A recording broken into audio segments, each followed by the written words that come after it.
Hi everyone, welcome to the channel. Thank you for being here. Thank you for liking, for subscribing, and for sharing. It genuinely shows so much gratitude and helps the channel grow, so I'm very grateful.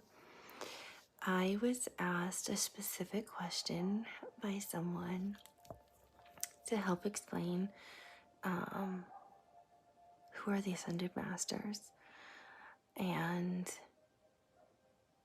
I thought, okay, I'll make a video for all of you.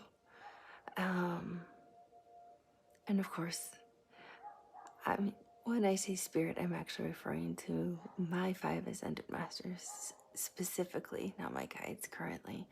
My 5 Ascended Masters. So I always make notes based on what they guide me to do, or they might guide me to read a specific guidebook from one of my oracle decks, a specific page, and things like that, which are also signs and synchronicities. I'll put timestamps below for all of you who want to jump around. And I was just meditating and talking to all 5 of them, because we all have 5, which I will explain. And I asked, did they want to just talk for me, or did they want me to go through their notes? What do they want to do? Because sometimes they like to have me write it all out, and then they like to kind of pat me, throw it to the side, and just start speaking. So they said you will all understand this. Hi, here we go. Throwing the notes out. They're already talking. I'm hearing from one of them now. You will all completely understand this because you are very high vibrational. And when you have a high vibration, high frequency, this is information that's easy for your soul to understand and receive. So the channel or the collective or those watching this now are able to understand this information. When you are not high vibrational, this is information that you are not yet ready to receive spiritually. That is why they have withheld, held back, didn't want to come through earlier. They withheld their channeling. They let me just use the term spirit help me, and they knew sometimes it was them talking, sometimes it was my guides. It was a combination of the two. Earlier in some of my previous tarot readings that are on my channel, until they were ready to make some of their presence known, they felt that everyone needed to be at a certain level vibrationally and spiritually, because now we can all speak the same language, and now everyone is ready to begin to understand who are the Ascended Masters, why are we here now, and why are we making ourselves present. Yes, all of us are speaking, all 5 of us who work with her collectively, and we are speaking as one group because she asked, what do we prefer? Does one prefer, or do all 5? And we said all 5 of us. It's easier to speak consistently and collectively to the group as a collective consciousness, so all of you can understand what we have to say to you this night. That is very important for all of you to understand, as all of you have questions about your Ascended Masters. So yes, she can throw her papers away. That was something we felt would be a fun exercise for her, because she loves to write and do research, and we love to channel through her because she is an open vessel for us with her heart. So, first and foremost, there are many Ascended Masters. Countless Ascended Masters. So many that it would not be possible for us to list all the Ascended Masters, so it's not relevant who are all of the Ascended Masters. What is important is for you to know that you have 5. Everyone is born with 5 Ascended Masters. That is what is important. And what is important is for you to know who yours are. The way you can connect with your Ascended Masters, most importantly, is what you should also know. One thing you should also know is the Ascended Masters have all lived on Earth. Some lived during the time of Atlantis. So we have all experienced life many times over. We have all dealt with difficulty, hardships, spiritual awakening, spiritual rebirth, the spiritual journey, and the ascension process. That is something we can understand, is what it's like to be on earth and to have difficulty and to question our faith and to have struggles with the human experience. Is there God? We have all been there. We have all struggled with that. We have all betrayed things, people we love. We have all gone through those cycles, as all of you have, as human beings. That is why we understand the struggles you face, too. Right now, what you need to understand is the earth is awakening. The earth is raising her vibration. Gaia is. More people on earth currently are going through spiritual awakenings. More people are waking up, if you will. So the more people who wake up need to hear these messages. That's why we are making ourselves known. That's why more people are hearing from us collectively.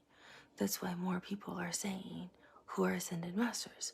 Who are these things, beings that people keep talking about? We know for years and for centuries people have talked about guides and angels, but few have ever talked about ascended masters. And you are hearing more about it now than you ever have before. People are also talking about collective consciousness and channeling beyond this realm, this earth universe, if you will, because there are other realms too that have more enlightened beings that want to help Earth and humanity grow spiritually as well. And so together, everyone works in harmony, peace, balance, love, light. That is the whole point. Yet, we all understand we come from the same creator. One God, one creator, one creation. She wants me to tell you her crown chakra is going crazy right now and it is tingly everywhere. I do not know why that is relevant, but she wants you to know that. We're trying to put her far back deep in her head, but we can hear her thought. I guess she thinks that's relevant for some of you.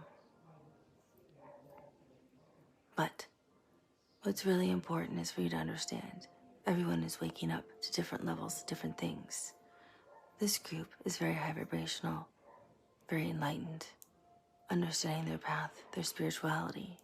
So we want you to understand who we are. Some people who are ascended masters, we're not saying that's who we are just giving you names. So to give you an understanding, would be people considered Buddha, Confucius, Saint Germain, Saint John the Baptist,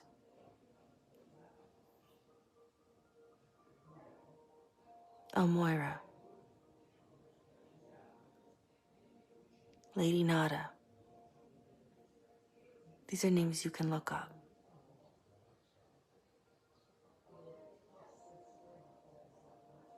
Hilryon. These are all people who have experienced life on earth, who've had difficulties, who've had experiences of enlightenment. Mary Magdalene, also known as Sarah in a previous lifetime, who was married to Abraham. She lived both lives. She's lived many lives, but you may know either name. These are people who are also ascended masters. To give you an idea, there are many more. This is just to give you a few names. The names are not relevant. It's just to help you understand. Everyone's had journeys. Everyone's had experiences. Everyone's had things to overcome. What you need to know is how to connect with your own guides. That is the most important thing. When I say guides, I mean your ascended masters. Hopefully you already know how to connect with your guides. If not, I'm sure She can channel her guides to tell you how to connect with your guides. She talks to us frequently, so we're used to that. But the Ascended Masters, or guides, sometimes people will use the terms interchangeably and they don't even realize that we are different things. Guides are people who have not completely finished their ascension, actually. They are resting in the light. They have had many arduous spiritual experiences on Earth and have decided to be a guide for somebody this time, but they have not fully ascended to give you some spiritual enlightenment if you would like. If you don't want it, then don't take it, but it is true. So, to connect with your Ascended Masters, in actuality, it'd be the same way to connect with your guides. So, if you've never connected with your guides, you can do the same thing too. Your heart must be open. It is your heart that connects you with everything. It is not the mind. That is a human struggle. You struggle too much with your mind over your heart. You must open your heart to connect to us. So you must meditate and open up your heart. If your heart is blocked, you cannot connect to us. It is really that simple. You won't be able to connect to your guides either, and most likely, you don't understand what I'm talking about. Well, now one is more prevalent right now who's speaking, but overall, you would not understand what we are talking about. Yes, we are all work together as Ascended Masters, but her soul and life to Ascended Masters like to speak a little bit more, especially her Soul Master, who is a little bit more assertive, I would say. Will take the lead a lot.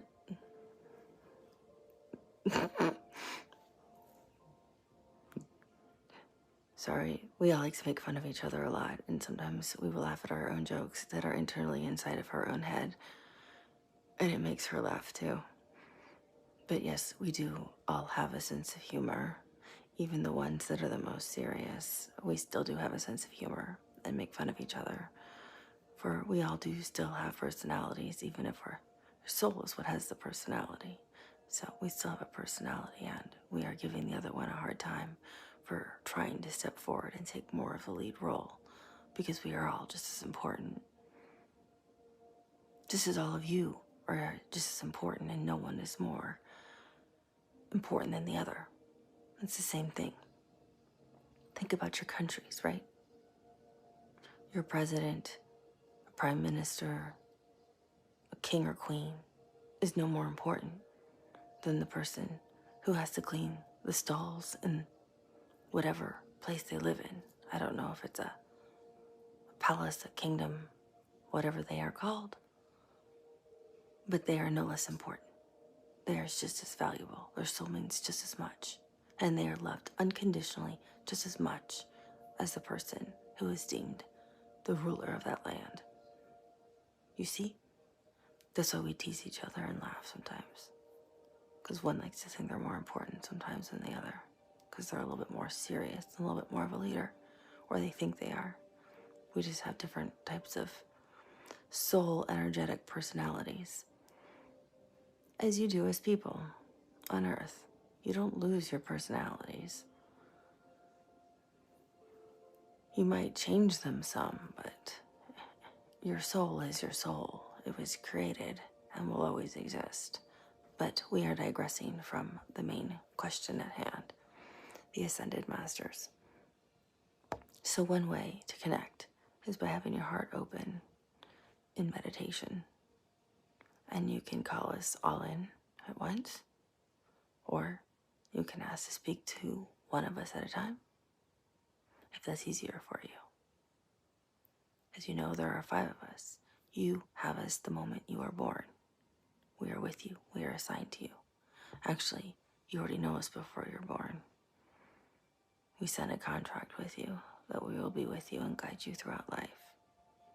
And we all play different roles with you. So, what I think is the most important thing for all of you to understand is, what are these roles and what do we play with you in these roles during your lifetime?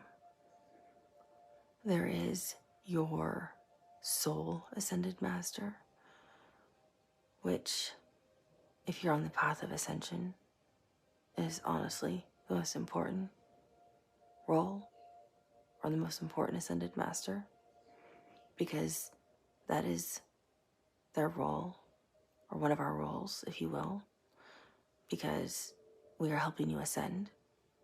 So you are breaking the cycle of renewal, rebirth, and coming back to Earth, unless you choose to do so. There is no judgment ever. If you want to come back, you can come back. It is hard to ascend, and there's so much work to be done once you ascend. We would gladly welcome other people because, like we said before, there are so many ascended masters. We cannot list them all, yet there's only a handful of ascended masters who signed up to be teachers and actually work with all of humanity. There are billions of people on Earth, and all of you have 5 of you, 5 of us, assigned to you as teachers. 9 billion of you on Earth have 5 of us assigned as teachers, and 2 of us are major teachers to you. So you can understand those are large roles that we take on besides the other things that we do as part of our responsibility as ascended masters. We don't just, float around in the light, having fun and laughing and thinking life is great. There's a lot of things we do. We actually meet as teams and look at the conflict that's happening and figure out what else can we do to help. Where are there other problems? How can we intervene? What's happening on Earth? Where does humanity need us? So a smaller group has agreed to become teachers for all of humanity. And that, with more people waking up, and as you as a high vibrational collective group can understand, makes it where we have more work to do. And some of you really are on the path of ascension. So you are working very closely with your actual ascended master, who is actually teaching you right now on your path of ascension. It is very important for you to get to know this ascended master. How do you get to know this ascended master? Ask. Open up your heart.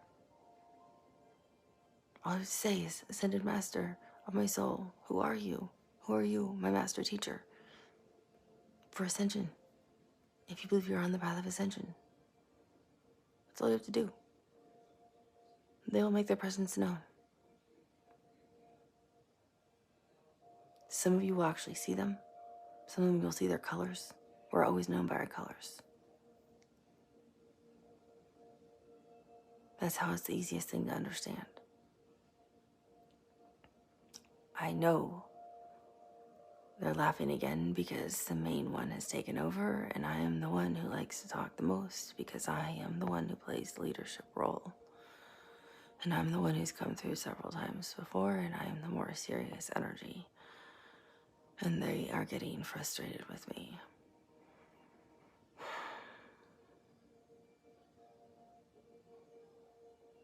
I'm going to speak anyway. There are several rays of light, and each ray of light carries a color. And with these colors is how you will know who we are. The first ray of light are people more like me, where we are more serious. We don't love you any less.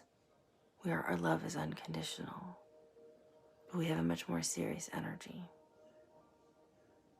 And we laugh on occasion.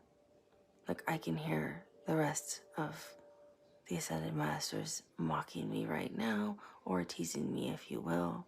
I'm using language you understand on Earth, but they do it because we are all close and we work together. With some of them, I have worked closely with for centuries, if you will. but it's a leadership role. You must be serious. You must have faith. It's all about your spirituality, your journey, your ascension.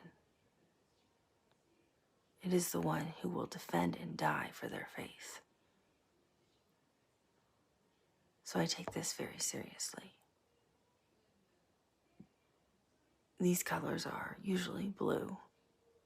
So you would usually see people of my ray in the colors of blue hues, different shades of blue, dark blues with lighter blues with darker blues, sometimes silver. The next ray would be yellow. That's also usually where you would find your higher self. So it's different shades of yellow.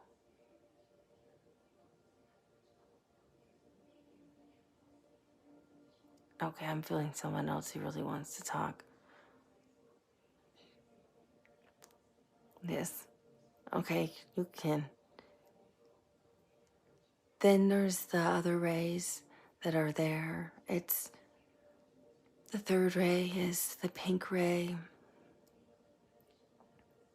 That's where I am. The pink ray, it's all different types of pinks. Bright pinks, lighter pinks, but you'll see shades of pink if you see us usually. It's a very, well, we're all loving energies, but you know, pink is definitely our colors. I think some people would say divine feminine because a lot of us in the pink ray are more of a feminine kind of energy, but it doesn't mean that there are not masculine energies or people who've lived in masculine colors before. We're very compassionate and loving and caring. Every time she's channeled and her voice is soft and loving, or she has talked about a very loving energy. She's usually seeing shades of pink and feels this kind of energy. It doesn't mean the other people or the other energies and the other rays are not as loving, but there's something about the pink ray that is just love. As she explains it, it's like the rose quartz when it helps open up your heart chakra. So if you're having a hard time trying to open up your heart, wear pink. Look at a color pink. Wear rose quartz. Put rose quartz around your bed. It does not matter if you're male or female. It doesn't matter how masculine you are. These are wonderful ways if you want to open up yourself to your ascended master if they happen to be of the pink ray light. Especially if they are one of the most important masters, which is your life master or your soul master. See, this is what happens when our dear friend of the first ray light takes over and doesn't finish when we were all talking collectively. Now he went into colors, when originally we were talking about the 5 ascended masters you usually have. We love to tease him. So we'll finish the colors and then we'll go back to who the other 4 really important ascended masters are. I think we should really all come together because this is going to confuse everyone. Then there's the 4th ray. And the 4th ray is a white ray of light. The 4th ray of light, you'll know them by it being usually a white ray. They're to bring harmony and people on experiencing the 4th ray of light. Usually have a lot of conflict in their life, have a very difficult life, a very challenging life, need to call on their ascended masters as much as possible because they need their hearts open as fast as possible in order to survive their lifetime. Those are the ones we try to surround. The Ascended Masters on that ray have a very hard job, if you will, because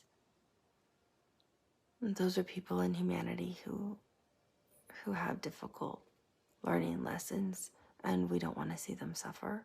So we try to help them through those lessons if we can. The fifth ray of light is usually a colors of green and orange. So you might see hues of green and orange together. They might be mixed. On Earth, I think sometimes you call it tie-dyed, or they could be swirls of orange and green. They might be a line between the two, half orange and half green. It depends how the person wants to represent their color to you, but they are orange and green.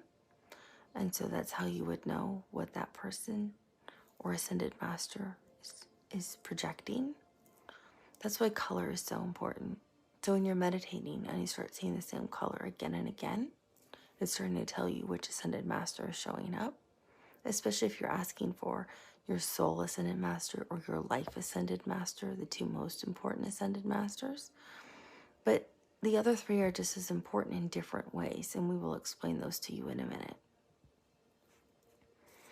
There's also the sixth ray, which actually is broken into three different types of colors. There is the ruby color, and everyone knows what a ruby color is. It's like a deep red, and that is someone who is very comfortable in their own skin. I'm describing what your personality would be like on Earth. You would see the color ruby, and you would feel comfortable in your own skin here on Earth as a human being. Then there is the color purple, where you would feel more like a warrior, where you feel like it's your job to be protective of other people or people's rights, or people you care about. And then you might see the color gold. And these are the colors you would see of your Ascended Masters, but these are things you would feel about yourself. So the color gold means you would either feel like a high priestess or high priest, meaning you feel very driven towards divinity. You have a lot of faith. You feel truth, devotion, high integrity, things like that. And no person is on just one ray, because you have 5 Ascended Masters, and your masters come from multiple rays. So you're not going to have just one color that shows up. Everyone's not going to be showing up just from the second ray and everyone's all in yellow.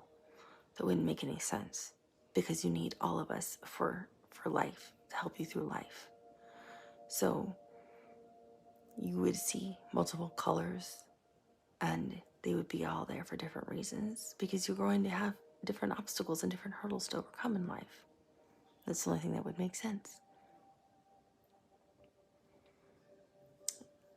The biggest thing with people on the 6th ray, which I was just talking about, which was the ruby, purple, and golden, is they can be a little selfish. That's the obstacle for them to overcome in life.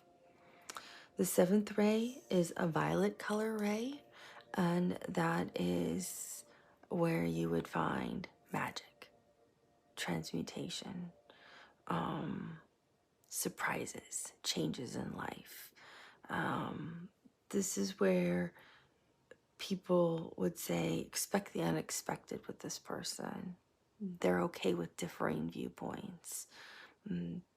Everything in their life can change in their external and internal world, and they're okay with that. They are very open-minded individuals. They're almost the kind of people who can make magic happen, or are open to magic, where they could struggle in life, or the obstacle for them to overcome would be not feeling balanced, People might say they're unbalanced, that they are unreliable, that they're not realistic, they live with their head in the clouds, that kind of thing. And then some of you might,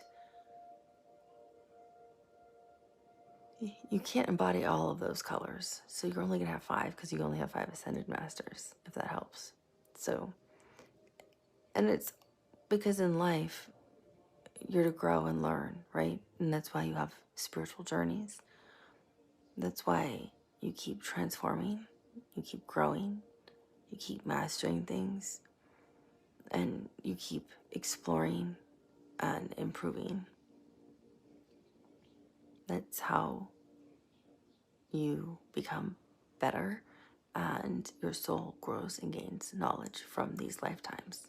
Remember, you already signed up for these experiences, and we were there with you when you did that, along with your main guides that are with you too. So your soul's already aware of this. To get back to the other 4 important Ascended Masters, because we're all here, not just one of us running the show. Like, we like to make fun of that one because they think sometimes they are the show. Your life Ascended Master is very important. If not, maybe, if you're not on the path of Ascension, it is the most important Ascended Master for you during this lifetime. They actually truly reflect what your personality is, and people don't know that. So it's important to get to know this Ascended Master. It's traditionally the one you feel the closest to, naturally. You're usually really drawn to this Ascended Master. You may just naturally speak to them, feel drawn to an Ascended Master by name for some reason, and you don't know why. Drawn to a certain color, and you don't know why. Those could be reasons, but you can always confirm it by talking to them. Some people here on Earth have gifts, and they can see and know who your Ascended Masters are. If you are uncertain, but you think you know who yours are, you can always check with them. But in the end, your soul already knows, and we will confirm for you. So, you don't have to do anything, but just keep your heart open and know we will confirm everything for you. You have to trust in us. That is the most important thing. And sometimes that is the thing you're actually learning here on Earth, is to trust. Trust in the divine. Trust in spirit. Trust in God, the creator of everything. Trust in the universe. That is part of your whole purpose. That's why you came here. And you can't do that. For some reason, some of you just can't trust and believe in the outcome. And that is the whole problem. So open up your heart to us. Allow us to come in. It's okay to ask just for one at a time. Try to see the color. And be patient. And wait. We will reveal ourselves to you. We might not reveal ourselves in that very moment. For some of you, yes, we can do that, and we will. Because everybody is different. Everybody has different experiences. For others of you, it may be in a week. You may see it through signs and synchronicities. We work too the way the universe works. We work the way spirit works. We work the way, because we are part of spirit. See, we all have a sense of humor. But we work the way your guides work. We work the way angels work. We work through signs and synchronicities too. So for those of you who are truly not clairvoyant, that is okay. We are going to work with you. We just might keep showing you the same color again and again and again. Maybe you can't see the color. Some of you may be colorblind. Then we will show you the same number. Number 2, number 2, number 2. That's the second ray. That means it's yellow. So we'll let you know what ray of light we are from. So you know which Ascended Master group we are from. Once you know that, then you can start to ask for, if you want, who are you? Can you give me some, can you let me know who you are, specifically from the second ray? Can you let me know your initials? Can you let me see, you know, maybe there's something on one of your streaming things you watch on these shows that tell the history of one of our lives that we've led, and that will give you a clue. But we will do things to let you know who we were in our lifetimes, at least one of them, so you know who you're talking to. And we don't care if you didn't call us by our most recent past lifetime. It does not matter. We just want to connect with you. That's all that matters. Because we know who you're talking to. We know we know our lives. We know what we've done. We haven't lost any of that knowledge. All we care about is connecting with you. So that's what's important. So we will find ways to connect with you. Just be patient and trust. That is the most important thing. And for some of you who are very high vibrational, you'll understand that we will show up in the right way for you at exactly the right time. That's what you need to understand. You will get your message at the right time when you need to hear it. You won't hear it any sooner, and you won't hear it any later. Just like you're not watching this by accident. You will also know that there's 3 other Ascended Masters that are very important for you as well. But the most important two, I don't want to say they're more important.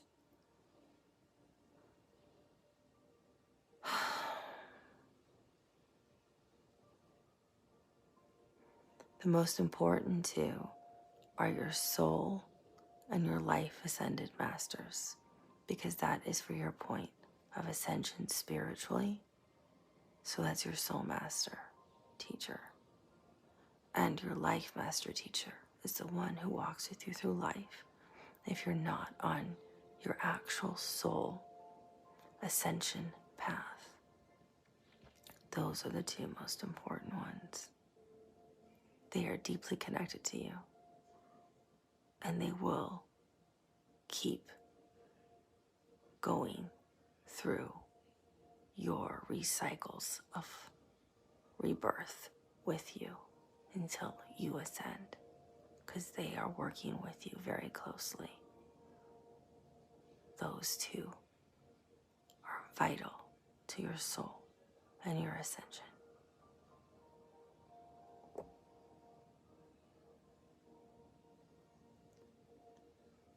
Okay, thank you for those words of wisdom.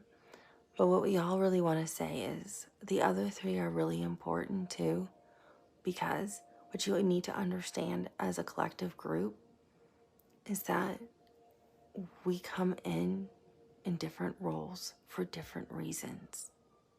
We understand the first 2 are the most important, but the other 3 are essential depending on what you're going through in life. So you have an Ascended Master tied to your mind. If you can't get out of your mind and get into your heart to open us up, call on your Ascended Master for your mind, because you're obviously in your head. So he or she, energetically speaking, based on energy, feelings, can help you close your mind and open your heart. So it's important to know who your Ascended Master is for your mind. It is very important, we all think, for you to know who is your Ascended Master emotionally during difficult times. They will support you.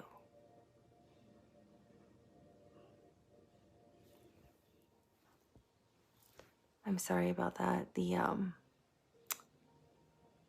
camera was going to turn off, so I had to restart it. But I can hear and feel them all here, and it's really strange that the color on the camera is different than the light in my room. And I know who keeps taking over and speaking individually. And he's reflecting his color. So if you see blue, because I have pink on here, because I wanted pink open for my heart. So it's just making me laugh because he keeps taking over and redirecting the conversation. I love him unconditionally, I really do. For some reason, he and I have, obviously, he's one of my Ascended Masters. We have a very close tie, and I like how direct and serious he can be. But my light is pink, and it's making me laugh. Unless it's different when my recording's done. I'm looking at the camera right now, and it's showing blue. So I think it's really funny that it's blue. So just give me a minute for a second to see if I can tap back into them, because he just wants to keep taking over and talking. He really does. Does he ever? He's really funny. I'm sorry. They were hilarious when they were making fun of him in my head too. Okay, I just need a moment, and let me see if I can.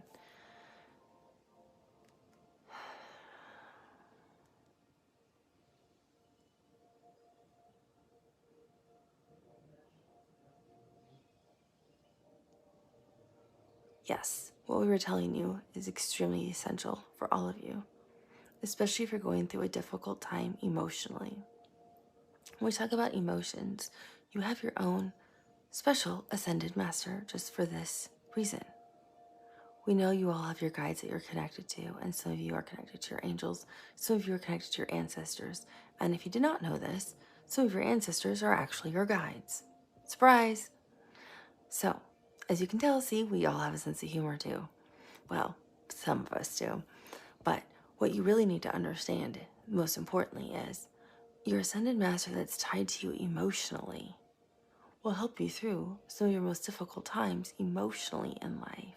They can guide you. They can show you the way out. Sometimes, because we've all been there. We've all lived lives.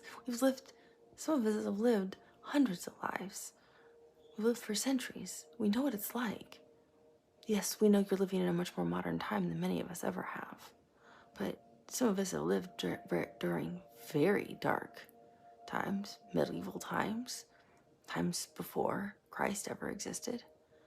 Some of us have lived from the beginning of time.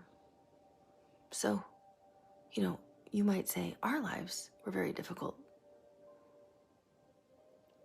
And if you look at it from that perspective, we can relate to the difficult, hard times as well. So we know what it's like to be a human, and we know what it's like to be on Earth. We know what it's like to have emotions. We know what it's like to feel all alone, to feel abandoned, to not get along with your family, to have troubles in your marriage, to feel destitute, to be homeless, to feel hopeless. We know what that feels like. We've all been there, and we've all risen above it because we had faith, and we found a way out, and we can show you the way out too emotionally, because there's always a way out, and we don't want you to think there isn't a way out. No matter what situation you're in, there's always a way out. And we know you're all high vibrationally enough to understand that what we're talking about is walking the right spiritual path, opening up your heart, understanding vibration, understanding law of attraction, understanding manifestation, understanding energy, understanding gratitude, understanding this is a projection of reality, understanding love of self. connecting to your higher self. So it's really important for you to know who your Ascended Master is emotionally, because they can help you during those times. If you feel you need to be alone and isolated, you're not alone and isolated. You have so many of us around you all the time loving you. But you have a very specific Ascended Master to help you with those exact emotions and those exact moments that you can actually talk to. I know some of you, I can hear some of you, we all can, saying, I don't believe in therapy. I don't want to see a therapist. I don't want to go to a psychologist. I don't want to do this group chat thing. Well, none of us are asking you to do that. You can just talk to your Ascended Master and they will respond. They'll respond to all of you very differently because all of you need to receive it differently, but they will respond. So it's very important that you know you are loved unconditionally, no matter the situation, no matter what you've done. You are love. You're connected to us. We come from the same place. Our souls are intertwined. Our souls are tied together. Your higher self is of the second ray. You can connect to your higher self whenever you want. All you need to do is just ask and open up. You can do any of this. It's all within you. That's what we're trying to teach you and explain to you. And if you want, we're happy to teach you all of this. There's no fees. It's free. We, being her Ascended Masters, will teach all of you, video by video, how to do this for free. Because we don't think anybody should have to pay to be able to connect to their own guides or their own Ascended Masters or their own higher self or to God, the creator of everything. Because you can all do it. Another way you can also connect to us, besides meditation and opening up your heart, you know you're connected when you can channel. And you can channel us. That's how you know you're connected to your Ascended Masters. So you can channel us many ways. We will get to the final Ascended Master. Sorry. I feel so bad. The last Ascended Master is always the one who gets... I feel like sometimes I'm the one who's the emotional one. So I always feel bad for them. Feel bad in like the human condition sense. Feel bad. Not truly feel bad. But we like to give them a hard time too, because it's like, oh yeah, sorry, you're the fifth one.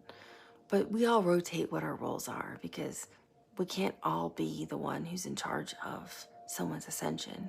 So that's why we take on different roles with different people, because it's too much work. Think about it. One person can't be everybody's ascension soul. Everyone can't be someone's life teacher, master for 9 billion people plus. Still, we all rotate different things. So if we have fun teasing each other about what roles we're doing, because everyone forgets about the fifth one. But we're all the fifth one with somebody. But it's just as important in a different way. The way we explained that emotional and mental are just as important.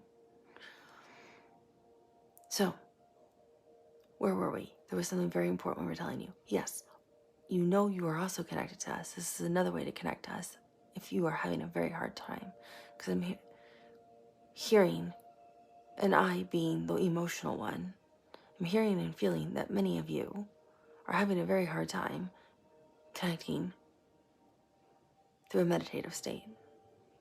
So if that's what's happening with many of you, which is okay, we would not expect everyone to be able to meditate and connect with all of us in a perfect meditative state, and we all magically show up and you see us all perfectly in our energetic state or our energetic color or by a number, so you know where we come from, or by our names or by our initials, or just see us clairvoyantly, because that is not possible. Another way is you channel us. That's also how your heart is open. When you can channel us, meaning you are channeling actually your Ascended Masters. That's also how you know you're connected to us. These are fun things I love to share with people who they don't know. I love telling people the secrets that they should already know. I feel like people don't tell people things that they should know. They love to keep it secret. None of us believe in keeping secrets. We think these are things you should all know. So, you know you are actually channeling in several ways. One, you can do automatic writing. You can look that up. You can also just pick up a pen or pencil, pick up a piece of paper, or you can just sit at your laptop, close your eyes the way you actually saw her close her eyes ahead of time and regroup herself. She usually does a brief meditation ahead of time and either asks for all of us to come in collectively or one of us individually. You can do either one. You might want to start collectively. It might be easier. And don't think. Just start typing or start writing. Don't look at it and see what comes out. That's one way to do automatic writing. No, she does not do automatic writing. If you're interested in it, we've actually told her not to. Ironically enough, she has been scolded a few times not to do automatic writing. Because that's how she tried. We told her she didn't need to do that to connect with us, and she actually has had many people come through with her. You can also just do it in the privacy of your own home, your own room, your shower, wherever you feel most comfortable. You can just ask collectively for us to come through, for some of us to come through, one of us to come through, and just start talking and ask us to respond out loud, verbally, through your own voice. And we will. That's called channeling. If you are an artist, you might paint, and you might ask if any of us want to paint, and you could just pick up paint and see what happens. And we can channel through you through art, through dance, through music, through singing. So you might write song lyrics that you've never written before, and that's us channeling through you. So we can channel through you through all different ways, through making jewelry, through designing clothing, through weaving fabric, creating rugs. I'm seeing some of you actually make rugs. So whatever it is, if you want us to channel through you, and you find that an easier way to connect, you can ask us to do that, and we will. It's just, how do you want us to channel? Just let us know, and we will. Do you want one? Do you want all? And then what mode or mean of channeling? And we will show up that way for you. But remember too, channeling, you have to be able to separate yourself from us. You have to be able to put yourself in the back and let us come forward and do what we need to do. If you start to put your mind, that's why you need to be able to be connected then potentially to your actual ascended master who's in charge of your mind, and ask them for help to put your mind to the side, because you have to be able to put yourself to the side and let us come through. If you are too much in the forefront of everything, you are then in control. You have to really separate yourself from the two. So that's another way you will know you are connected to us. And you don't have to ever share it with anyone. Meaning, make it public. You can just keep it for yourself so you know you're connected. And you usually know you are, because there is a big disconnect between the two.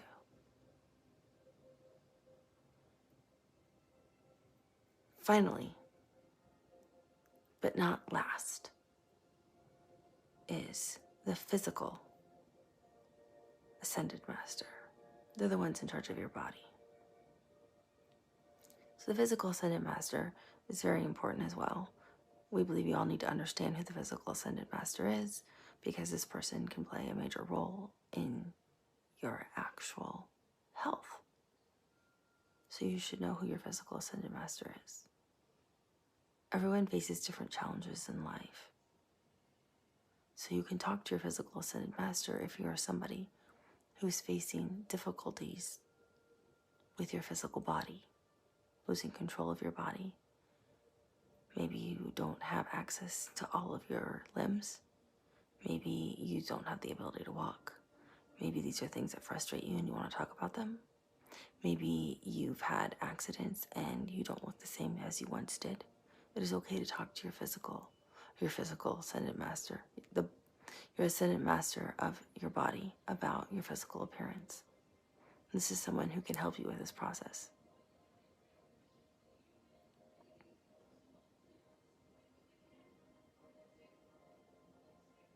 We are pausing because we were having a group discussion about whether or not we should use somebody as an example.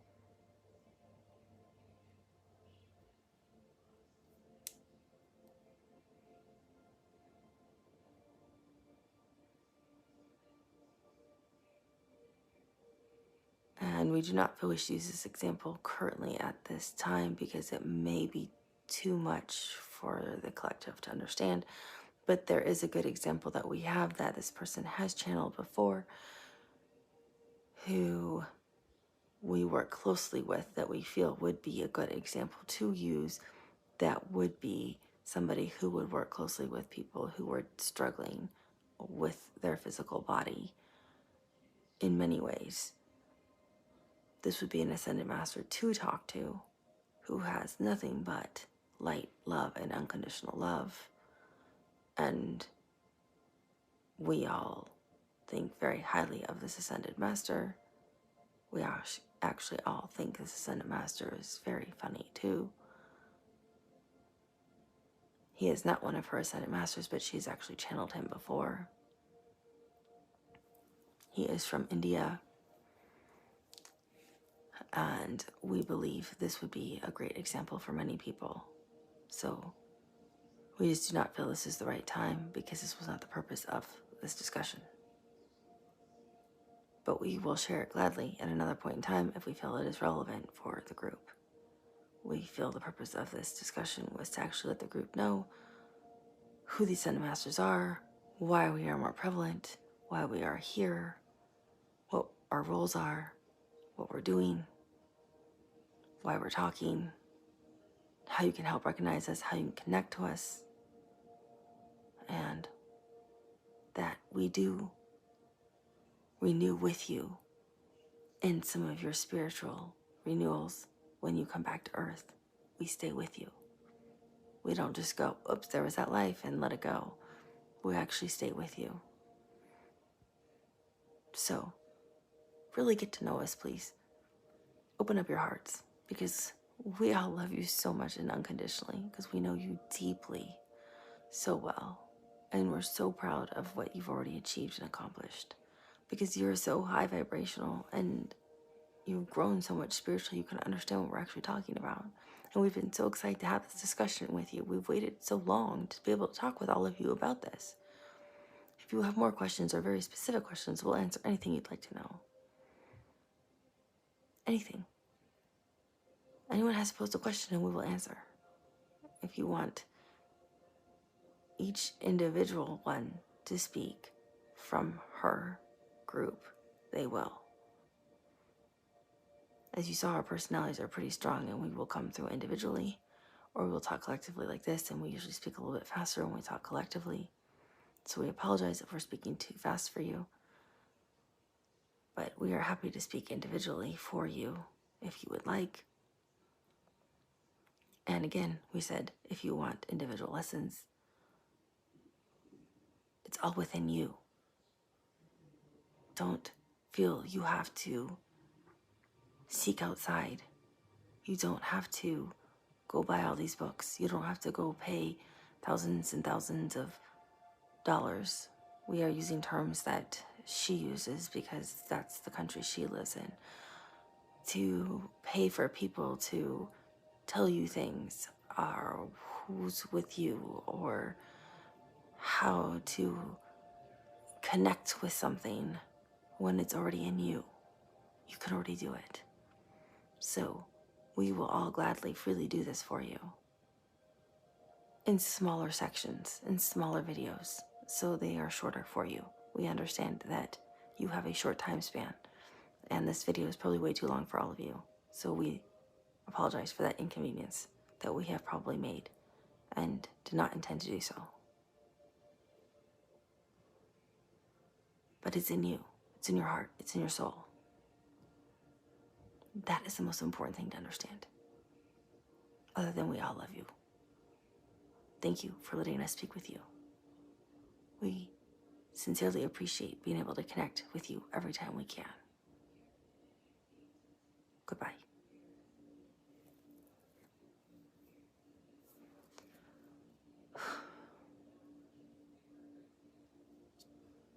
Okay, so I hope that answered some of the questions you may have had about Ascended Masters. Yeah, mine are pretty hilarious. It was really hard to sit there quietly when they were all debating. I could hear them debating in my head, and it was really hard not to laugh because they're really funny even when they debate with each other.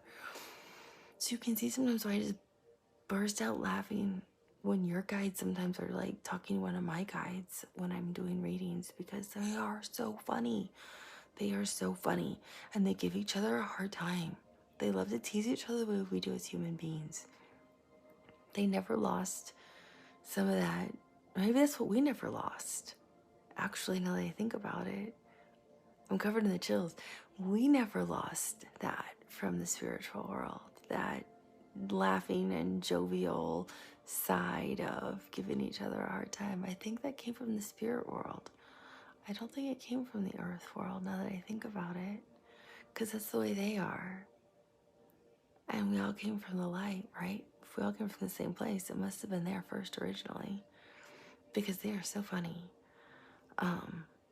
So if any of you have any other questions related to this or any other topic, or somebody you want me to try to channel, I will try to channel them for you. Or if you have questions for a specific Ascended Master or one of mine, I will do my best to do it for you. As you can see, I have one who's pretty strong with his own personality. He likes to try to come through with it more than the others. So it's harder when it's a collective group, but it doesn't matter. The others will still push them out of the way when they want to. But if there are the questions you have, just post them or email me. And I will put timestamps below because I know this was really long. And I will talk to you soon. Have a beautiful night, evening, and rest of the day. Bye.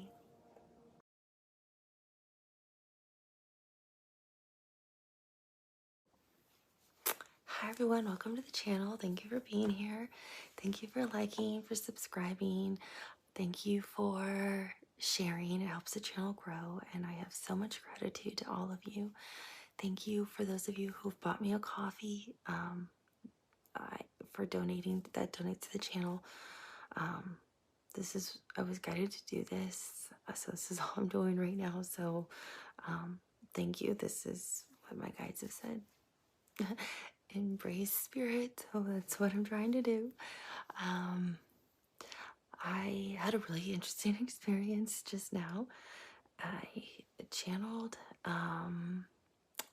Moyra. He's an Ascended Master. He's also one of the Ascended Masters who agreed to be a teacher. So when one of the Ascended Masters agrees to be a teacher, that means they're the ones who help us here on Earth achieve ascension with our spiritual journey, but they also help teach us with spirituality, with our enlightenment, with all those things. So I had asked Moyra a question about what did Moyra want us to know about spiritual enlightenment, spirituality, where are we kind of heading collectively? Was there anything or any advice for us? What's interesting is when Moyra, I'm going to call him he because in most of his past lives he was a he. And in the box below I can list what some of his past lives were, so you can kind of have a sense of who he was. He's a very serious energy. Very serious energy. I absolutely adore him because when you feel him, he's so much love. He's like this unconditional loving energy, a lot of wisdom, but very serious and very logical. But when he talks, it's really interesting. It's not the message I was expecting at all, but he gives me all these images too. So it's like I'm talking, but I'm so far back. I can't quite. It's hard because I can't quite speak up, or I feel like I don't want to say, oh, wait, can you pause so I can tell everybody what I'm seeing while you're talking? Because I feel like, oh, I'm going to interrupt. I don't want to interrupt him because he's so serious. But I can feel his love. His love is just like so powerful. It's so powerful. But he's very serious too. But his love is, and the whole time he was talking to, I was getting like, I was overwhelmed in the chills. All I kept wanting to scream at was, oh my gosh, hey y'all, I'm overwhelmed in the chills. I've got the chills. I got the chills. I know this is like what I was seeing was like so serious. So he gives an example too. It's like I knew he could like read my mind when I was thinking, man, I want to tell everybody what I'm seeing. So he tries to give this example, but the way he gives it, I could, because he explains everything with a path. And the way he first showed it, I was seeing like a desert, and it started showing these like paved paths out in a desert, like out in the middle of nowhere, like you're in the middle of nowhere, and these like pavements started showing up. But then later on, he uses the forest, and this forest was this like majestic, beautiful place. And it was so serene, and there was like butterflies and waterfalls, and it was just like paradise, like something I couldn't even articulate. It would be something that somebody would have to paint to be in, because it was just so surreal how beautiful this forest was that he was showing me. And the path that he showed there was this like perfect like sand path that was perfectly white, that was laid out, that you were walking on. And then he's like, and then there's these other paths. They were all perfectly sand and white, how they laid out. And when he said, then you found your own path out, he showed me somebody. It was so hard not to laugh because he's a very serious energy. And I'm, really in the background. But he said, and then you found your own way out. He showed me somebody using the vines on trees, like in a jungle, like climbing their way out of a forest. Like you didn't even use a path. You literally used the trees as like monkey bars to get out of the forest. So it's all about where we are in our spiritual journey, what makes us stop at a certain point in our spiritual journey, and why some of us might want to, why we might take a pause where we are, why some of us are still moving forward with our spiritual journey. He goes on to explain too what the fears are. He asks a lot of questions. His questions are interesting. They're very thought provoking. And then he also then challenges, like, why are you running backwards? Which I thought was really kind of interesting too, because I didn't look at it from the perspective that obviously he did. So he looks at it from these different points of views, and then gives a different analogy with the forest analogy. And in the forest analogy, he talks about how a lot of you are actually on the path of ascension, which I was fascinated by, and what that triggers and why you may be pausing. So I found it it was really incredible, actually. I'm covered in the chills still. It still gives me the chills. Like, it's not at all what I expected. It was beautiful. And then he ends with like, I'm coming back. So I'm like, whoa, what else he coming back with? This was a lot to take in. So, if y'all have questions for Moyra, I for some reason feel very close to him. He's very easy for me to connect with, and I love him a lot. So if you have questions, you can always email me or post a comment below if you have a question and you want to know something specifically. He's very connected to your spirituality, to God, to Christ consciousness. Well, and you can read about his past lives too. He's also connected to Islam, Judaism, Christianity, to all of those things. He lived a lot of lives in India. He's also known as Rumi. So you can ask a lot of things, but his whole thing is about your own spiritual development. So if there's anything you want to know, you know, you can always pose a question and I can ask. And then I was thinking about doing a live chat. So I was going to set that up. Everyone can let me know if they think that's a good idea. I don't know if you want me to channel something or if you want me to do tarot cards.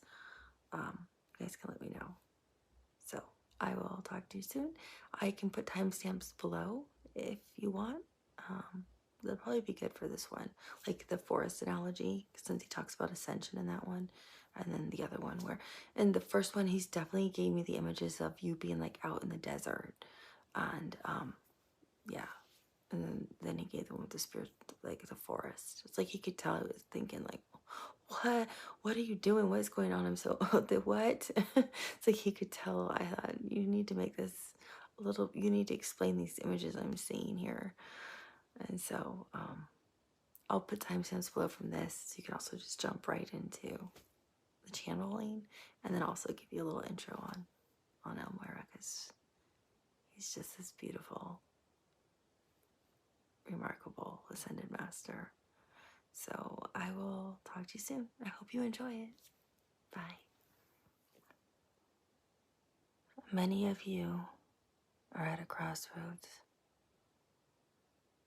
You are walking down the path, yet you see another path to take, and then a third path, and then a fourth. You can say you're in transition. As you continue to walk, you don't know which way to go anymore. You have now become confused. On earth, you would say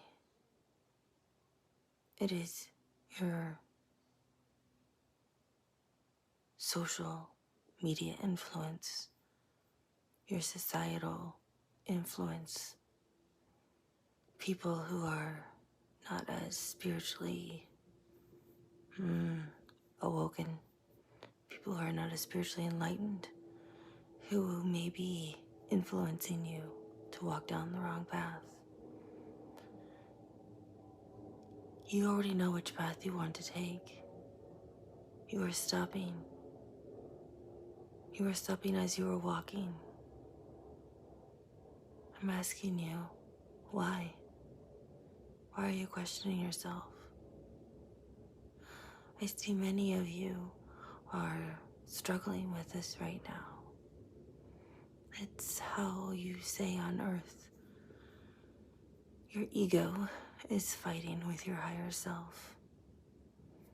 I see your egos are getting in the way. And you are having a hard time following the path you originally set out on. The right path, this spiritual path you intended that you were following. You were listening to your higher self, to God, the creator of everything. God loves you. We all love you. You are following the path of God, your true path, your life path, your purpose. You were walking your path, and then you stopped. And because you stopped, many other paths appeared. And now you're confused because your ego made these other paths appear. And you can barely see the path in front of you. It's become translucent, shall we say. And when I say translucent, it means it's fading away. It's harder for you to see. For some of you, for others of you, the path is very clear. It's very bright. It's very easy for you to see which path to take. You're only reinforce so much path to walk because there are no other options in front of you. So you think you are walking the right path. Some of you are on the right path, and you know you're walking the right path, and you don't doubt it. You're walking the path of God. You're walking your spiritual path. Others of you think you're walking the right path, but you're just walking the path of the ego. So, I was asked the question, what do people need to know right now about their spiritual evolvement, enlightenment, or is there a message for anybody on earth about spirituality? That was the question posed to me. So, what I would say is, check in with yourselves. Are you really being honest with yourselves? Are you really following the path of God, of your soul, of what you are intended to do, spiritually speaking? Does it feel right? Does it sound right? Do you know it's right in your heart? Or are you following a path that just is one society tells you to follow, your family tells you to follow, one that is easier because you don't want to have to explain yourself for the path you prefer to follow? To become more spiritually enlightened, to evolve, to eventually ascend. That is the path. That is the more difficult path. That is the path that most people cannot take, because that is the path where you have to let your ego go. You choose your higher self. You choose God. You choose what is best for your higher self, for humanity, for others, not for you. So, I ask you, which path are you walking? Why have some of you stopped?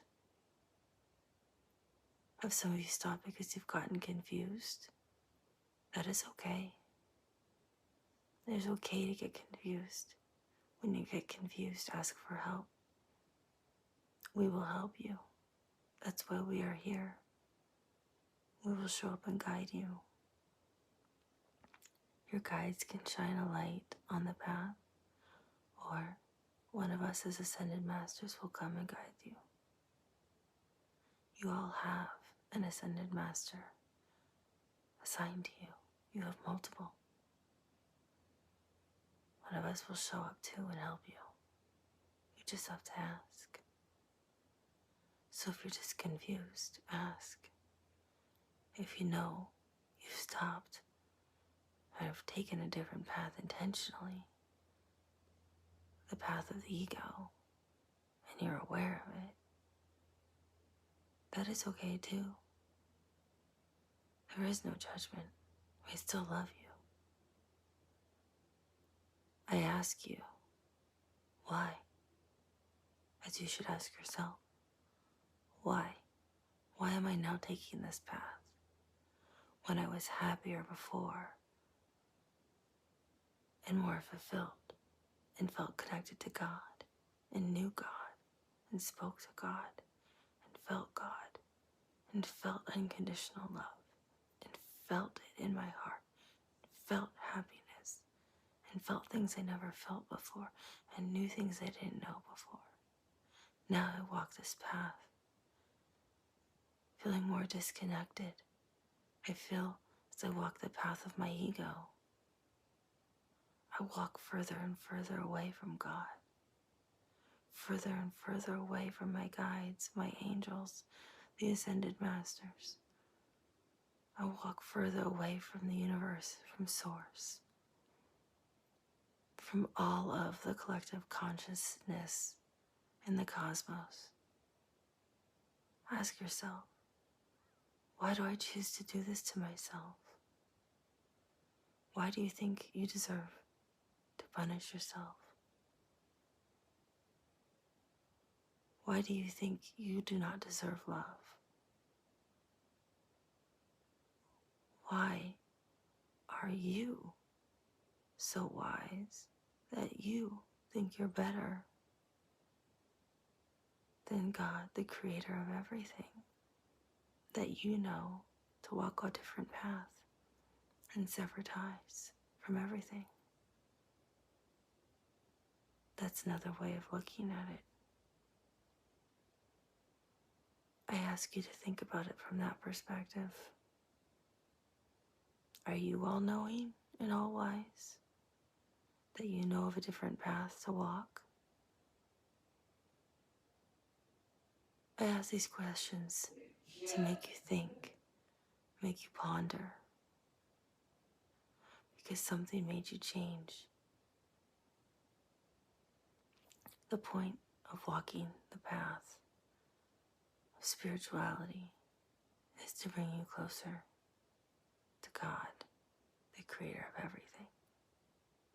To bring you closer to us as your ascended masters.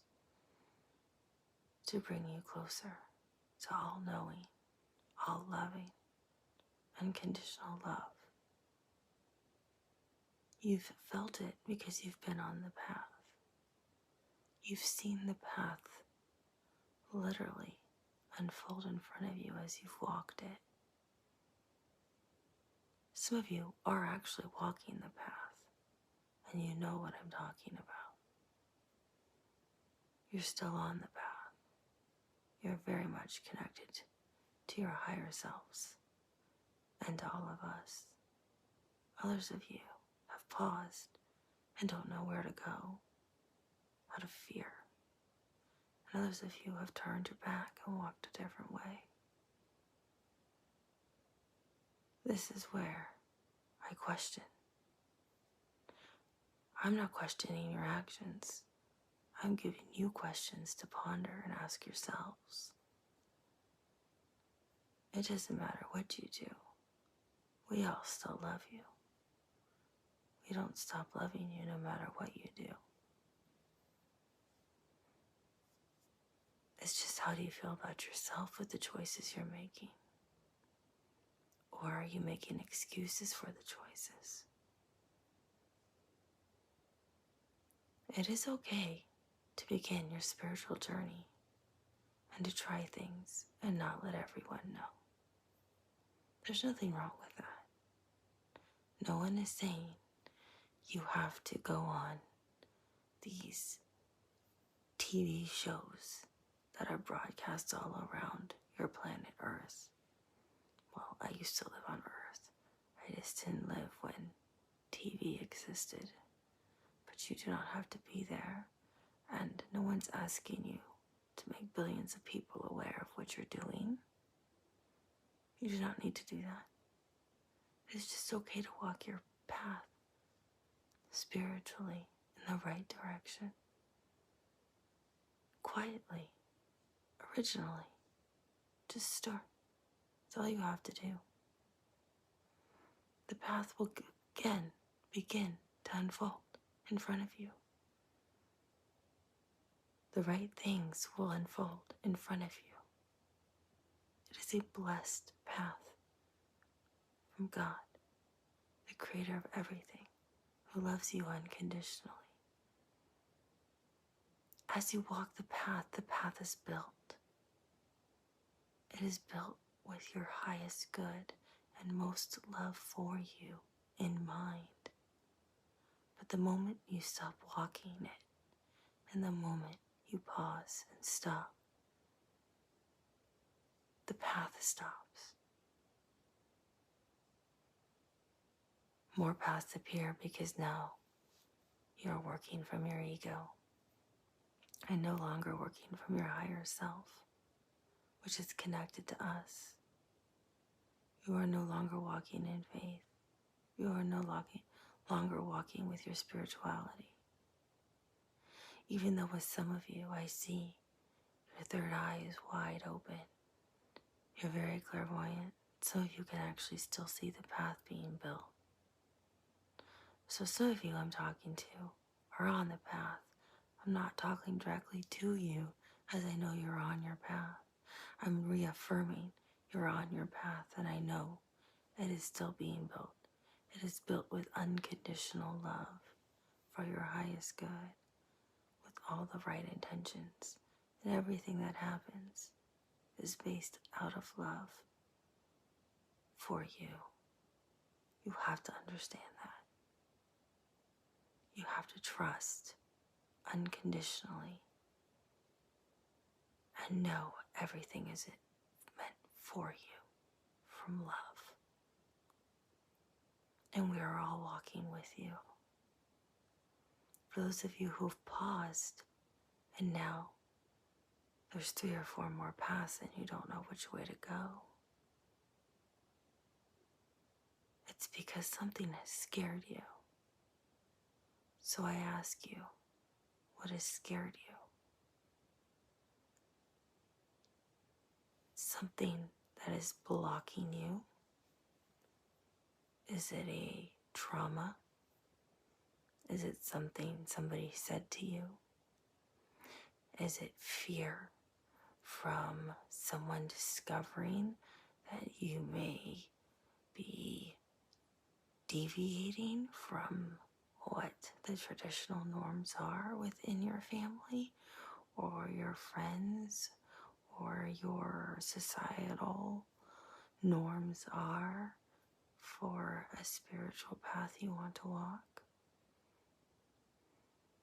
If it's a fear, that is something we can help you with. Fear is an illusion. We can help you with fear. Fear can be cleared. There are actually people on earth who are healers who can help you if you're truly blocked by something from a previous lifetime. If it's a fear in this current lifetime, or a fear of somebody in this current lifetime, there are still people who can help you with that. But part of all of this, too, is to help you evolve spiritually, become more enlightened, and also ascend.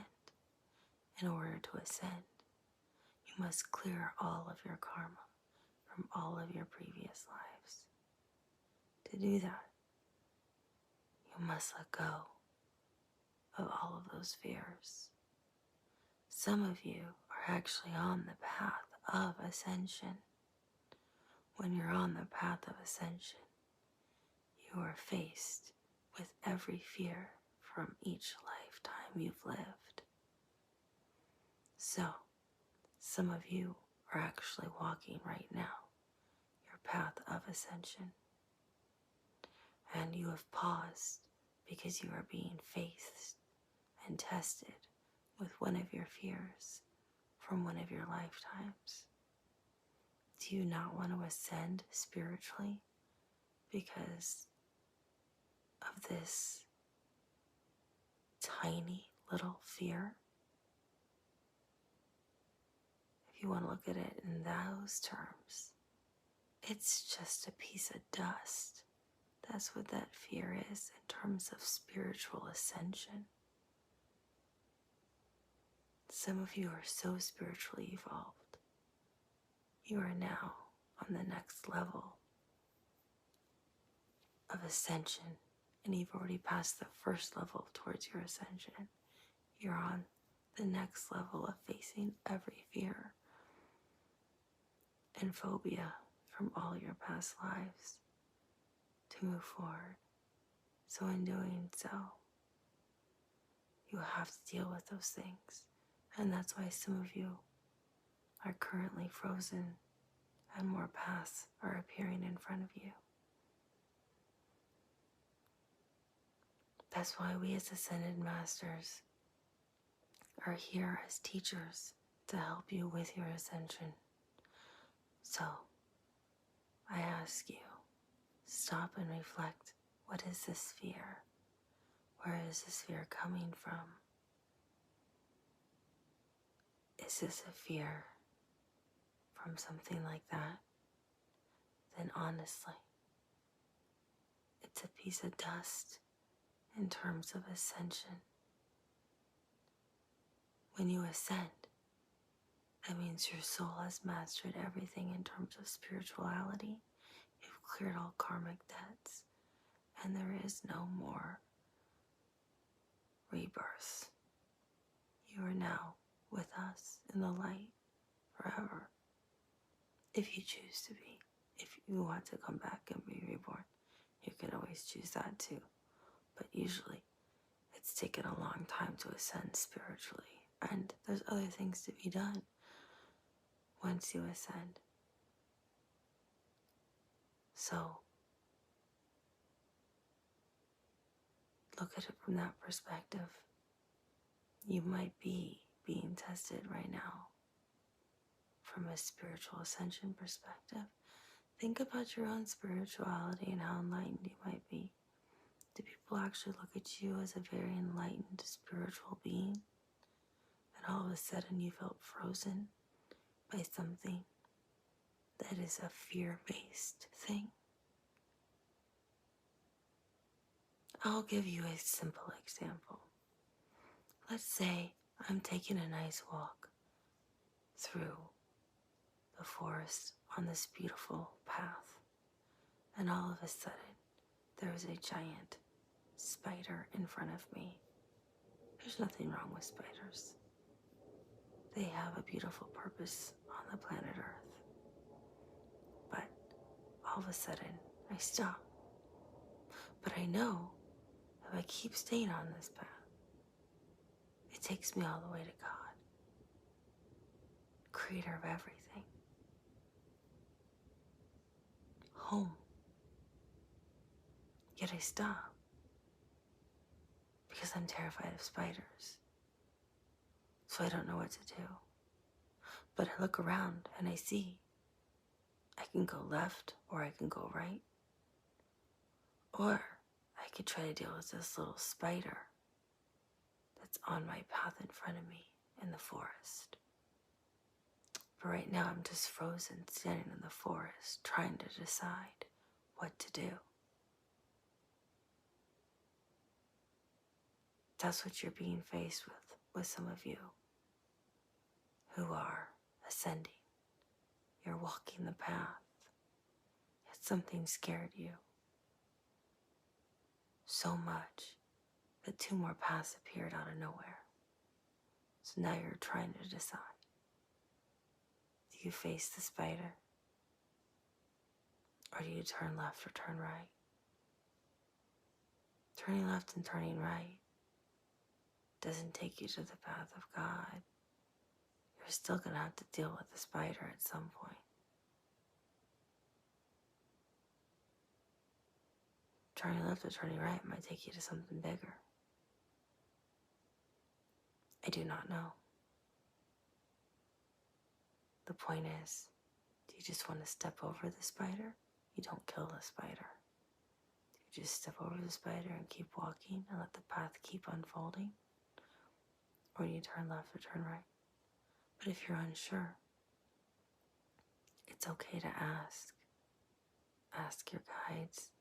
Ask your Ascended Master, who is your teacher. And if you're not sure who your Ascended Master is, who's your teacher, they will show up because they're already helping you. They've been guiding you this whole time. They've been teaching you, and a lot of you already know who they are.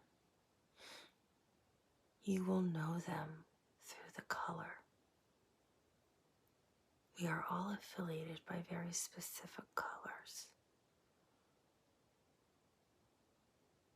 So that's how you will know.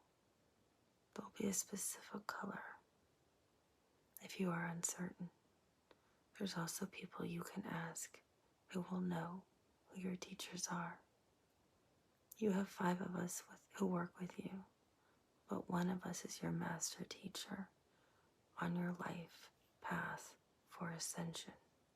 If you're on the path for ascension and you think you are, you can always ask certain people and they can tell you who your ascended master is for that, and they can help you with who that is, and then you can call us in and we can help.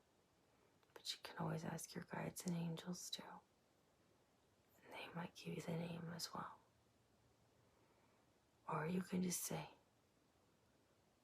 Master Teacher, Ascended Master, I'm not sure who you are, but I know you've been helping me with my ascension, and I could use some help right now, please, about what to do with this fear.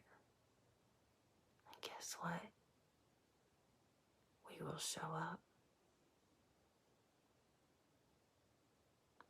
For those of you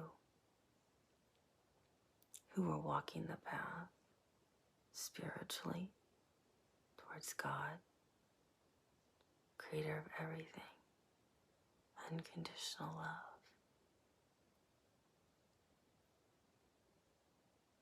I'm not saying you are walking the path of your final ascension. You're walking the path towards more spiritual enlightenment, potentially. You also potentially could have been walking the path towards ascension. I do not know.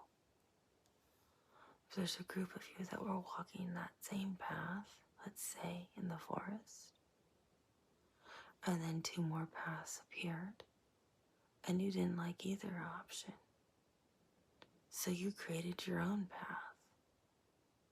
That's what your ego did.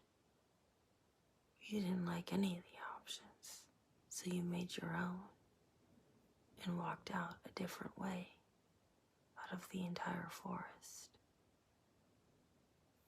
For those of you, I ask again, why? What made you do that? I'm not asking to say you did anything wrong.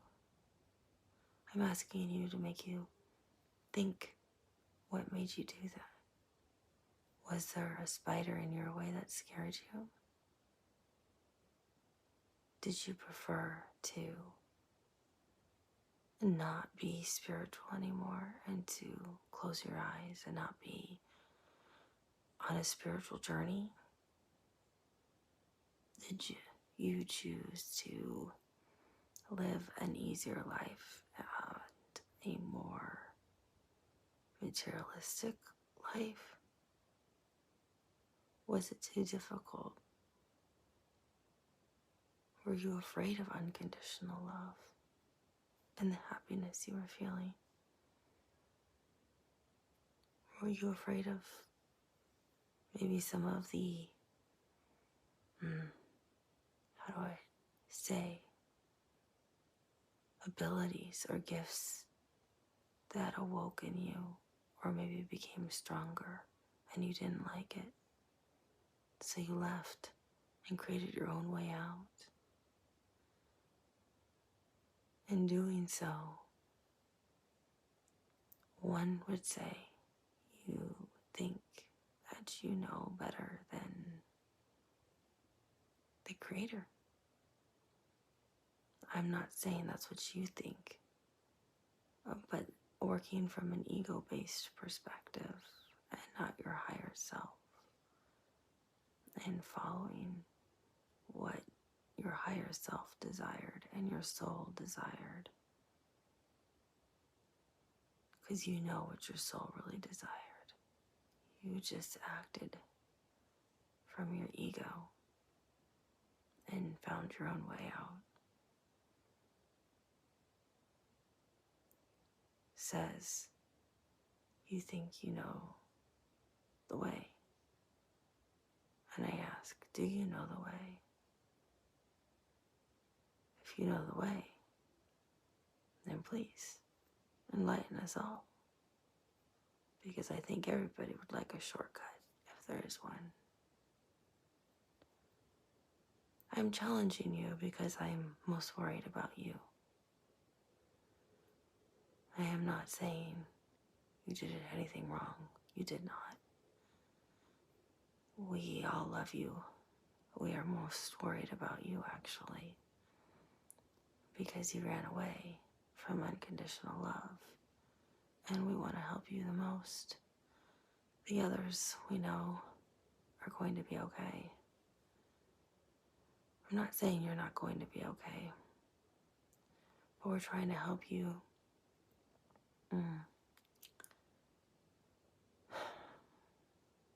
How do I say? Enter the forest. Be willing to look at the path. Take a step in the right direction. If that helps. I know it's hard when you are living in an ego perspective and may have lost connection with your higher self. You may have stopped meditating or praying or disconnected from your friends who are more spiritually connected. That's okay. They will all welcome you back. They are ones who do not pass judgment. As we do not pass judgment, as God the Creator does not pass judgment. So, all you have to do is turn around and start walking. And you're on the path again. That's all you have to do. Or just ask. Ask your guides, ask your angels. Ask one of us as an Ascension Master for help. And we will be right there. We will not leave anyone behind who wants to come along. Anyone behind who needs help with their spiritual path, their journey. You are all part of our responsibility. We are your teachers. We love you. I am speaking for all of us who are the masters who teach all of you and walk with all of you. We are all assigned to all of you differently, but it's just I who is talking. It's just one. It's just me who's talking.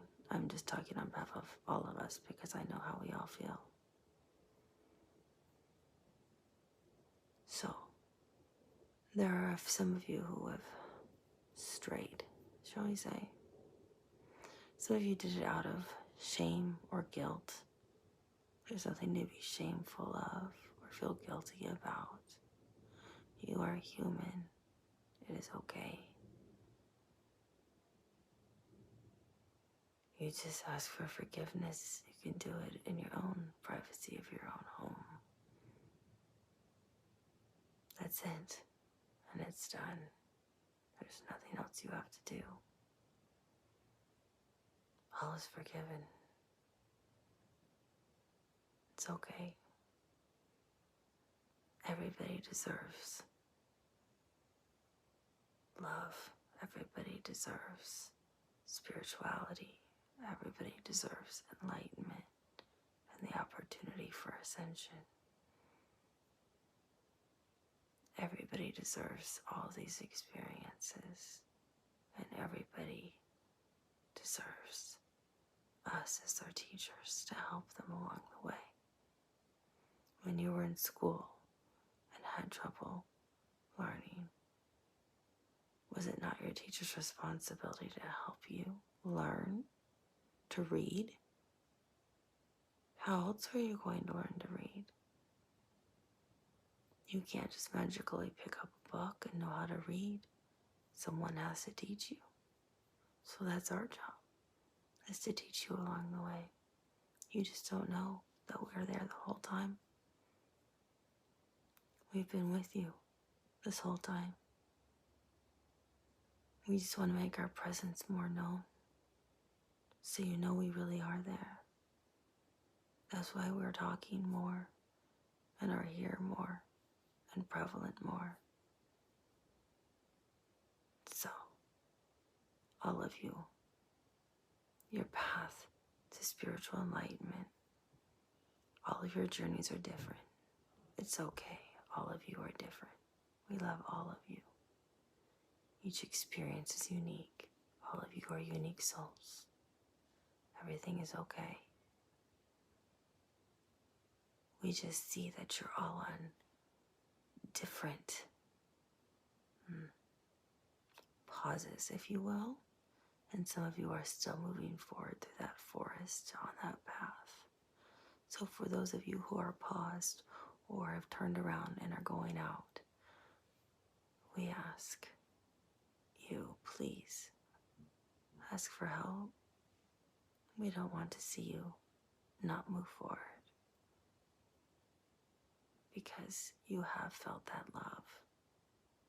And we want you to continue to feel the love and move forward. And that is the purpose of this communication from me to you. We love you. You are always loved unconditionally. And I will talk with you again soon.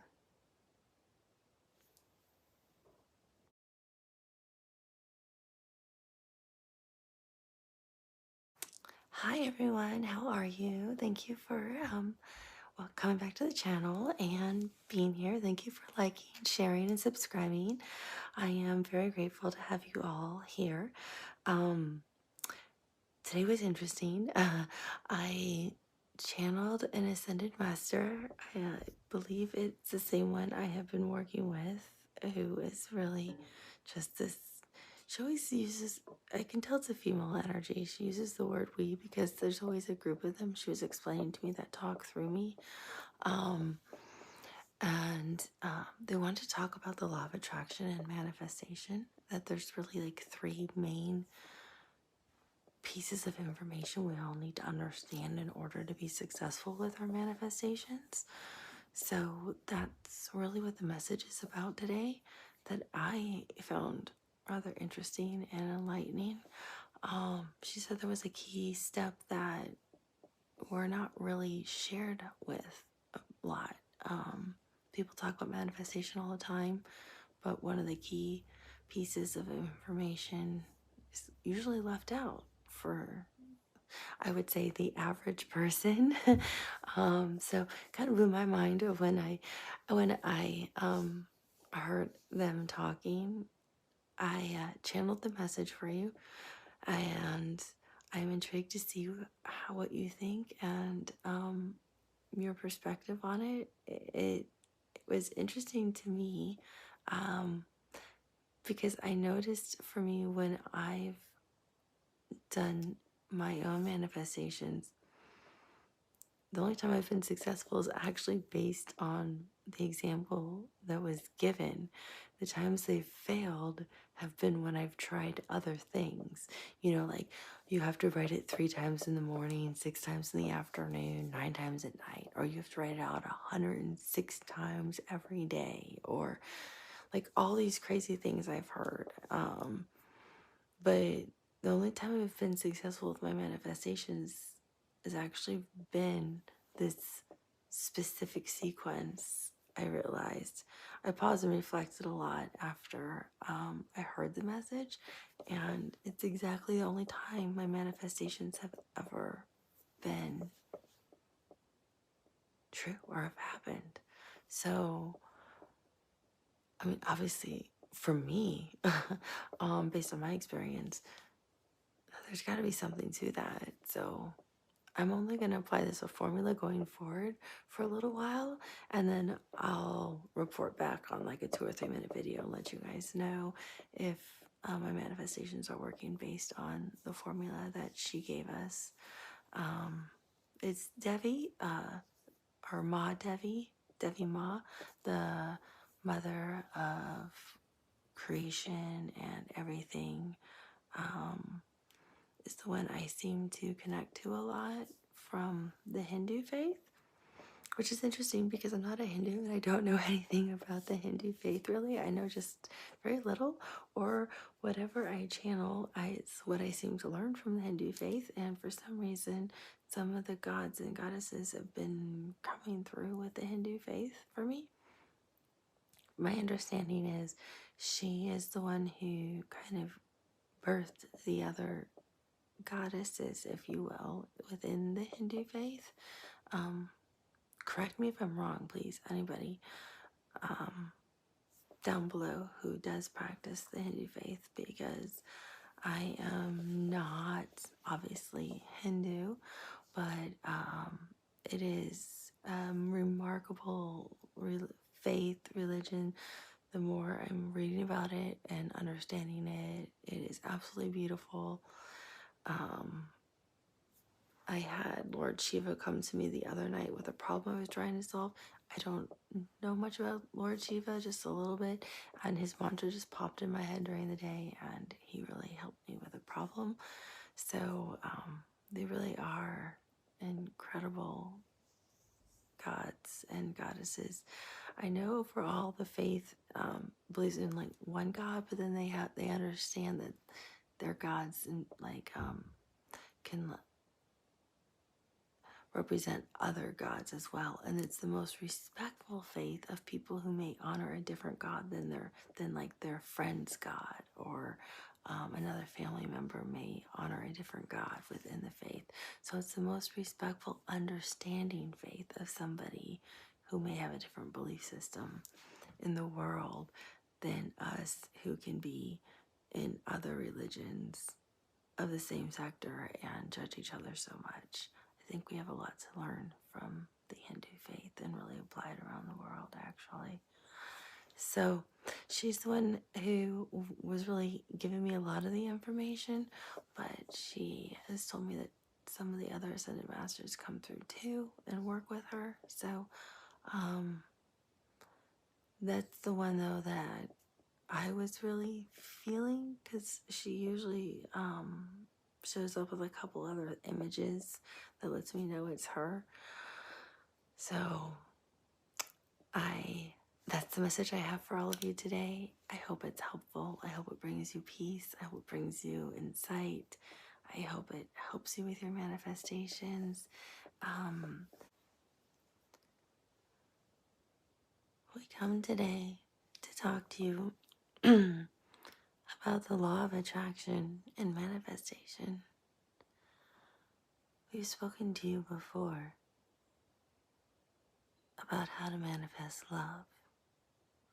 It's a very simple concept made for people on earth.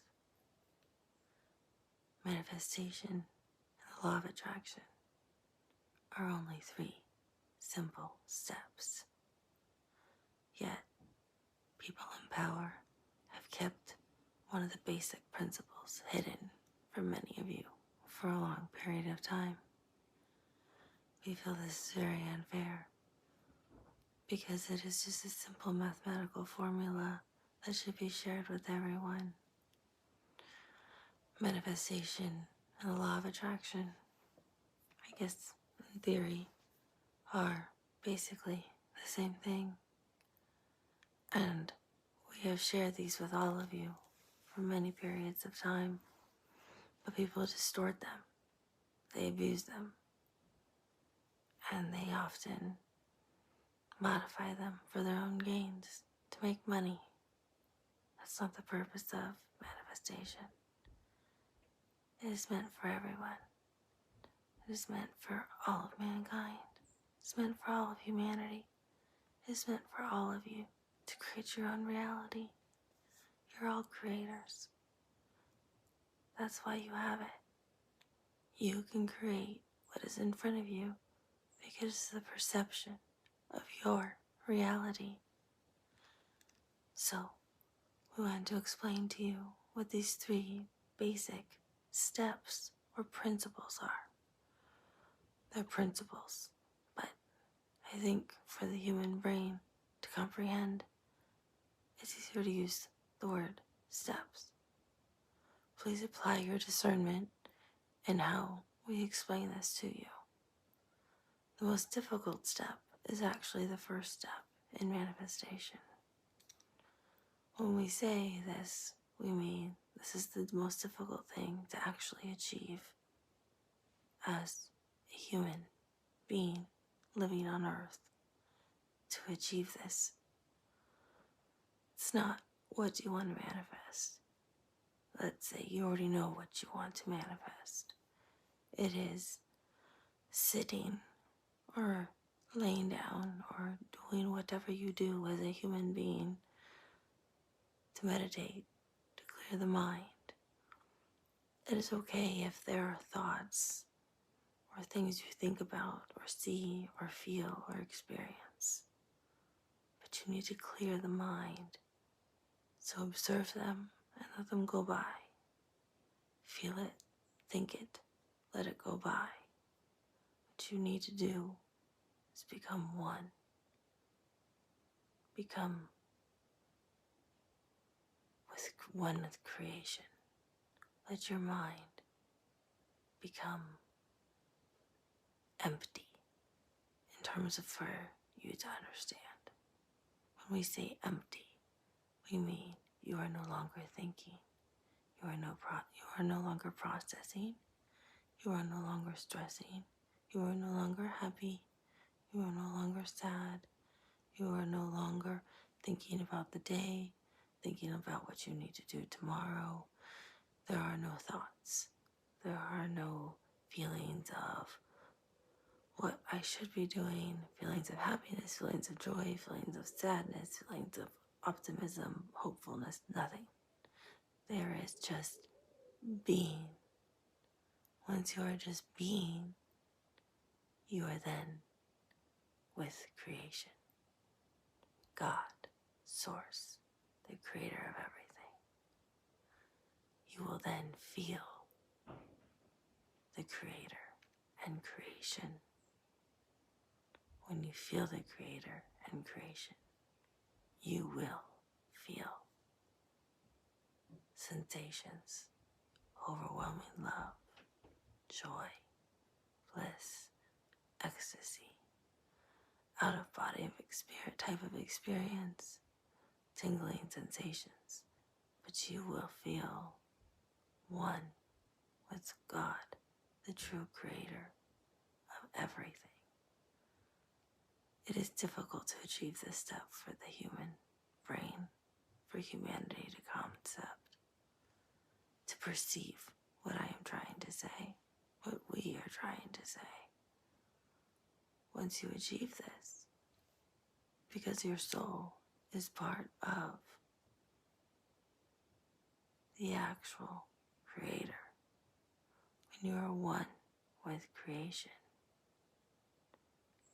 the creator itself, that's where you create. That's where you set your manifestation, your intention. You visualize it, because only the creator can create. So, let's say, for example, you lack food, you are poor and need food and are hungry. If your manifestation is food, you set the intention to have more food, to have an abundance of food. I'm using this as an example.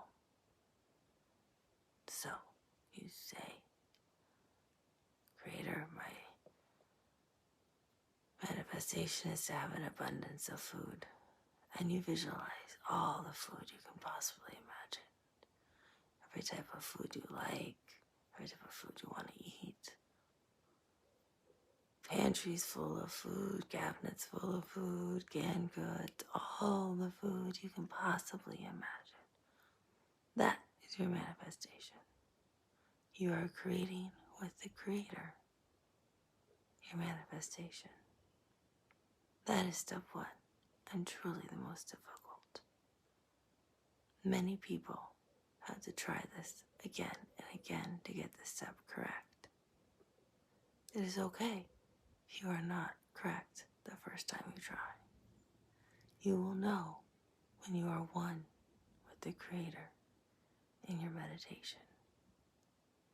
Step two is where most of humanity has not been informed about what they need to do to make their manifestation actually effective.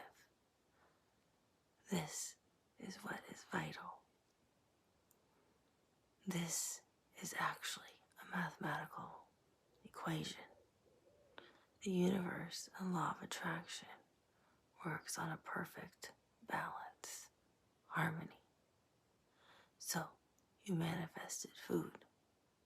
Let's say all you have is a half an apple to eat that day, and you are very hungry. You saved it to eat at midday. Now you see a child who is starving and has not eaten for days. You give the child the half apple to eat, for the child is starving. You are an adult. You know you can go another day and find food. You have now created a karmic imbalance within the universe, for you gave away your only source of food. The universe must restore that karmic imbalance because you gave away all you had to that child so the child could eat.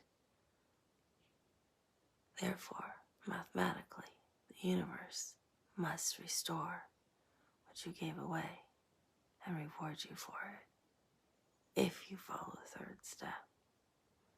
But it must restore that because it's out of balance. You understand? That's what they do not share with all of you in terms of manifestation. The emotion is important.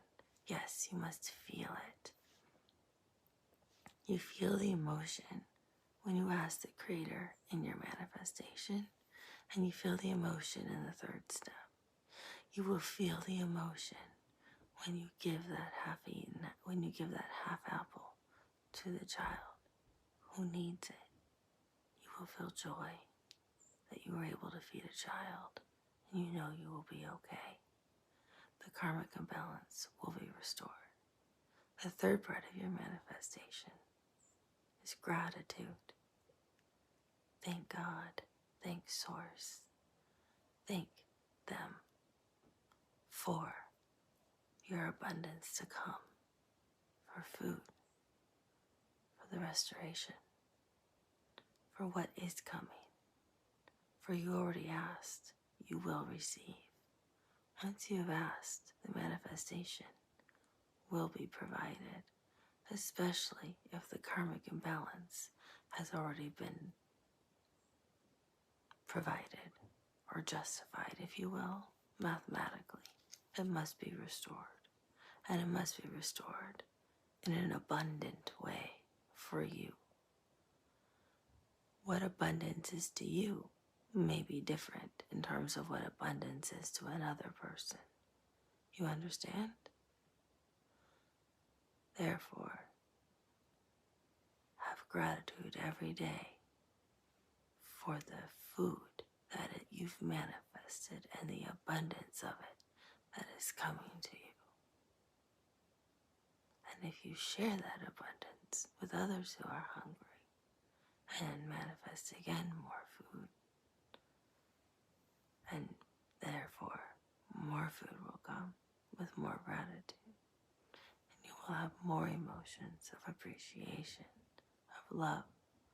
It'll be easier to connect with the Creator because you will be practicing with another manifestation.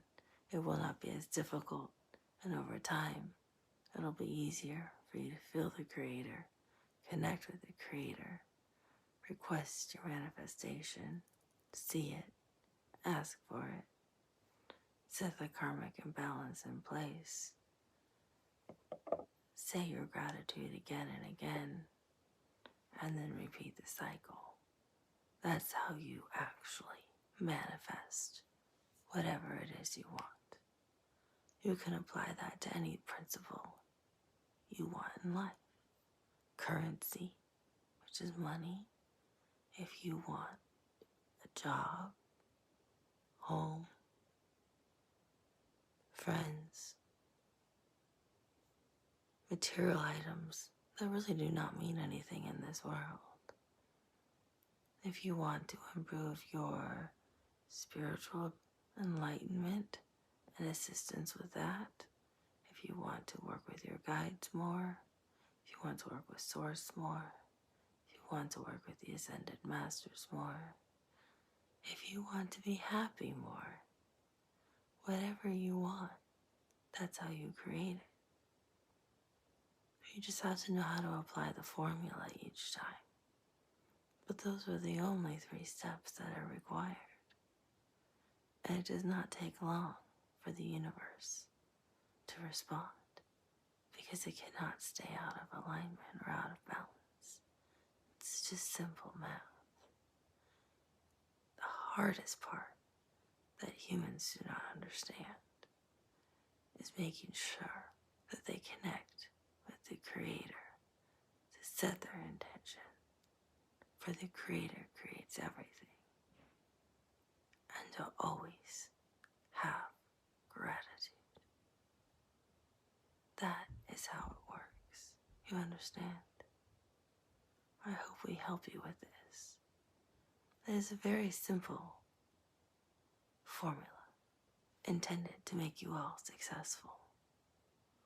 But most people keep out the karmic imbalance intentionally to set your manifestations to fail, to keep the average person from not getting what they want, to keep an injustice in the world. For this, we do not understand. Well, we do, but it's more complex than this video is intended for. But we felt it was important everyone understood the 3 basic principles of manifestation. Some people don't understand them, and they continue to talk about manifestation, or they think they understand 10 steps to manifestation or 20 steps to manifestation, when it really boils down to 3 simple basic steps. And we think it's easier just to share those steps with you, and you can apply them in your life, and you will see the rewards quickly, because everyone should have access to it. It is created and intended for everyone and for you. It's supposed to be that way. Everyone should have access to it, not only the elite. And it's not meant to leave out a key component where only certain people can have access. This is not right. That is something for another day to discuss. That is a karmic imbalance. We are restoring it by sharing it with all of you to make sure you understand the 3 core steps, 3 core principles, if you will. But you must always come with a pure intention, with the real feeling, the real emotion behind it. And set that intention, manifestation, with the Creator, the karmic imbalance, and always have true, genuine gratitude for it. And then it'll show up. Don't ask when, just know it will. It will always show up. If you understand that, then you will understand you can manifest anything. The way we explained how you can manifest love. If you want to know how to manifest other specific items, we can explain those for you too. But the example of how to manifest food is the same way you would manifest currency in your world. It's the same exact concept. There is no difference. We just thought a food example would be rather simple to understand. Everybody should have access to it. Everybody should be successful. And everything you manifest is something you already have access to in your reality. You may just not know it or see it, but it's already there, and it's actually already intended for you. That's also why you can manifest it. Sometimes people can't see what's already there until they get to certain levels of their own spiritual enlightenment. And part of the manifestation process is part of your spiritual growth. And as you grow and become more enlightened, you can see what you're able to have access to. And after a while, you realize you don't need all the money. It's not relevant. It's the understanding of spirituality, love, compassion, empathy, connections with the right people. Those are the things that matter in life. Yes, we understand as humans, you all need to eat. You all need to be able to pay for a place to live and have daily things to do and typical functions that human beings do. That you will no longer strive at a certain point of spiritual enlightenment for these other material things most people crave on the planet Earth. Your desires change as you grow on your spiritual journey, and you will manifest other things. It is fun to watch you change and grow. We are all here to help you with that. We are always here for you.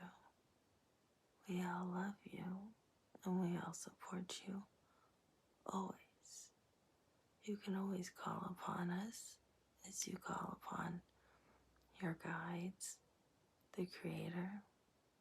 You can call upon us as we are here to help you as well. Because we love you, and we all want you to succeed and be happy in this lifetime that you are experiencing. So, we hope this message is helpful for all of you, and that you are successful with it, with these 3 basic principles. You should succeed. We know you all will. Thank you for letting us talk with you. Goodbye.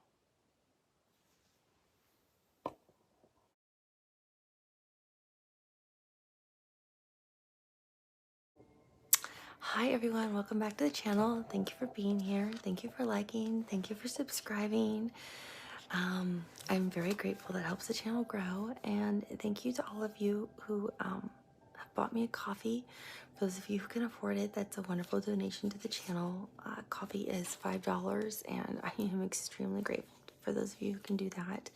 And thank you to everyone who's emailed me for a personal private reading. As you know, I do not have set prices. You pay what you can afford. That is the guidance I follow from my guides. So that's it. You just pay what you can afford. That's all that matters. To me, what matters is that you get the reading that you need. So if the reading ends up being 3 hours long, the reading is 3 hours long. It's not like I'm going to say you now owe this ridiculous amount of money. If you say I can only afford X amount of dollars, that's all you pay. You're still going to get the type of reading you deserve. And that Spirit says this is what they need to hear. So thank you to all of you who've emailed me. This was kind of an interesting reading that came through tonight. It was a message from the Ascended Master, Lakshmi. I pulled her card that I actually have a card of. So this is who came through.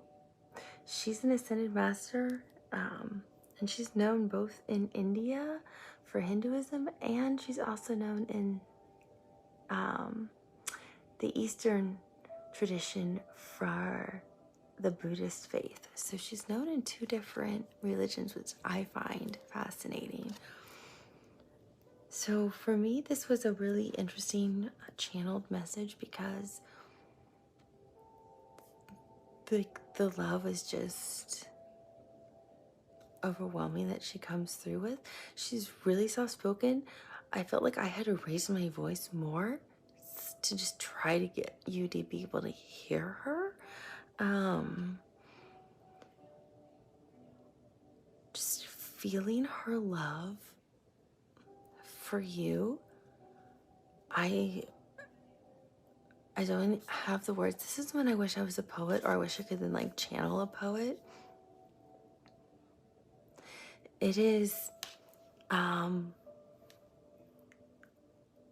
way I would describe it is the way the love feels is as if I had sunbeam rays that were just bursting from my heart, and they were just shining down and radiating through the camera towards all of you, because her love is so pure. It'd probably be like golden light, I guess, or white light, divine golden light or divine white light that is just like pouring. It was just pouring out of my heart, and I felt like it was just shining on all of you, because there's so much there's just so much love. It felt as if my heart was literally gonna burst from this sense of love that I was feeling from her. It is overwhelming love that she has for everyone. It is a love I really do not have the words to articulate, other than it feels like your heart could explode from so much love. That's how much love it is. It is just radiating this divine, beautiful, golden, sparkly light, or it'd be this white, sparkly, divine light. And that's what it felt like. I was just like, I felt like I was shining that light on you from my heart, from her. She speaks about abundance and what that means to her, and how to obtain abundance from her perspective and how she defines it, and how everyone can be successful in their own way with achieving abundance, and that everyone has free will. And if you change your mind later in life, that is okay too. That she will never give up on anyone. She loves everyone. And just to ask her. And she also talks about the other ascendant masters too, which you know, I think it's kind of common. We hear them sometimes refer to we, and then sometimes I, but she refers to them as well. It felt like she was willing to come back and talk anytime you wanted if you had other questions. It seemed like a general introduction. I have to be very honest with you. She wanted to come through like a week ago. I think I had said on one of my other videos that I was a little nervous because channeling's a little bit newer for me, and I have this beautiful, miraculous friend here in the 3D who's helped me with some of my fear. It's made the channeling a lot easier for me, and I'm not scared now to be as open and kind of let them just talk, where before I would just kind of like turn the camera off, like, okay, that's enough for me, I'm done. So it makes it easier for the message to come out maybe the way they want, but it felt like she's open. It didn't feel, I could see her literally like standing in front of like it seemed like a room of people, and asking for questions, and people raising hands and asking questions. That's what she was showing me while she was channeling through me. So sometimes when they channel through me, they'll also show me like images or videos or photographs. So she was literally showing me people like asking, like raising hands and asking questions of her while I was channeling. So it was telling me, she was saying they can ask questions. So if any of you have questions of her or want to know more, you can. So if you want to email me privately what the question is, I can ask her and then I'll channel the message for everyone, because it could be pertinent for a lot of people, but I won't say that whoever asked the question. Or if you just want to post the question, feel free to post the question and I can always ask that as well. And that's a great way to try to get some of her other answers out. I started with abundance because I knew that was one of her main things that I know people will do the mantras over, is abundance. So that would be a great way for her to try to connect with everyone. But she showed me some other images too of things in the future that looked like people had questions about. So she did show me, when she was talking about people crying, she literally showed me people in different locations around the world and what they looked like. Not that I would say, oh, it's you if I saw you, but she was just showing me like what it looks like and what she could see.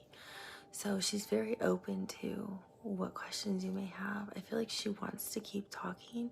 She wanted to come last week and I said, no, I'm sorry, I'm too nervous. So I'm so grateful for this beautiful friend that I had that helped me work through this fear so I can do it. I hope it really helps you, and I hope it resonates with you. And thank you for listening. I put timestamps below for the introduction and for the channeled message, so enjoy. This is truly just a beautiful, loving, ascended master being, soul, and I am so lucky I got to feel her love. I hope all of you feel it too. So I will talk to you soon. Bye. I'm so happy to be here with you today. Thank you for welcoming me. There's just so much love. I'm welcomed with so much overwhelming love. And I bring to all of you so much love, so much peace. Because that's what we are, just love. I have so much love for all of you. There's so much love. There's so much love in this person for all of you. This person has so much love for people. It is such a nice being to be in, to feel love for so many people. It's a beautiful place to feel. Thank you for letting me talk with all of you today. I hear all of you. Thank you for all of your beautiful prayers. I hear all of you. I hear some of you when you cry. I hear when you weep at night, when you're in your beds, when you think you're alone, when you're in your cars, when you're in the bus, when you're in the subway, pretending to blow your nose or cough, when your tears are crying. Please do not cry. All of your prayers are heard. We all have unconditional love for you. All of your prayers are answered.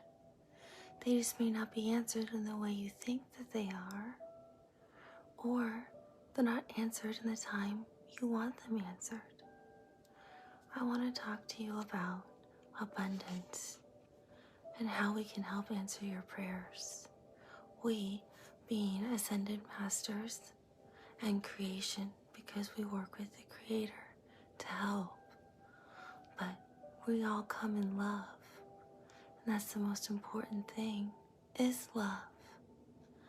And I think a lot of you sometimes don't understand when you're asking for abundance that the most important thing first is to have abundance for yourself, meaning having overwhelming love for yourself, self-love. A lot of you don't even love yourselves. You struggle with yourself. And that's what I personally worry about. When you put yourselves down, it makes me concerned for you as souls having these experiences. You are already beautiful, perfect souls. There's nothing wrong with you. So you need to make sure you see the beauty in yourselves, what's already wonderful about yourselves.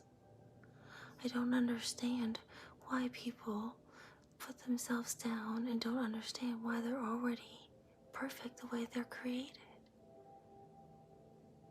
Your souls are already beautiful.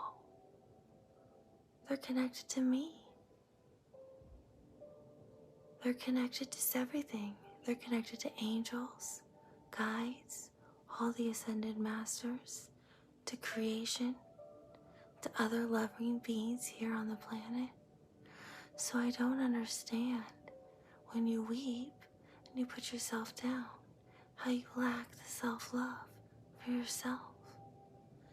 That's what's so sad. You need to look into yourself and understand, what do you like about yourself, and focus on that. We understand it's very difficult living on Earth. It is a very difficult journey, and all of you are brave souls to take this on. But you came here to gain insight and knowledge to bring back with you. So, I'm not asking you to wake up the next day and say, I'm a fabulous person and I love everything about myself if you're struggling with yourself. I'm asking to focus on one thing, just one thing that you might like about yourself. Maybe you're an incredible artist. Maybe you write beautiful poetry. Maybe you can meditate really well. Maybe you're incredible at running. Maybe you really paint beautiful paintings. Maybe you write poetry. Maybe you dance. Maybe you sing. Maybe you make jewelry. Maybe you hum. Maybe you take care of animals. Maybe you brew your own tea and make your own tea. Maybe you're known for making the best bread in all of the community. All of you have something unique and special, a gift that no one else on this entire earth plane has other than you. Embrace it, find it, identify it, notice it, love it. Focus on that and love that about yourself, and let everything else go. That's what you need to focus on, and that's what you can start to love about yourself. Maybe you know the names of all the trees in the world and no one else does. That's a remarkable gift and beautiful in of itself. All trees are living beings and part of the planet, and that's beautiful. Maybe you know all the sounds of all the birds and what they make, and no one else knows that. That's beautiful. All birds are living and they're all communicating. Maybe you understand how they communicate and what they're saying. Focus on that. Love that about yourself and your soul, and what's special about your soul. Those are the people I'm worried about right now, because I know you're crying. You're crying about a lot of things, but some of you are crying about a lack of self-worth, self-value, self-love. So find one thing you like about yourself and just focus on that. And if you let everything else go, everything else will begin to improve. I don't have to use the words law of attraction or manifestation. People use those all the time. But this is all you need to focus on right now for your soul, because you are the souls I'm the most worried about. You are the souls who call my name. You are the souls who ask me to come close. I come very close. I am in your hearts when you cry. I try to comfort your tears. Please do not cry. You are already beautiful, loving beings. Please realize you are already fabulous. You are just love. The way this person here, she just let me in, and she's filled with love. She loves every person she encounters. She passes no judgment. She does not judge people. She looks at who they are at their soul level. That's what matters. Are you a good person? If you're a good person, then you're a loving person. That's how she looks at people. So that's what you should worry about. How is your soul? Is it good? Are you focused on people that way? Are you this beautiful, loving soul that just embraces things, embraces new opportunities, embraces the talent that you have? Do you love that about yourself? Do you love the knowledge that you might have, the wisdom you have? Those are the things you need to focus on. You will find happiness there, and there you will begin to grow and improve. And I can help you grow from there, I assure you. Let's talk about this thing called abundance. Because abundance is another thing that is a term a lot of people use. And they use it broadly, but they usually use abundance to imply money, wealth, currency, prosperity. All those are synonyms for meaning bringing in money, making yourself rich, if you will. This is not really what the term abundance is supposed to mean, or how I really mean when I use the term abundance, when I speak of abundance, or when I have used abundance before, or when I think of abundance. Abundance should be something that is all-encompassing. It should be what the real term means when you use the word reciprocity. Reciprocity is used oftentimes when people go for readings and tarot, but it's frequently used inaccurately.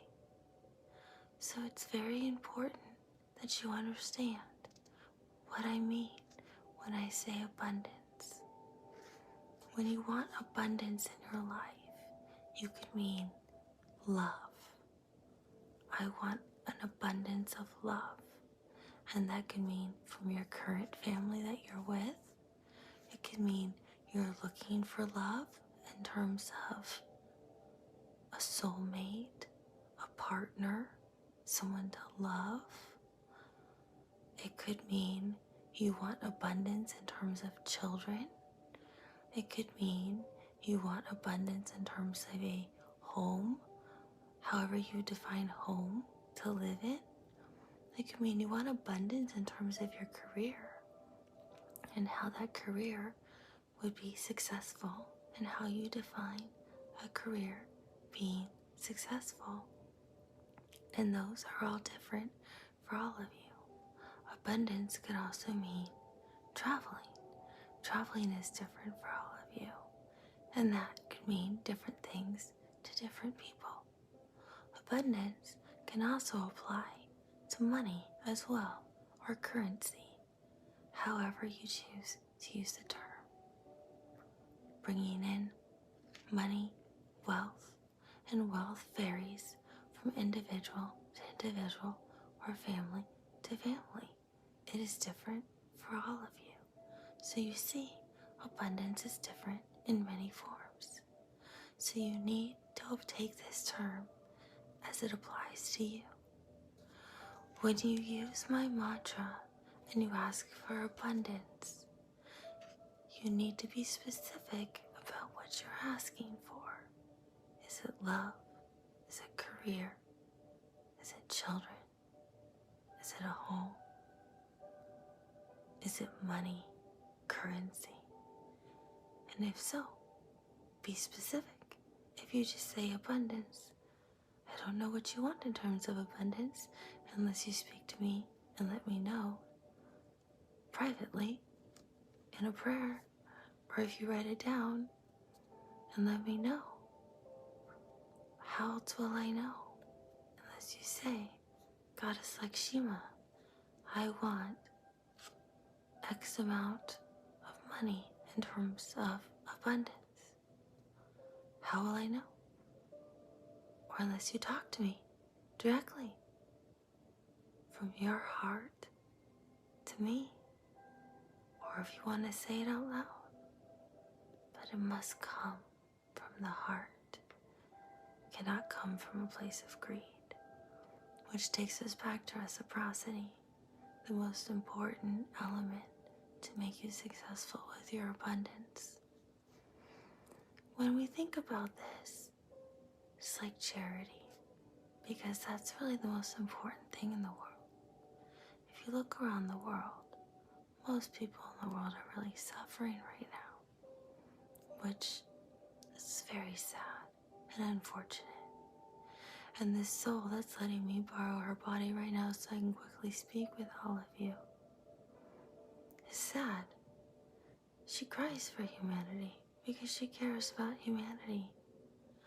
I tell her to stop. It's not her responsibility to take on all of humanity, as it is not all of your responsibility to take on all of humanity. But you can help humanity. That's where people go wrong. This person, she's always helping people. It's always important to be selfless. This is where people go wrong often. They are not selfless. They are often,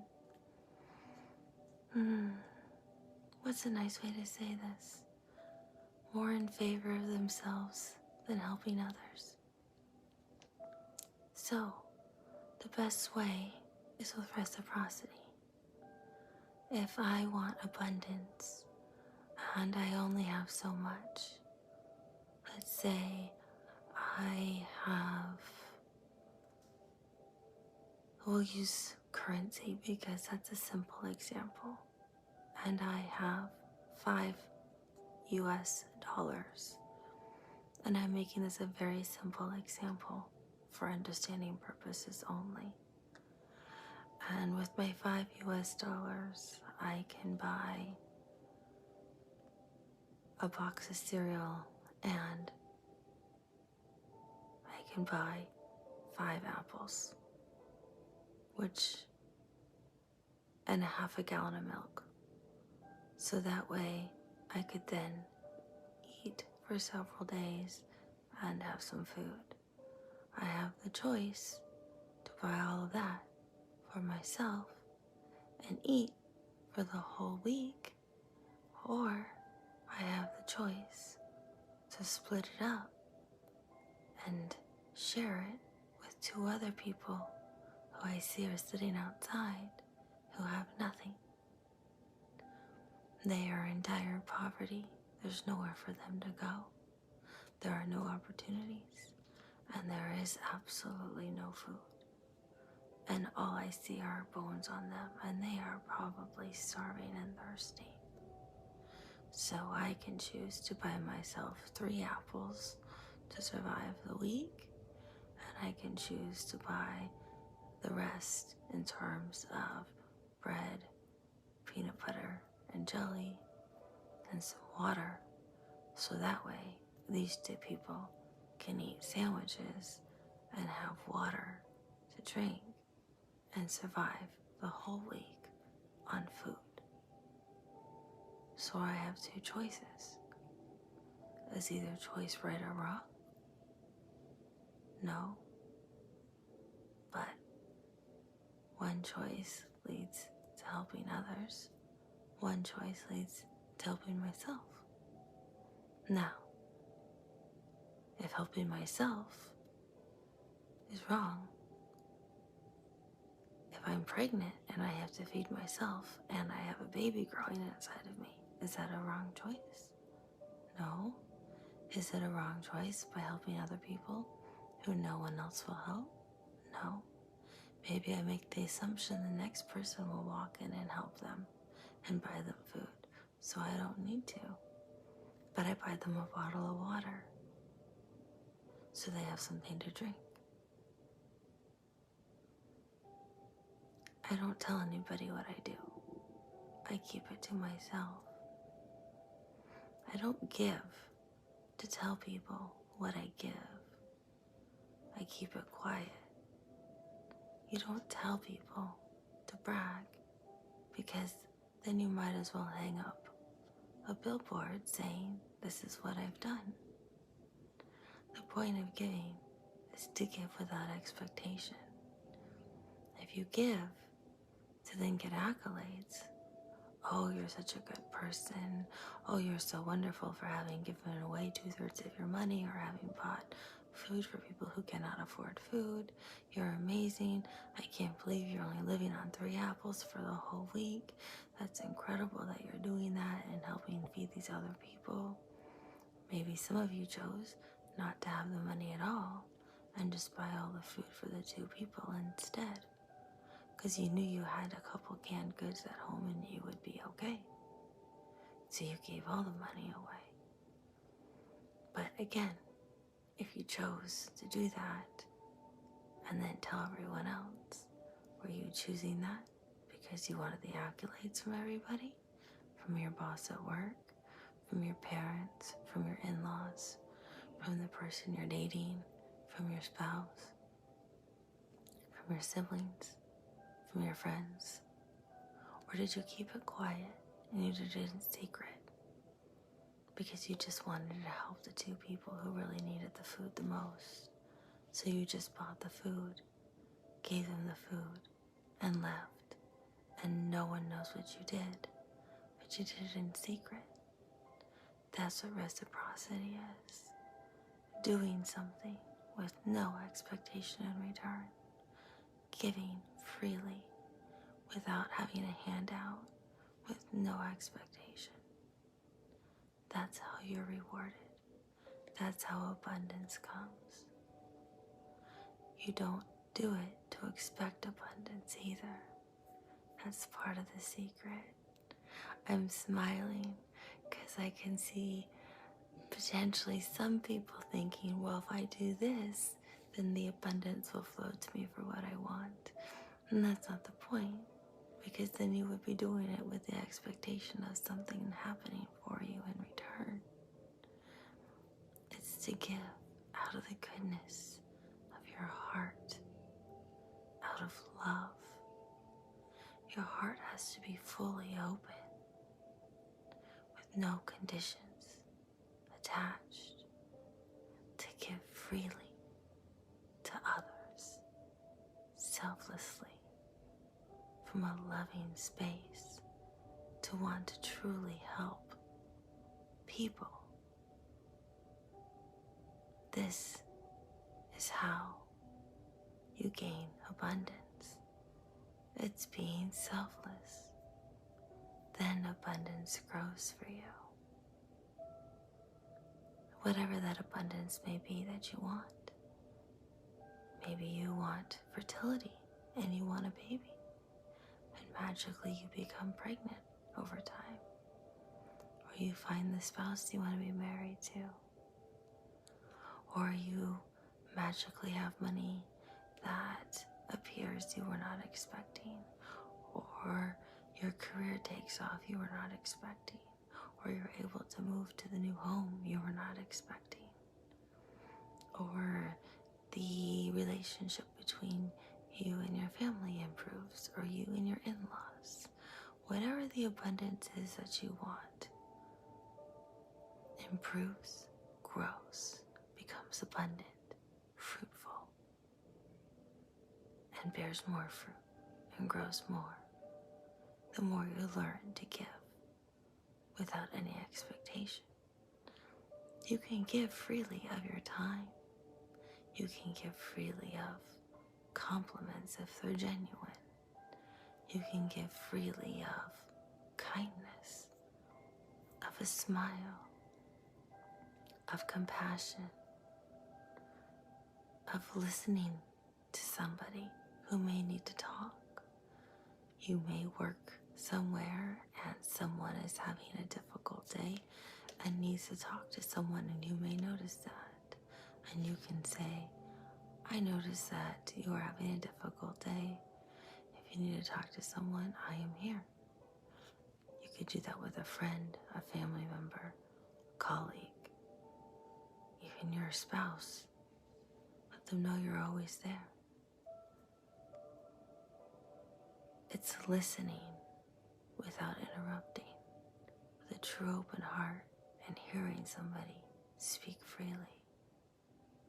Sometimes somebody just needs someone to talk to, and that's all they needed. That's also giving freely from your heart and not thinking negative thoughts about the person. It's just being there for someone when someone needs somebody. Another way is actually just showing gratitude. Gratitude can be shown in many ways. People will show gratitude through prayers, through mantras. People show gratitude through meditation, through walking through nature. But a beautiful way to show gratitude that I think people often forget is to show gratitude to the ones that they're closest to. And that is telling someone, I am grateful that you're in my life. I enjoy having you in it. I appreciate that you stayed up late at night to listen to me talk when I know you had a really stressful day and I just needed to talk to you for 15 minutes. Thank you. Things like that are so important to other people, especially when you're coming from a very loving, compassionate space. This is how we show love to others. This is how we expect nothing in return. And this is how we receive abundance. Your abundance can grow in terms of love, with connections, with your friendships, with your families, and with your spouses, with potential new partners that you may be looking for. So you can all wipe away your tears. We hear your prayers. When I say we, I mean all of the Ascended Masters. The Creator has heard your prayers. The angels have heard your prayers. Your guides. All of your prayers have been answered. We want you happy. We want you laughing. We want you living in love. Love for yourself, with healthy boundaries for yourself, and living in a happy, loving space with other people. But the only way you can do that is if you're willing to open up your heart. That's why it's so important. You can only do so much. It is wonderful that you ask to speak with me, that you say my mantra, that you pray with me, that you want to hear from me.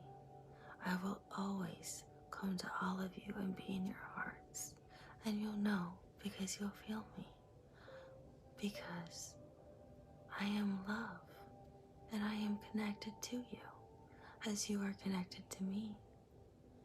But the most important thing is that you understand you are deeply connected to everyone else. So make sure that you understand, for your abundance to come in the way you want, you must be able to let go of what you truly desire and be a little bit more open to just loving the world, loving the earth, loving the air, loving the sea, loving the oceans, loving the animals, loving people around you. Smile at the cashier next time you check out. Give a genuine compliment to that person. Maybe they have a great haircut. Maybe their nails look nice. I don't know what it is, but when you start to act that way, you will bring happiness and joy to other people's lives, because you expect nothing in return from these people, but you will bring happiness to them. The more happiness you spread, the more joy you spread. You are being selfless with it. Reciprocity. And by doing that, the more it comes back to you. So the more that abundance will come back to you that you are in search of. And it'll keep coming. Because the point is to be selfless and a loving being. That is truly what your soul is. And if you start to live that way, all of the things you desire will actually come to you because you will be living that way. It is very simple. It is not difficult. It may seem that way, but it's not. You don't have to give up anything unless something is harmful for you. It's probably not in your best interest, and you would know if something was harmful for you. We would never, ever advocate for something that is harmful for you, because we only want you to be happy and loving beings. And that's all your soul's created of, is the vibration of love and selflessness. And everyone is connected at that vibration. The more you act like that, the more you live like that, the more you'll bring that out in other people. And other people will start to act like that around you. And you will start to notice a shift around you. More people will be happy. More people will be loving. More people will be kind. More people will be selfless. More abundance will flow to others and to yourself. And then you can start to ask for more abundance and more things you want.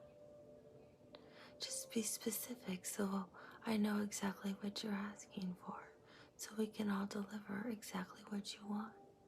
Because all we want is you happy, loving beings with your souls glowing of white light that you can help spread around the planet Earth.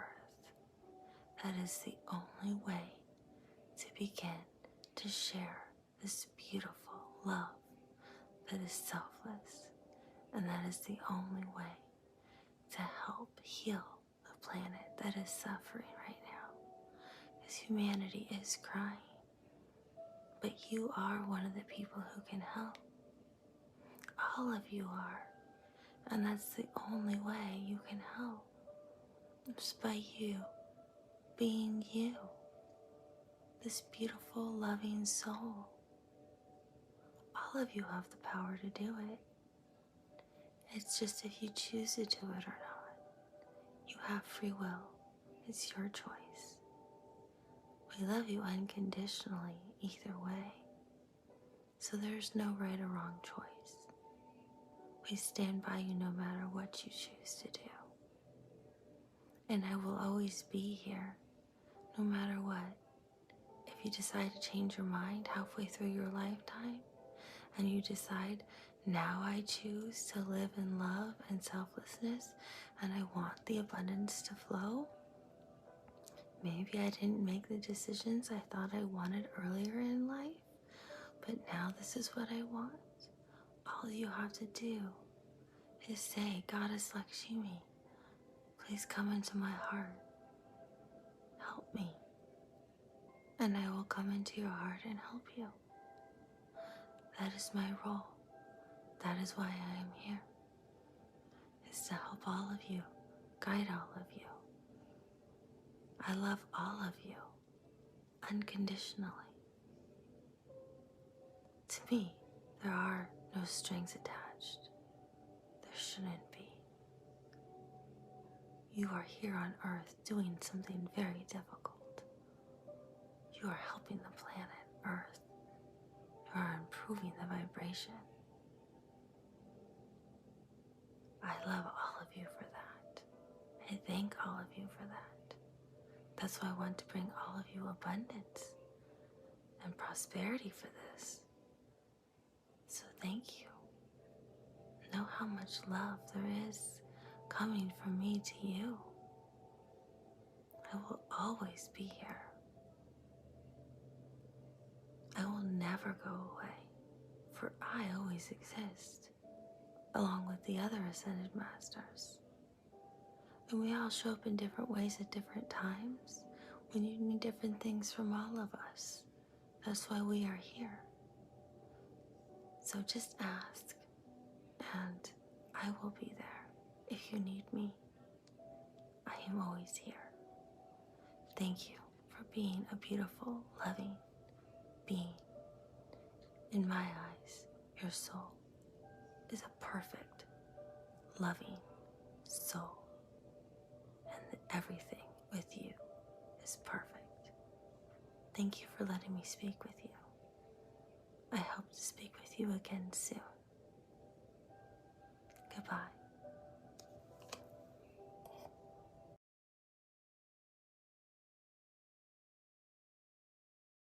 Hi everyone, welcome back to the channel. Thank you for liking and subscribing and for being here.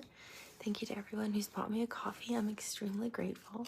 And to anyone who is emailing me for a personal private reading. As you know, I genuinely enjoy doing those. And there is no time limit on the readings that I do that are personal and private. And there is no set price. You always pay what you can afford. So a really strange thing happened today. I came home, so I'm really meticulous about the tarot cards. I actually charge them with selenite and special crystals if I'm going to use a deck. Otherwise, they're always put away. And I came home, and this is really weird. This is really, really weird. There was only one card sitting out. It was the Ace of Pentacles from the Egyptian deck that I absolutely love. And I was just like, what is this? So I sat with it for a while, and I actually got a whole reading off of it for myself, which I usually can't read tarot cards for myself, but it was really profound what I got from it. I even saw like I was being shown a light bulb in here for my, like the reading for myself was really quite something. It was really powerful, but I was like, okay, well, thank you, Spirit. That's really beautiful and generous of you. I don't know how to take that. And then I kept feeling it because I felt so much love and gratitude. So I set the card down, but I couldn't stop staring at it. And I felt like there was another message in it. So I picked the card up and I kept holding it. Because see, what I keep seeing, like if I'm reading the card now, like if I was doing like, oh, this is a reading for like the collective, and this isn't what I got from my reading, by the way. I kept seeing like the 6 here, and I kept seeing like past life energy. Like I kept making me think of like the 6 of Cups with the lotus flowers here. Because it's both like, they're like that crown chakra color kind of, and like pink, but they're also white, and then there's some blue. And remember, in ancient Egypt they were either blue or white, and then if they came together it meant we want peace, we don't want discord. But I kept getting like 6 of Cups. There's some kind of like past life energy here, or soulmate energy, some kind of connection between souls who will recognize each other or are connected to do something in this lifetime together. It's how I'm feeling right now. So I kept getting there's some kind of past life energy or past life information, past life knowledge. But this all I kept, like I'm reading that now for all of you is what I was getting. And of course you can see the flower of life, which was actually what the ancient, it goes dates back as far as ancient Egypt, of course, and the flower life is absolutely beautiful. And it also goes back as far as ancient Greek times, which runs parallel to like the Pythagorean theorem, like it, for the symbol of pi, like infinite, it goes on forever. But and it's all gold and divine. Like you can think of Ra too, like the sunlight right here.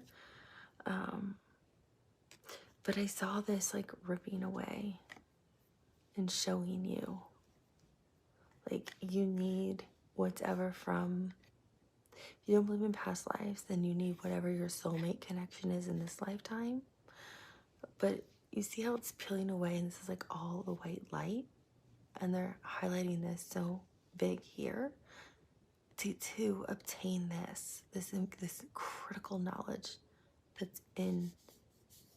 And the flower of life is in so many faiths. Like it's actually in Christianity, it's in Kabbalah, it's in Hinduism, it's in, I think, the Muslim faith, it's in Judaism. It transcends all faiths. So it's not like it's only ancient Egypt and the ancient Greeks used it as symbols. It was before words were used, right? So I was seeing it as like peeling back to say, you're gonna need something either from a past life connection or past life knowledge, or somebody who's now in your lifetime that's from a past life, or some kind of soulmate energy that you're gonna connect with in this lifetime to obtain this really key thing that's actually part of your soul contract. Because I feel like this was source energy right here. Like if we were talking in ancient Egyptian times, like Ra, right, sun god. But this to obtain like what your part of your soul contract is, if you will, to be successful with it. You can see how it's glowing like behind it, right? So it's like really like something big. It's like a major part of your soul contract is what I was feeling. And I can get in further and further because I'm seeing so much more as I'm holding it. But as I thought, okay, well, there's something important here. So I was just like meditating over it and feeling love. I started feeling so much love from my heart. That's usually how like the Ascended Masters will connect with me, is I always protect my energy, but then the way they'll come in is if I let say you can come in when I start feeling this overwhelming love. More love than I can articulate in words. It's like this unconditional love, and I'm just surrounded with warmth and like this all-knowing kind of feeling, but it's all in my heart. So I'm like, well, I guess somebody has something to say, is what I thought. So I'm doing the intro because there was a channeled message that's intended for some of you. I was hearing this was really strong for people who have anything to do with any kind of an Aquarius placement. So I didn't know if I should make it for just Aquarius, but I don't feel it's just for an Aquarius. Like it didn't matter if Aquarius was your south node, north node, any kind of Aquarius placement. And I thought everyone doesn't know their birth charts, so I felt like that was kind of limiting. So I feel like this is relevant for anybody, but Aquarius was what came out. Was the first thing I heard, but I felt like it was too limiting because not everyone knows all about birth charts or what everything is in them. So I'm like, I'm not gonna limit anybody. Which I'm sure they thought, oh yeah, okay, you know all. So what you're gonna see is what the channeled message was related to this card. So that was what I was picking up on the card. But then I started getting like so much love, and like somebody really wanted to talk. So I'm like, okay, go for it. So that's what you're gonna see. And I think it's gonna resonate with some of you a lot, and some of you probably not at all. And that's okay too. Or you might just be like in the beginning stages of like, yeah, I feel like I'm going through some kind of transformation and I don't know what it is or how to articulate it. That's okay. This is going to be the end result of maybe what's going to be on the end of it then.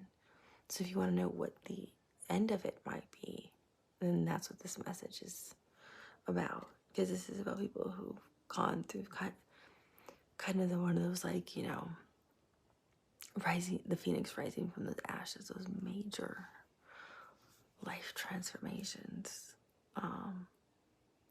That's what this is. So, and they tried to articulate, like, everybody has different things, and it's okay because everyone's just as important. Because we are. Everyone's important in life. We're all equal. We're all souls. We're all connected. We all come from the same place. And all we are is love. So they tried to explain that and try to explain what different paths people might be on. For me, it's a lot because I'm learning, or this is new for me with them. I'm used to spirit kind of coming in and talking a little bit, but it's new for me to kind of hold them and feel them channeling through me. So I phoned a friend for some help. So I kind of sometimes I'm like, okay, bye. Because it's a lot for me to kind of be there, but not be there, because I'm kind of in the back observing it and feeling it and hearing it. So it's unique for me. So I'm being very open with all of you as you're noticing this is something new for me that I'm experiencing, which they're talking about. This is a new experience a lot of people are probably having. This is new for me, having this experience. So I phoned a friend here in the 3D world who knows more about this than I do, about what do you do? How do you do this? Because I don't want to do it wrong or let anybody down. And like they say, don't live in fear, live in love. So that's what I'm trying to do. So that sometimes I'll cut it off. I cut them off, I think, probably a little sooner than they liked. So with my luck, you'll get a second message. Because sometimes I just get a little too anxious with them. But that's how this message came about. But I think to me, the more peculiar thing is, because I'm a very clean person. Like, everything has to be in order. Like, if you looked at my closet, you'd be like, oh man, OCD. Everything has to be hung just a certain way, color coordinated, you know, sleeveless, short sleeve, long sleeve. Then we transition to sweaters, you know, everything's that way. So everything's orderly, tidy. Can't leave unless my bed is made. Like, I'm one of those people, which I think is great. If you're not, that's great too. But those of you who are gonna be like, oh yeah, I get you. So yeah, it would be weird if this card's sticking out when I know this deck is put away right now. It's, the whole deck is nice and tidy in the box. So how did this card just be sitting on top of my dresser? I have no idea. No idea. When it's all in here right now. That's the bizarre part. Or what I would say, the amazing part, actually. When Spirit has something to say, they're going to communicate it. So that's what I found beautiful. And so that's why I wanted to give the long intro, so you can see why you're going to see what you're going to see. It all came from this card. Sitting on top of my dresser. Nothing's on top of my dresser. But a little phrase that says, let it be, and dance to the beat of your angels. Just two little blocks, that's it. And then this card was sitting there. I'm like, what? So I've been sitting here for like 2 hours going, what the what? Because this whole deck is in here. It's not even being charged right now for a reading. Yeah. So I hope you enjoy it. I hope it resonates with some of you. I hope it helps some of you. And if you guys like the channeled readings, let me know, because it seems like a lot more want to come through. I had one yesterday who wanted to come through, and I was like, no, I just can't do it. I just can't. So if you guys really enjoy them, Just say, we like it, we don't. If you want, you can email me privately. If you don't want to leave comments, that's okay too. I completely understand. I guess just giving me a thumbs up on this reading actually will let me know if you like the channel readings. And I wish you a beautiful day, and I'll talk to you soon. Bye. Many of you can see clearly now. You can see beyond this realm. You are going through a major transformation. Your gifts are awakening within you, or they already have. The veil has been pierced, and you can finally see and understand. You have lifted the burdens that have held you back for so long. You have struggled. You've been fearful. You have been left anxious at night. You finally gave away to the fear and decided to live in love and peace and forgive yourselves. You are human, having a human experience. It is okay. These are the choices you made prior to coming to Earth. Being on Earth is not easy, but it is also a beautiful experience. This is how you learn. Your soul grows. You bring the knowledge back to us. It is wonderful. This is how everybody expands. Many of you are now, how do I say, piercing everything. You see through people. You see their journeys. You see their auras. You see their colors. You see spirits. You see things to come. You feel things to come. You hear things. You understand sacred geometry and you don't know why. You see the symbols and things. You understand how the universe is now talking to you. You understand signs and synchronicities when you did not before. All of this now makes sense to you, when before you would listen to it and thought, oh, that is beautiful, this is nice, but I don't have these experiences. The veil has been lifted for you because you have now become more enlightened. You have walked through fire to get to this point and emerged on the path your soul has been intended to walk. This is what we are here to tell you. You are now grounded to Earth the way you are supposed to be. Some of you actually called on Gaia today to help you, and in doing so, it strengthened your power. You can actually feel the feelings of others, and you can discern that those are not your actual emotions. That is a good thing. You need to know what you're feeling and what others are feeling. Your gifts will get stronger now because you are here to help heal the planet and raise the vibration of the planet. Some of you can communicate with animals, some with nature, some with other people. You do not know how you know these things. They are born. They are part of your soul. They are things you've always known. These are gifts you've had deep within you. You're finally awoken to them because your vibration is finally high enough. You have finally been sparked, if you will. Something triggered you. Source has been waiting for this.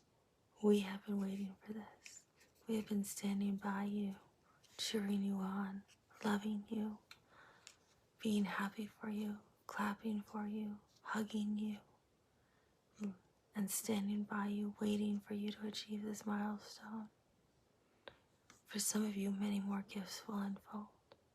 For some of you, you'll be known around the world. For others, you'll be known in your community. For others, you will silently work and heal people everywhere. It's different for all of you. These are things that actually you secretly manifested and did not realize you were manifesting these things. because it's part of your life purpose. It's part of your soul. It's part of your true spiritual contract. You just keep denying it. You can only deny things for so long until it becomes part of you. And now you are in harmony and balance and one with it. These gifts will become stronger and better with you that you've already experienced. Today, many of you experience them for the first time. It is not ironic because it is 222. 2 is a spiritual number. Some of you came in contact with someone who brought this out in you because it's somebody you already know or just met, who is part of your soul contract because it's part of past life energy or part of your soul contract in this life. We are here to let you know. Do not start to be fearful. Do not be scared. Embrace these things. You are here to do wonderful, beautiful things, loving things. Just live in love. Keep your heart open to love. Keep your heart open to new experiences. We're not asking you to share this with everybody. You do not have to. Just take it day by day, step by step, and we will walk with you and help you. We will guide you and teach you. If you feel you need a teacher or assistance, ask and we will show up, or your guide will, or an angel will.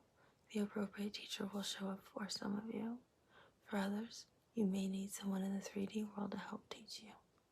All of you are different, and all of you have different abilities. You will know what kind of teacher you need naturally. It's already within you. Listen to yourself. You know. We want you to know we love you. We love you unconditionally, and we just want you to be happy. Do not run in fear. It's okay to be a little nervous, but look to the side of happiness.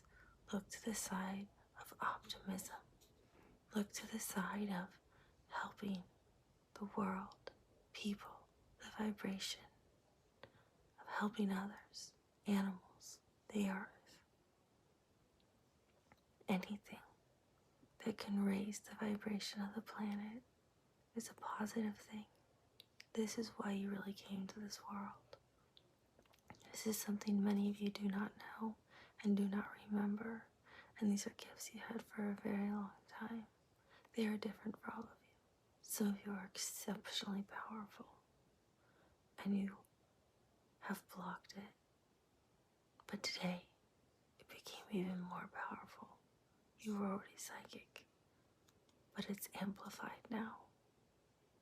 You are seeing more, experiencing more, walking between timelines, doing more things than you've ever done before, and more to come for some of you. Others, you have a gift, and that's the one gift you need to do the things you need to do on earth at this moment. All of you are in different paths, and each path is important. Each path is part of your life purpose. Each path is blessed for you. Each path helps humanity, and that's what matters, because it's all from love, and love is the only vibration. Just know we love you unconditionally, and we are here to help anytime. Just ask. The right resource will show up for you. It will be different for all of you, but you will know when it shows up. We are always here. We are always with you. We never leave you, because we all love you. Know that. Bye.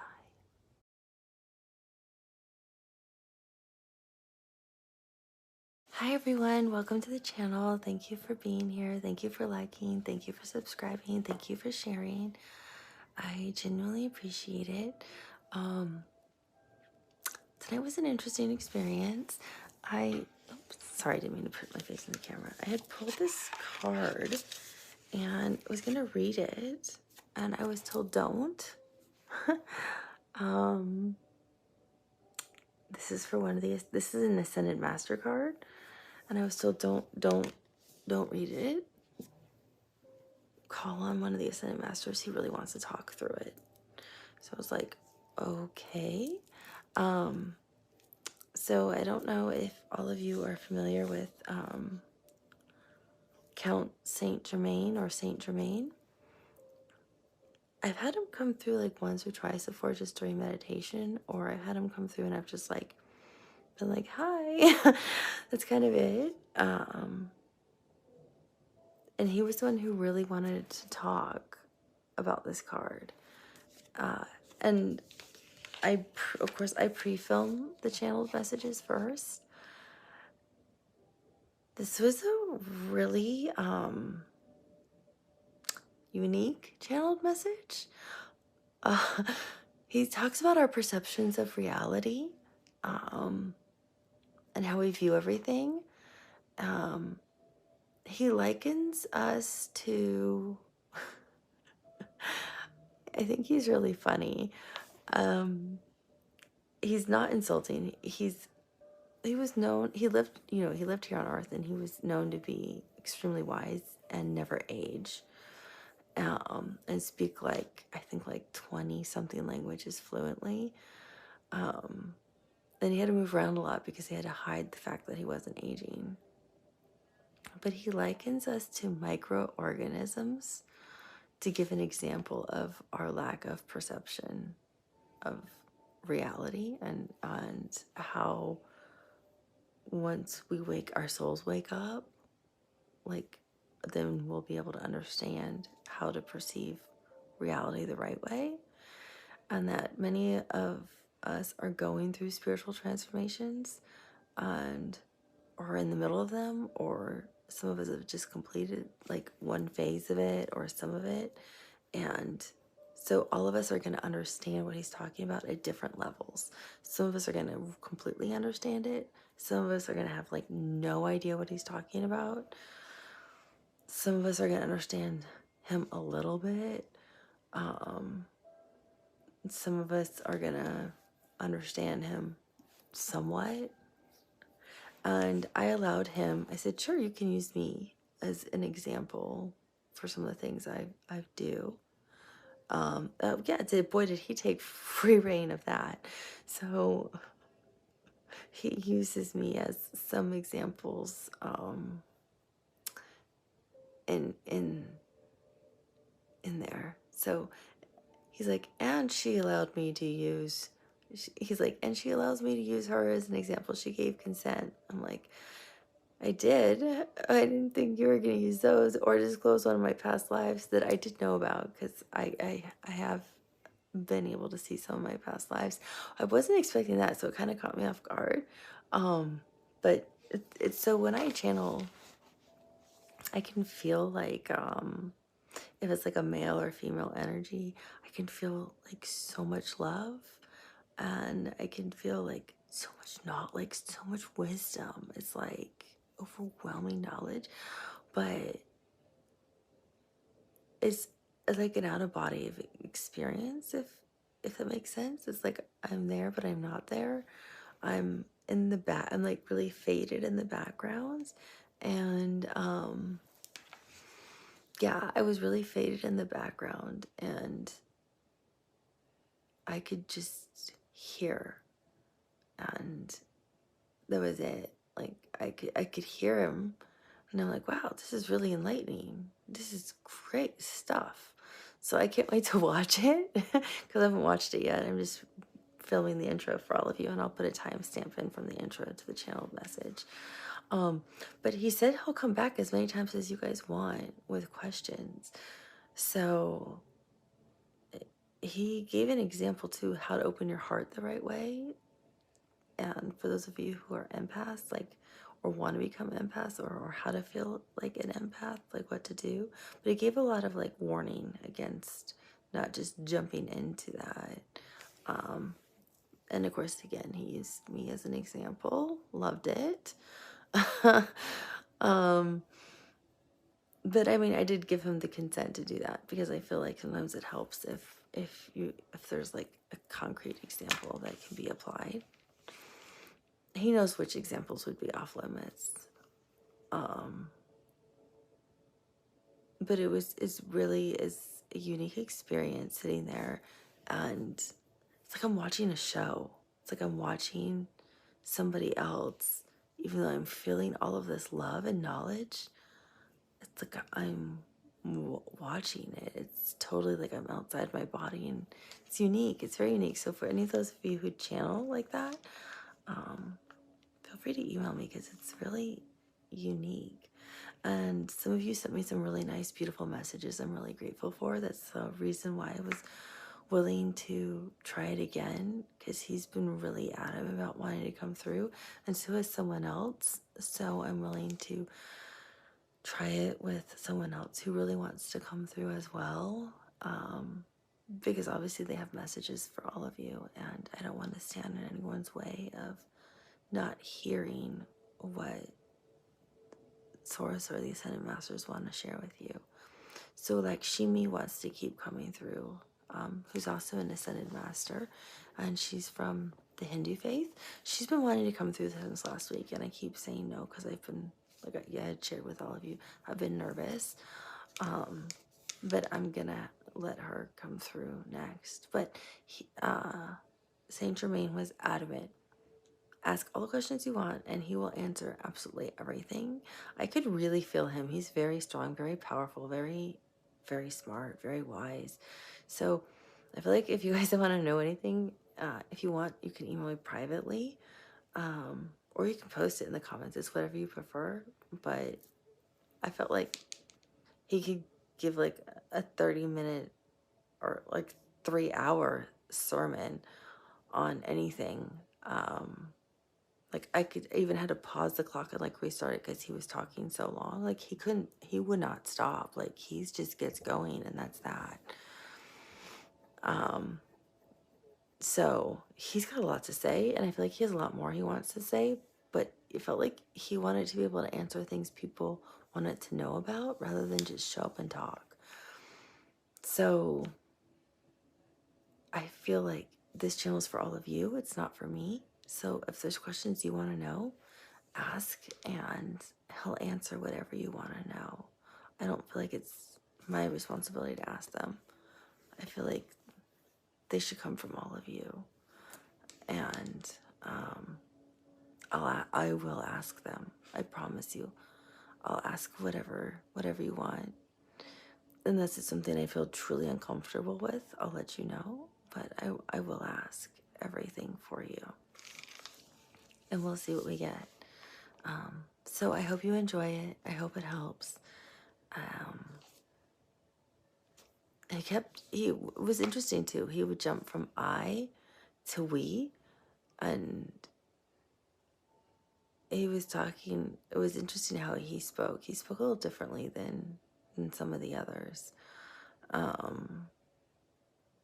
So he's a unique character. When I read about him afterwards, I guess he was a little quirky, and people liked him because he was quite unique in his own personality. So he even talked about he would teach us how like anti-age and not have to like women wouldn't have to do all this like Botox or like beauty things. Like it's just a cellular thing we have to understand. I was like, that would be a nice one to know. So just thank you for being here with me on this journey, because I feel like we really are all growing together, and it's a nice experience. So I'll talk to you soon. Bye. There is a question all of you are posing.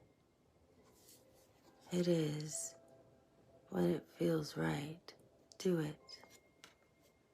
This is the card that she pulled. It called upon me.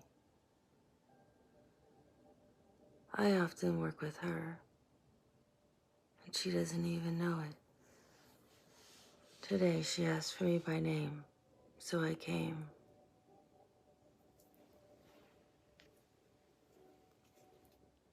I came to help all of you so you would understand.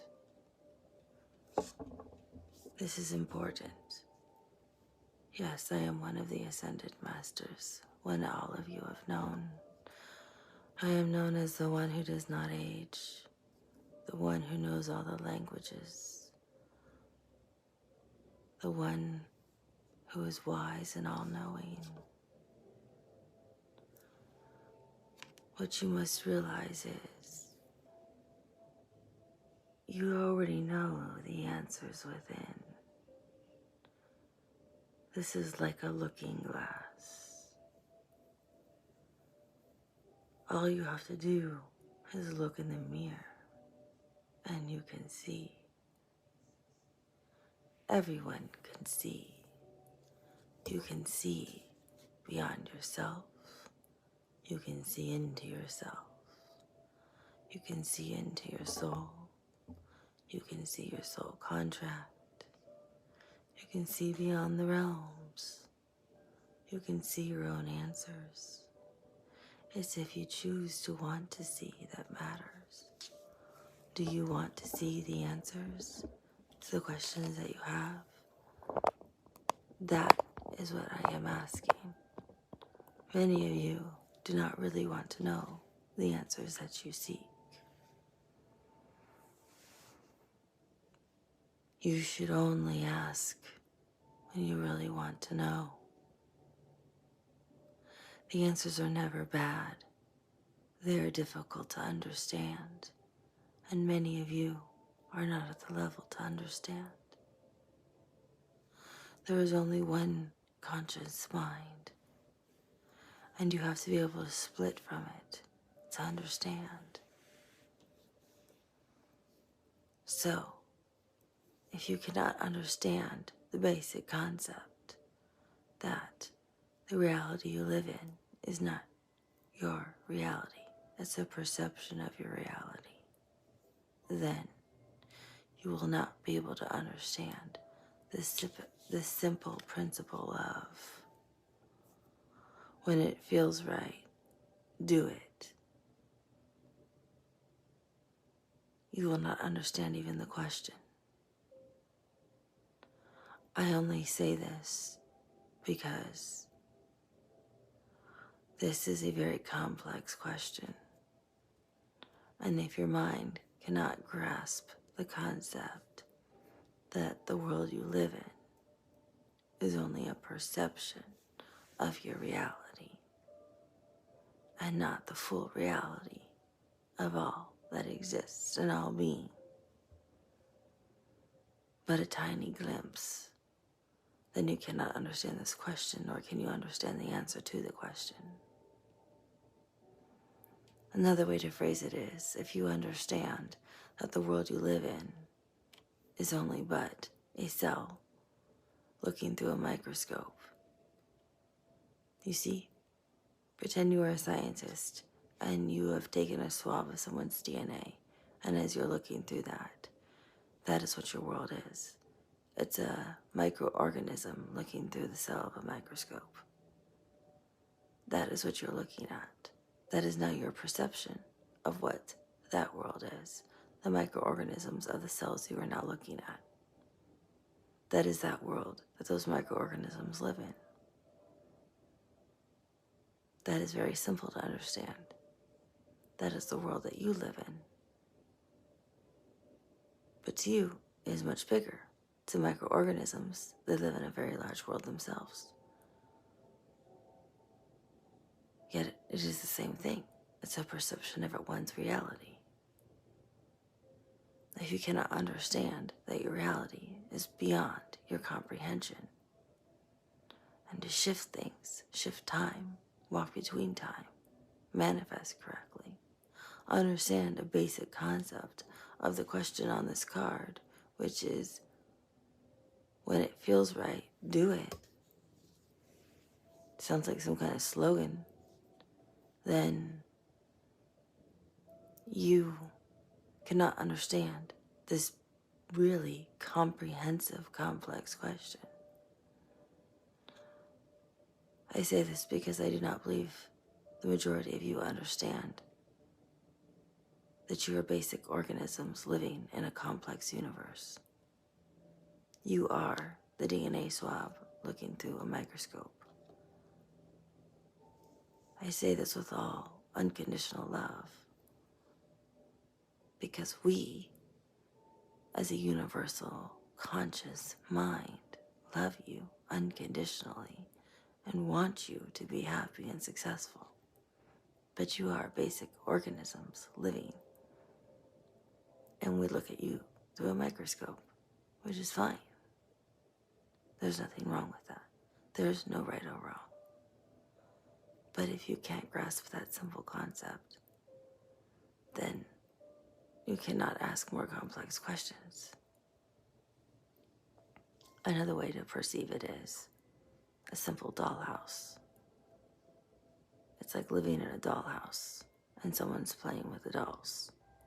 Yet you have your own mind and your own free will to make decisions as organisms move around doing things. They too are able to do things on their own. We do not manipulate organisms as we do not manipulate you. So you have your own free will within this dollhouse to do things, yet this dollhouse is a tiny little thing within a larger bedroom, if you will, of a little girl who is playing with this dollhouse, which is then in a larger house that the little girl lives in, which is then in a neighborhood, which is then in a country, which is then on a continent, which is then on your planet. So you see, it gets bigger and bigger and bigger. So you can take the example of being a doll inside a dollhouse, but you yet have free will to move around as the doll in the dollhouse. Or the simple example of an organism moving around on a slide, being examined by a scientist. Either one. If you cannot understand that the world you live in is just a perception of how you perceive it and how you interact with it, and can be manipulated at any time by your own perception, by your own understanding, by your own free will, then it's too difficult to understand more complex questions. And it's too difficult to understand how to change things. You cannot look into the looking glass. You cannot look into the mirror. You cannot look into your soul and see the layers of it, see the previous experiences, understand. You cannot see the previous lives you've had, see the lives to come, see the lives others have had. Know when someone is going to have a life before a life has even formed. All these things are possible. They're all within your soul. You are all capable of doing this. But few have that ability, because few can actually perceive beyond the basic complex of the simple reality, that this reality is not this reality. It is just a perception. It's a projection, if you will. The way a movie projects onto a white screen, that's what it's doing. Your life is a projection. You are having a human life. You are having a human experience. You are here learning things to bring this knowledge back to all of us, because all the knowledge is highly valuable. That's the whole point. That's how we learn and grow. So you've come as a soul to gain the knowledge and insight. You volunteered for this. You knew the obstacles that you would face. You knew the hurdles you would face, and you willingly took on the challenge. That is something that is highly admirable for all of you, and something we all applaud. That's why we all love you. You're part of all of us. We all love you unconditionally.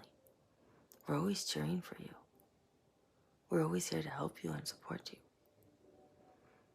The problem is, few of you have figured out how to see beyond, hear beyond, feel beyond, connect beyond. You're so stuck in this mundane little world of being a microorganism or a projection or stuck in a dollhouse that you can't quite ask the more complex questions that we would like to answer for you to be able to help you grow, which we would really like to be able to do. But I can tell right now, looking into all of you, that you really do not understand. I only see 4 of you who could understand what I am talking about. And those 4, I am glad to answer any question you have, anytime. But I feel if I talk, the rest of you are lost. And I don't want to lose everybody just talking, because I feel you'll be so confused that it almost seems unfair. So I have to break things down into very simple steps for all of you. Let's take the microorganism concept. You are all microorganisms, or I can even say I am, because she's kind enough to let me talk through her, and she too is a microorganism, yet she understands the perception of reality. So, we are all microorganisms living here on Earth.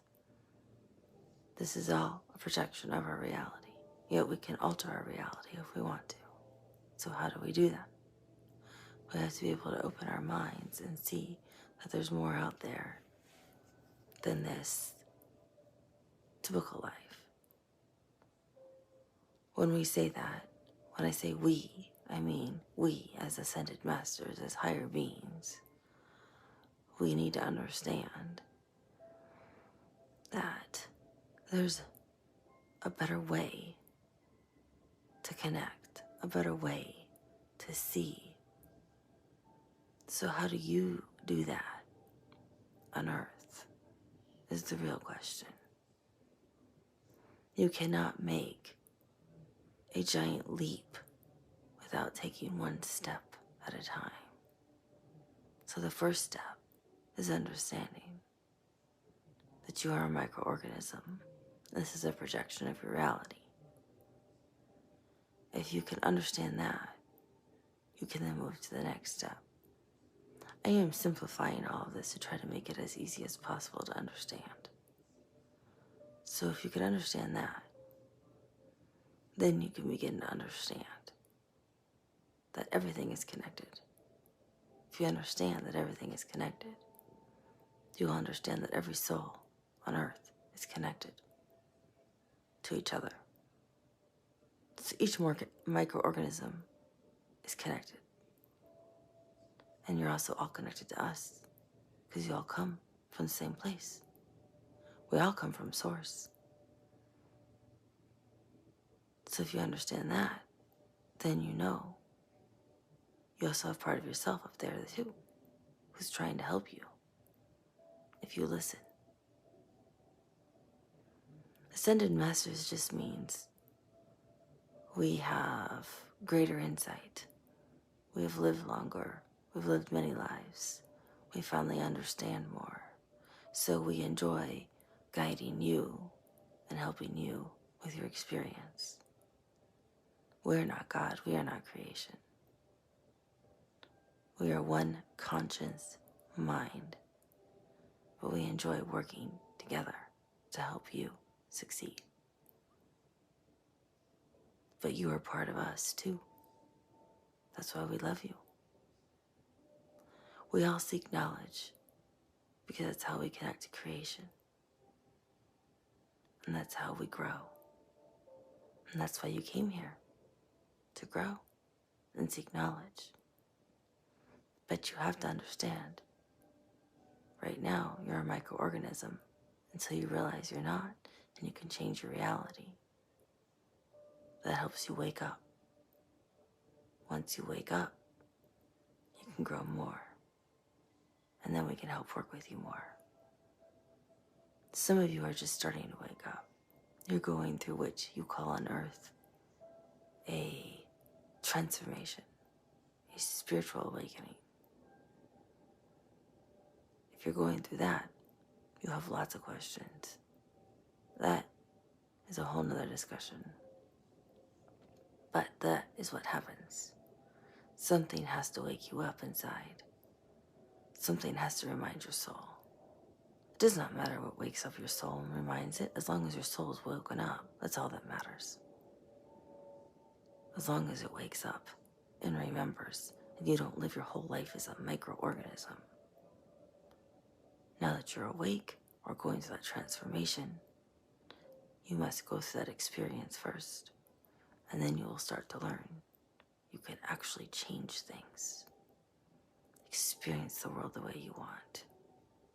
You can manipulate things. You have the power of alchemy. You can actually feel energy, and we can help you with that. We can teach you that. Some people call it the law of attraction. Some people call it meditation. Some people call it alchemy. Some people call it energy. Everyone calls it something different. They don't really care what you call it. We just want to help you be successful and happy in this lifetime. It's how you apply the knowledge that matters. And that's what makes you successful. You can have abundance in all aspects of your life if you understand how to apply the basic principles of everything to your life. Those are the things that matter. And you have to first have the right vibrational frequency. Frequency is what matters. When you're on Earth, it's very dense. It's very low.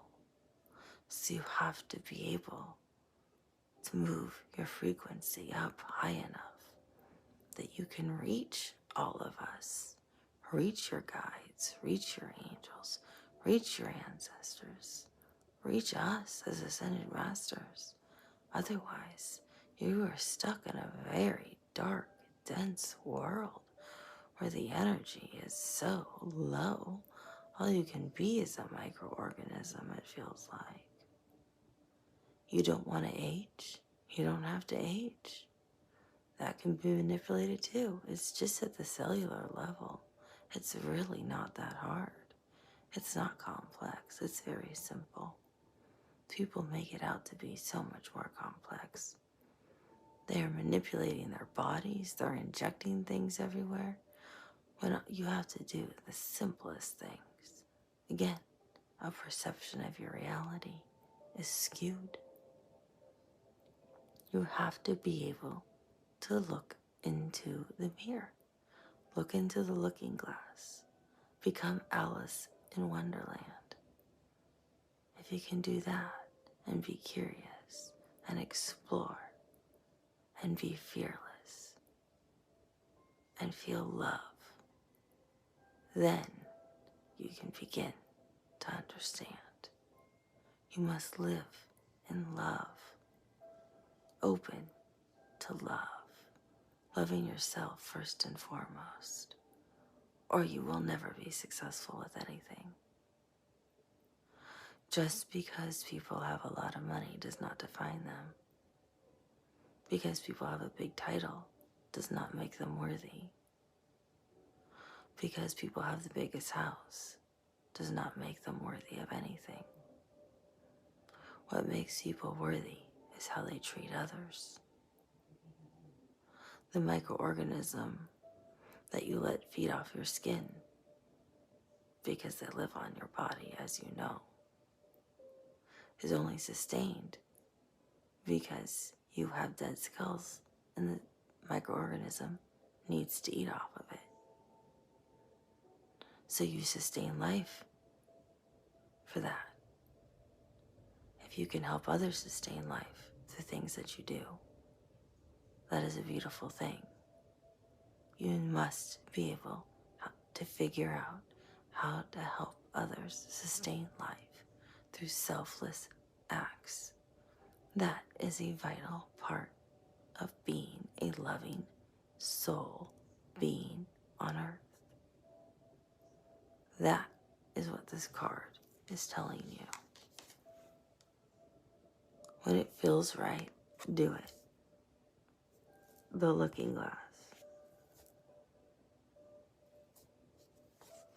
This does not mean give all your money away and go live in poverty. Some of you may be called to do that, then do it. Some of you are not called to do that, don't do it. Do what feels right when you're in the right frequency. If you're not there, do not make those decisions. But what matters is that you do everything from a selfless place, from a loving place that you know helps sustain other human beings on this planet. That's what matters. Not out of a place to try to receive something for yourself. Then you are just as good as a prana that pries things off of others. You do not want to be like that. You then are not doing good. The whole point is to be selfless and live in love. If you can do that, that's when you can help change your reality more, and you can shift it again. You can shift your reality any way you want, but it's only from a selfless place, only from a loving place, only from a high frequency place. If you do it always to try to gain something for yourself, then you will never gain anything. The point is to disseminate knowledge freely to help others, humanity, the planet, animals, Mother Nature, the ocean, sea life, those who are sick, those who are weak. But if you always do it with that secret ulterior motive to gain something for yourself, you will always remain a microorganism. If you do it truly selflessly, from a loving, high-frequency place, you will gain abundance and prosperity in every aspect of your life. You will see the world differently. You will understand. You can shape-shift things. You will walk through timelines. You will see people. You will see their souls. You will talk to animals. You will talk to plants. You will be able to see the future. You will be able to read the future for anyone. You will heal the sick. You will be able to literally have money flow to you from nothing. You will have knowledge beyond ancient times and speak of things no one can understand. You will be able to achieve anything you want because your soul is acting out of the best interest of the world, humanity, and everything in its place. That is the point. You will actually become a true alchemist. You will be able to manipulate energy and heal. You will be able to manipulate energy and literally create things. People will never understand how you do it. And all you have to do is tell them. Love at a high frequency and give selflessly. Because that's all it is. That is how you can achieve everything and change your reality and see everything for what it really is, not the self-projection that you are currently viewing. Like I said, some have already started it. Some can already see it this way. Few can actually. If you want, I can explain it one step at a time, starting with the most basic concepts of how do you begin to shift your reality, and how do you begin with the most simplistic way, and that is empathy.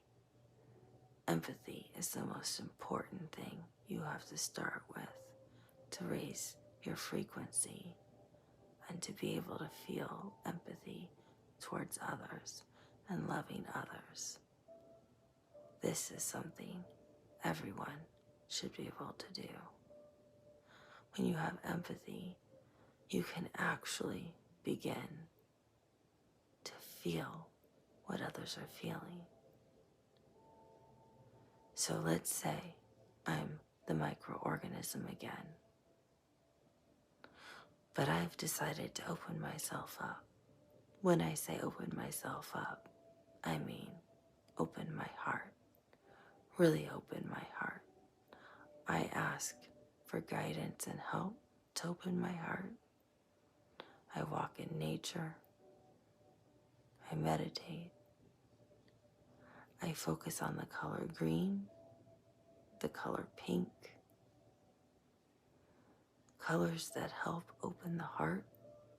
I might wear a bracelet that helps open my heart, or I just actually envision my heart as a lotus flower, slowly opening as I meditate, one petal at a time, opening. When I take my breath in, deep in and out, opening into this huge, giant lotus flower that is my heart. That is how I open up my heart. Once my heart is open, I can now feel. And once I can feel differently than I felt before. This is where I ask for the help from my source, from guides, from my angels, from ascended masters. They will help me. But I always use the lotus flower as the guide to help open my heart. That's what I would recommend to all of you as your first step, if this is something you want to do. This is what you should do. Yes, the rest agree with me as well. You have a beautiful white lotus flower. You can envision it pink. You can envision it blue. You can envision it green. I think you should envision whatever color works for you.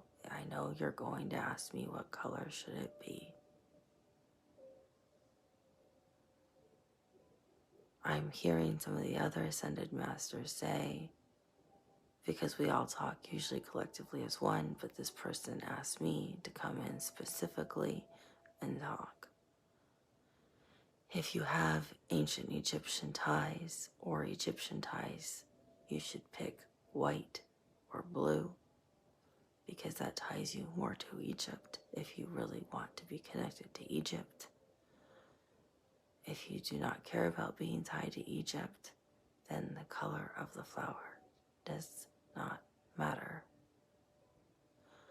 The one I am speaking for, she always uses a white lotus.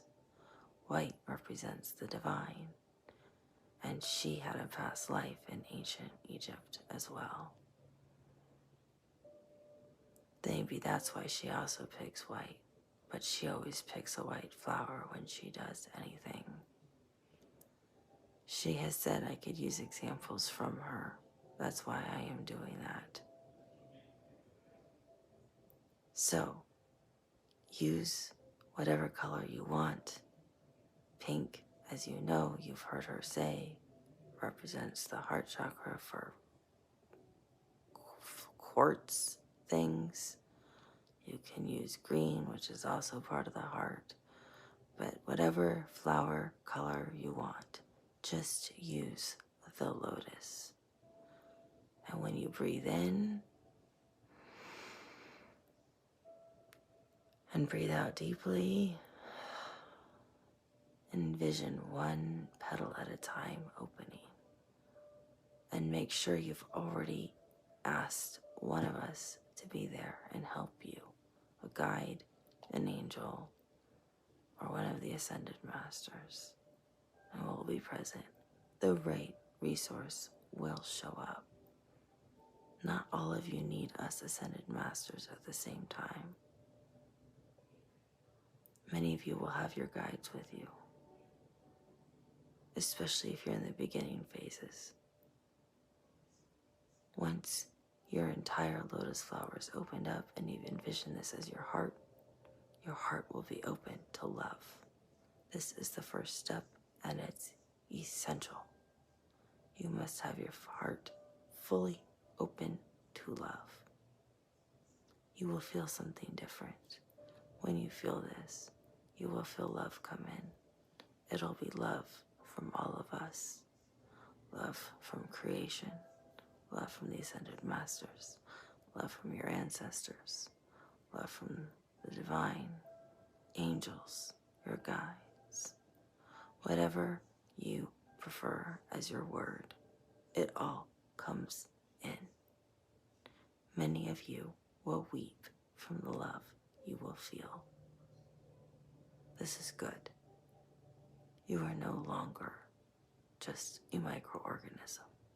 You are now feeling this type of love. The next part of this is to help you feel empathy. Not I can empathize with. That is irrelevant. I'm talking about empathy, really feeling empathy from another human being. This is essential. When you feel empathy, you can feel someone else's feelings or emotions. This is how you start to wake this up in you. And this is what helps you start to actually change the way you perceive your reality. And you realize you are no longer a microorganism. So, all you have to do is be in a place where there's a lot of people, where your heart is wide open the way it is. And when you're that way, you need to be consciously aware of what your feelings are. This is vital. If you do not know what your own feelings are, then you cannot discern what somebody else's feelings are. And this will not work. So you must always know what you are feeling versus what someone else is feeling. This happened to her the other day. She was somewhere, and she all of a sudden became extremely anxious and almost had a panic attack. While she was there, she realized it wasn't her. It was someone else at the place she was located. Because her heart is always open, sending love to people. That's who she is. So, if you are somewhere and all of a sudden you are overwhelmed with anxiety or fear or joy or laughter or sadness, and these are not your feelings, and you are cognitively aware these are not your feelings, then you know you are picking up on the feelings of someone else. That's how you can start to feel empathy from somebody else. That's what an empath feels, and how you can start to feel what an empath feels if you are naturally an empath. And your reality will begin to change. Your life is hard when you are an empath. Now, when that happens, there is a solution for it, and it's really quite simple. You just ask Gaia for help, or you can ask an ascended master or a guide or an angel. But you must be aware of what your feelings are versus this other person's feelings. If you cannot discern, then you don't know if you're anxious or not. These things are very important to know. So don't start playing around with things until you know what your own feelings are. It's much more important to start to live and keep your heart open and feel love first and foremost before you start playing with other things and trying to pick up on other people's emotions, because that opens up a whole nother Pandora's box that many of you are not aware of, nor are you ready for. So we caution you greatly before you do this. Talk to people who are true empaths. Read about it. Be prepared for it. Because it is a huge responsibility and causes lots of difficulty for many people who are empaths. And it is a lot of work, and it is hard. And you must be acutely attuned to your own feelings and emotions at all times. Because if you're not, you will become overwhelmed by emotions, and you will not know which are your emotions anymore or someone else's. So the most important thing first is to just be open to love. Feel the love, and then you close the lotus flower and shut it down. Open the love and feel it, and close the lotus flower. And you can ask for guidance from Source, Ascended Masters, guides, angels. When is the next step for you to take toward feeling empathy with another human being? And they will guide you toward the right person, probably, to take this next step with, rather than just going into a facility, a nail salon, a hair salon, a bar, which I would not recommend, where people are drinking and intoxicated, to then try to feel what someone else is feeling. Because that is a huge burden, and those are burdens many times you do not want to carry if you do not have to carry. You have to use your own discernment first. But I know these are questions you have, and that is why I'm giving them to you, giving you these answers. These are things you must know as you want to know. And if you end up in that situation, put both your feet on the ground immediately and ask Gaia to release you of this anxiety that you are experiencing. Say, I know this is not mine. Take it from me, Mother Gaia. I release it to you and ask you to please transmute this energy into something positive. And you can always ask for positive energy to be given back to the person who is experiencing whatever that anxiety is, or that sadness, or that fear. Send them the positive energy back from Gaia and thank her for helping you. That is my recommendation.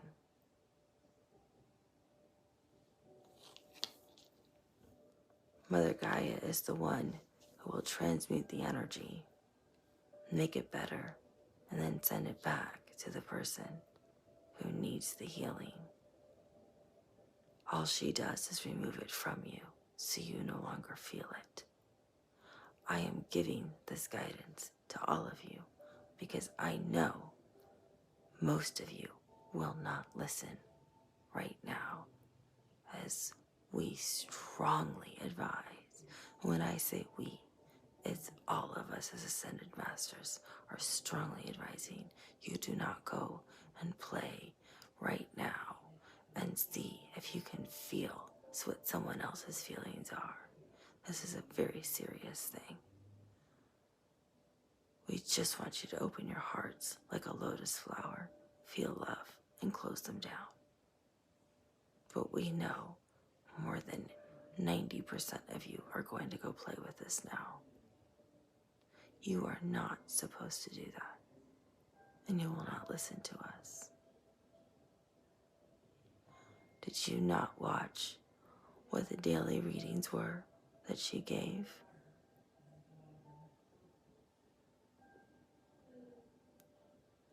Many of you are going to take the wrong path and have to ask for guidance.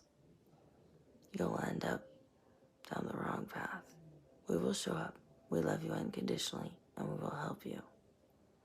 But do not play with this. This is not a game. Everyone is a soul. Everyone is a loving being. Everyone is at a different frequency. So this is not a game to be had or a game to play with. It's okay to learn and grow and try to understand how to change your perception of reality and no longer be a basic, simple Minato, if you will, which we can all understand. You want to grow more, but we really do not want you to play because you are the ones who will get hurt. It's not the other individual who is having anxiety and sitting there quietly. It is you who will suffer because you have now picked up that anxiety and have taken it home with you. You've probably not released it correctly, so you're walking around with anxiety. You may have picked up someone else's fear, someone else's sadness, someone else's excitement and joy, and now you're sitting at home alone on your sofa, very confused because you have no idea which emotion is yours and which emotion is not yours. That's why we caution against doing this. Don't do it until you're ready. You're not ready yet. You'll know when you're ready. We will let you know when you're ready. You first have to know how to open and close your heart like a lotus flower, how to protect yourself, how to open yourself to love unconditionally, to Source, to us, to your guides, to your angels. Those are things you can't even do right now. You're not even capable of. Doing that alone will begin to shift your reality, and you will begin to see things you haven't seen before. That alone will waken up a spiritual gift within you you're not aware of. So we're not saying go and play with empathy this way. We're saying that's one step, usually one of the more simple steps. But for some of you, you have tremendous gifts inside of you, and this will wake up other gifts without needing any work at all. You just need to heed our guidance. Listen, everything we say and do is in your best interest. We all love you unconditionally. We don't want anything to happen to you that could cause harm to you. We're trying to help you see the world from a larger perspective, because many of you are still stuck underneath the microscope.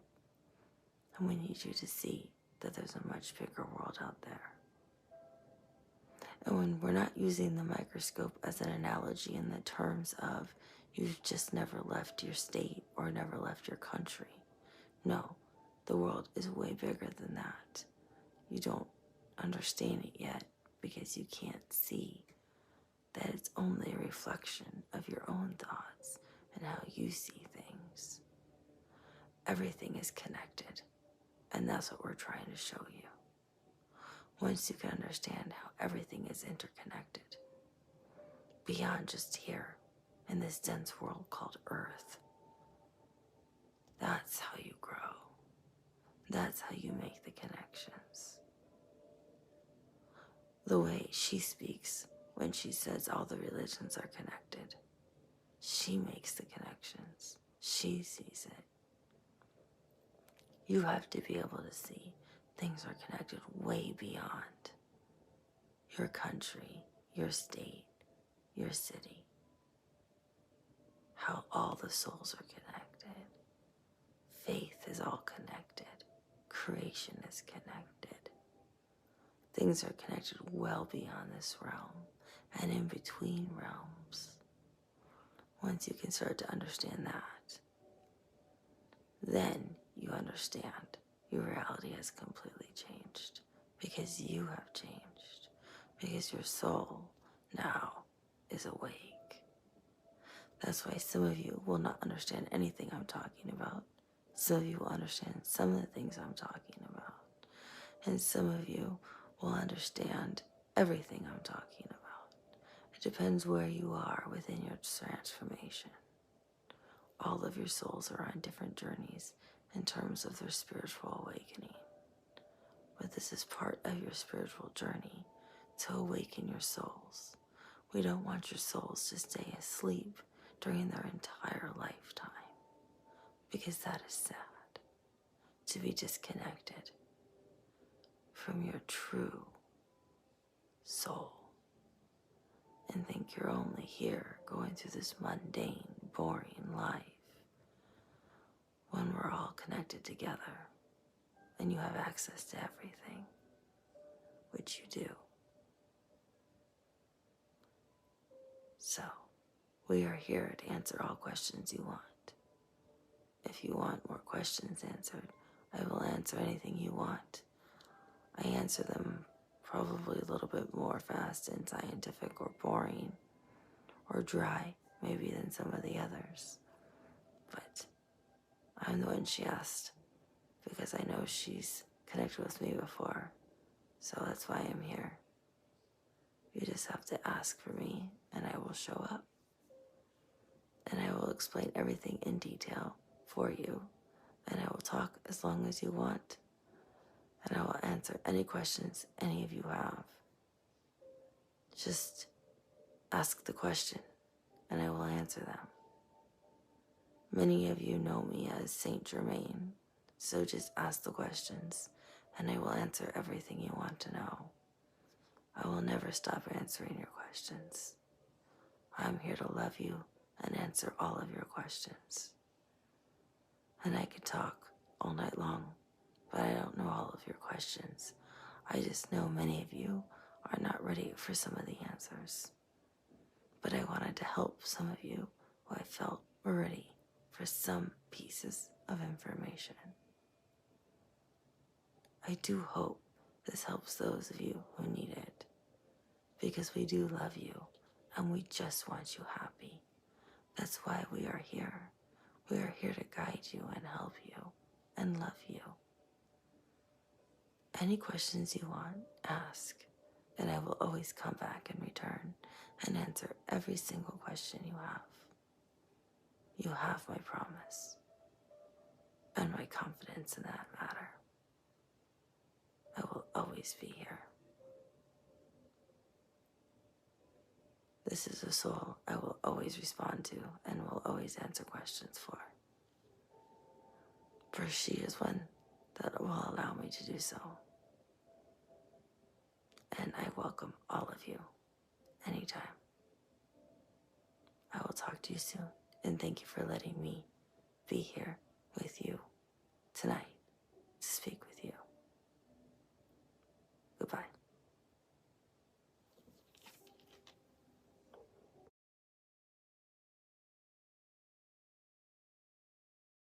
Hi everyone, how are you? Thank you for being here. Welcome back to the channel. Thank you for liking, for subscribing, for sharing. It really helps the channel grow, and I have so much gratitude for all of you. Tonight was kind of interesting. So I am really interested in Lord Ganesh. I feel like he's been misunderstood for a long time. I know he's part of the Hindu faith, but I was reading a lot about him and I found him just fascinating. I'm covered in the chills right now. So I found him fascinating, and I wanted to know, what did he really want humanity to know? Because I know how much he loves humanity. So I asked him, well, I did a deep meditation to try to connect with him, which actually he was just like, actually he showed me these beautiful images, which were just incredible to see. Just incredible to see. He showed me like Pravati, and I think it's Pravati and Vishnu holding him as a baby, and he was showing me like a womb and what he was like as in like a womb, and this beautiful painting and how the painting split into two. I guess he's works with another cosmos and as a consciousness mind, and then he also oversees Earth and works with us and our humanity and for humanity and helping everyone here with health and everything. But he was showing me too how he splits his energy into two now currently, and then was showing me these things that were happening within people's blood systems, and he kept showing me red and how red was getting stuck, and he was showing me all these things. It was remarkable. I mean, I strongly recommend opening your hearts if you want and welcoming him in. He is full of love, like Devi, Lakshmi is just love, true love. And he is funny. He makes some jokes and he's really funny. I mean, I was cracking up when, like I said, when I channel, I'm more in the background. But he's hilarious. He's really a funny one. This is the first one who really came through with, sorry, it's late at night here. He's the first one who came through who really had some jokes for the group. So I thought he was really funny and he made me laugh. He also showed me what he looked like without his elephant mask on, which I thought was really interesting. But I channeled a message from him. I was actually surprised what he had to say. It's not quite what I was expecting. So he had general messages for everybody in the world. He had very specific messages for people in India. He was very concerned about people in India, in particularly. He kept making jokes about he's not a roadblock. Stop calling him a roadblock. I don't know if that's how he's perceived, even though I know he's like one of the most like highly revered lords or gods in Hinduism. But I have heard him used as, oh, he's a roadblock. He's putting up an obstacle in your way, and if you can get around him, then you're going to get to this thing you want. So it made me laugh, but I mean, he was really funny how he talks. It's like, he's funny. He's really funny. So he was really interesting about that. And then, excuse me, he also said that all of you are more than welcome to connect with him. He will come to you. He gave really interesting examples about past lives. He gave examples about your spiritual enlightenment, about ascension. And he said that you can connect with him if you have questions. And you can ask him anything you want. If you want, you can always email me or post a question on the channel if you'd like. And I'm always happy to channel the question for you, or I can attempt to. I can't say I can do anything, right? Because I'm not God. I'm not creation, that's for sure. But I can always attempt to channel these questions that you may have and see what I can get from Lord Ganesh for all of you, and see if we can get them all answered. So it's a personal choice for all of you. If you feel like posting it, post it. If you want to email me, email me. And those of you who want to just work with him privately, work with him privately. And if you're having a hard time, you can always email me too, because I'm always here. But I'm happy to do that for all of you. He was really clear that this was the one question that he was asked, so that's why he wanted to answer it. But ask him literally anything, and he's going to answer what your questions are. They seem to come through when there's like a specific question or a message they feel is like really pressing or urgent for like a country or a group of people or something, or for the world. Then they seem to come through. Otherwise, they just kind of, I think, they are there, or I know they're all assigned to different groups of us for different our own spiritual experiences. So this was the message that they had for all of us in the world. And then there's also a part that was really targeted at India, because he's very concerned about India. Not like you're falling off the globe, India, not that kind of thing. But I found it really interesting because he also showed me the imagery that went with it. So it really like aligned perfectly with how he was showing me everything as he was talking. Because when they all talk, they show me all the images with it, so I can feel it and see it as they're talking, which is really a unique experience. Being in the background, it's like I'm watching a movie as they're talking, and they're like showing me like all these things too. So it's I guess it's a beautiful experience, and I'm very grateful for it.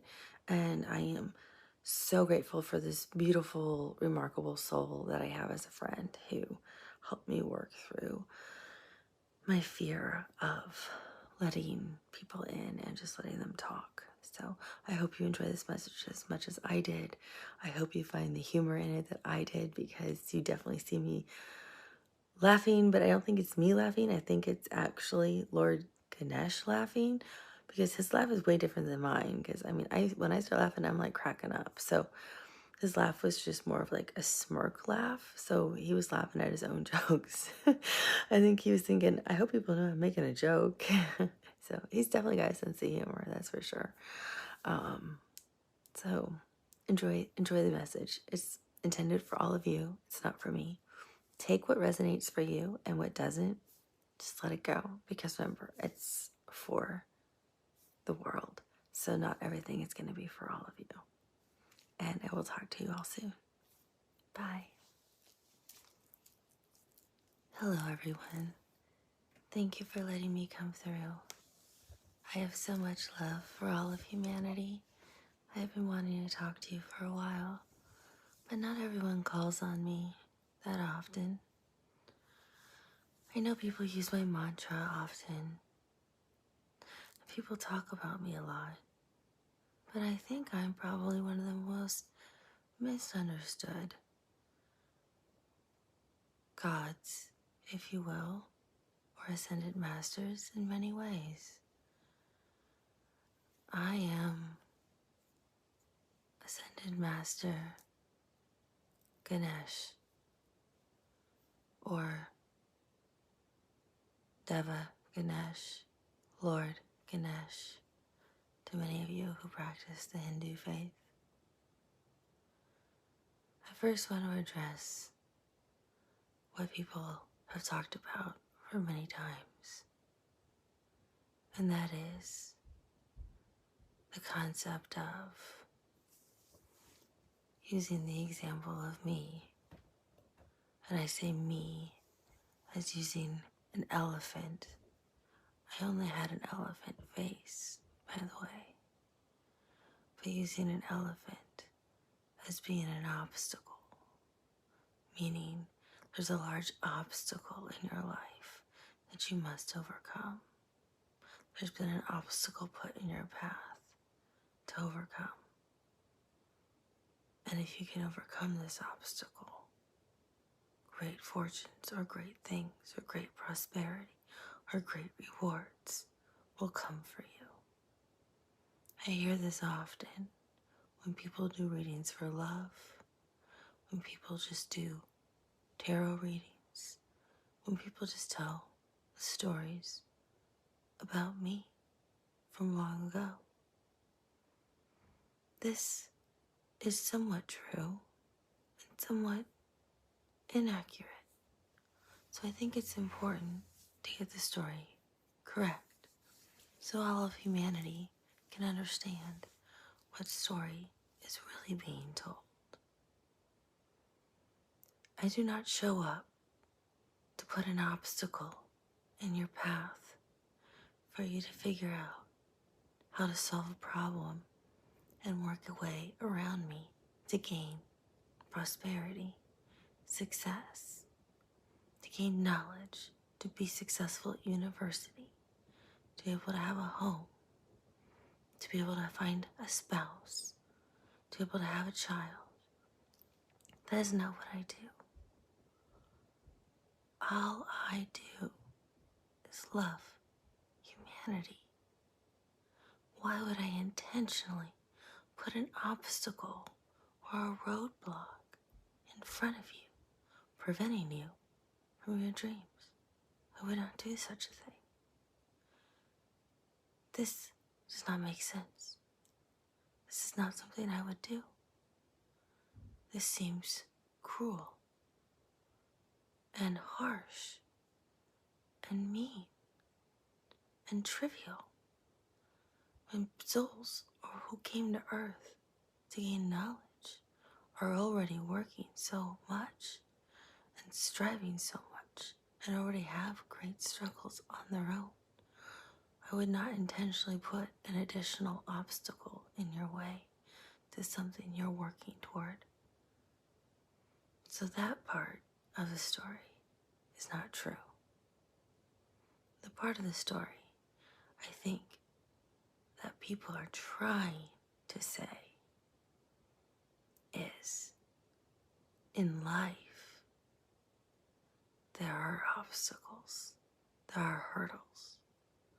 We all face difficulties, hardships, things we must overcome as an individual. And it's how you overcome those obstacles that matter. That's what defines you. That's what defines your soul. That's what will lead to your potential prosperity. That's what will lead to you having a spouse, being successful at university, having money flow to you, career flow to you, abundance, similar in many ways to Lakshmi and things she can also do with her prosperity and love and abundance for humanity. But I do not put the obstacle in your way. I try to help you maneuver the obstacle that is in your way. I try to help give you insight or ways to work around the obstacle. I do not intentionally put an obstacle in your way. So I want to make sure everyone understands that. As an ascended master, I work with two different realms, if you will, for better understanding. My first place that I enjoy the most is working here with Earth and humanity and helping humanity. And I also work with another group of cosmos and a consciousness, a group consciousness mind to help them as well. So I split between two different groups. Each I provide different sets of knowledge that each require different skill sets that I happen to have. For Earth, where you are as souls having this earth-based experience, you are connected to me. And here, I want to bring healing and love because I have so much love for humanity. I see, especially in my country of India, where I have spent many lives, and I know a lot of people have spent many past lives before, that there is a huge problem with the vascular system. The blood flow is not working in people right. It's improper. People are not even aware of some of the vascular issues that they're having. It's not flowing the way it's supposed to. Healing needs to be done. Healing can be done in many ways. Healing can be done through typical doctors, nurses, your healthcare systems. It can be done in miraculous ways through shamans, through healers, through Reiki, through ascended masters, through people who can connect to them, people who have the ability to actually see the energy within you that's not working. Some people have the ability to actually see it and remove it. I can see the blood flow problems that are in India. I can even name some of the conditions that are very prominent. They really cardiovascular problems, cardiopulmonary, pulmonary issues, and I kept wanting to say the lymphatic system as well, which would be things that would be tied to endocrinology. But it's truly the vascular system, which would be your large arteries and your veins. So that could be anything in your cardiac area. It could be anything in your pulmonary arena or your cardiopulmonary. It could be a combination of hearts and lungs. But that is a serious problem that I'm seeing. I'm seeing it become a larger and larger problem. It's not flowing the way it's supposed to flow. The blood flow is either stuck or it's flowing in the wrong direction for some of you. I don't know how many of you, but it's a lot of people, and it's getting bigger in India. This is where I'm worried, because healing can happen. People can be healed. People can be cured. And this doesn't have to cost very much money, because that's what we are here for as ascended masters. It's what angels are for, creation is for, shamans are for, healers are for. These are things that we are all here for, to do, to help you. This is why I really want to direct this message to some of you, especially in India, where I saw it so large, so prominent, so serious, that I see papers being written about it. Data will be referenced about the ongoing epidemic crisis of these medical conditions that will be happening. You will be studied as a country because of this, and it will become larger. And because of that, the world will become interested. And that's why I'm concerned about the people of India. Beyond that, I'm concerned about everyone else when it comes to humanity. And everyone talks about spiritual enlightenment and ascension. Those are two very different concepts. Ascension means you've healed all of your past lives. People have thousands of past lives. You've healed the karma from all of them. Karma can be good or bad.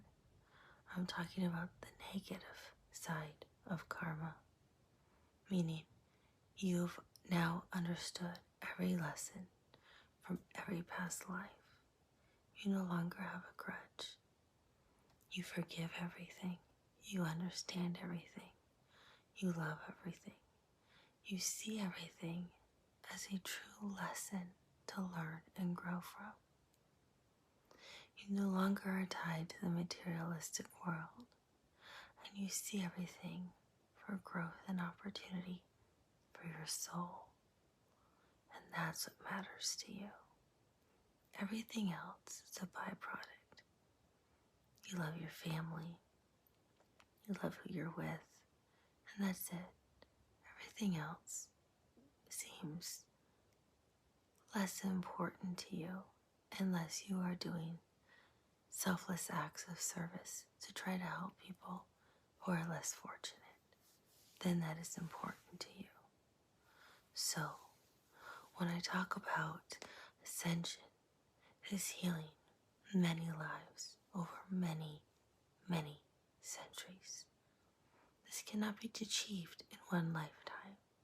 This is done over many lifetimes and many reincarnations, working with your ascended masters, working closely with them. There's usually one ascended master you are the closest with who helps you through this process, and working with your guides and angels. But one ascended master, when you are very close to ascension, will come in and help you with this process. Spiritual enlightenment is very different from this. Spiritual enlightenment helps you grow within each lifetime. This is very important for humanity and mankind, especially as the world becomes to a place where it's regressing and it's moving backwards when it should be moving forwards. Unfortunately, mankind and humanity are repeating lessons that they should have learned thousands of years ago. They're doing them again and again. They're just doing them now with tools that are more advanced, cause more harm, more damage, kill more people faster, more thousands of people than maybe 3 people, and they have a more larger global impact than they did previously. This is what's sad. These are things that should have been learned thousands of years ago. It's as if every soul has forgotten the lessons that they learned from their very first primal lifetime. And they are from the very beginning, stuck in a very dense world. We all understand Earth is dense and difficult, for we have all lived on Earth, and Earth is a difficult, dense world. But it is a world that is also beautiful, a world full of knowledge, and a world that all of you souls have chosen to come back to. But is a world, too, full of temptation. And if you are in the more dense side of the world, many people choose to, how do we phrase this? Pick money, pick potentially more materialistic things rather than living in love, living their families, loving themselves, helping others. If they have the ability to actually help somebody else who is sick, and they have the knowledge to do so, or a spiritual gift to do so, they choose to keep it to themselves and withhold that, or charge for it. Unless they need the money themselves, then that's okay. But they can charge a minimal amount knowing maybe this person is very poor. This is where humanity has become very confused and stuck on the materialistic world.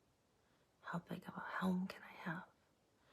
How many expensive cars can I drive? How many expensive purses can I own?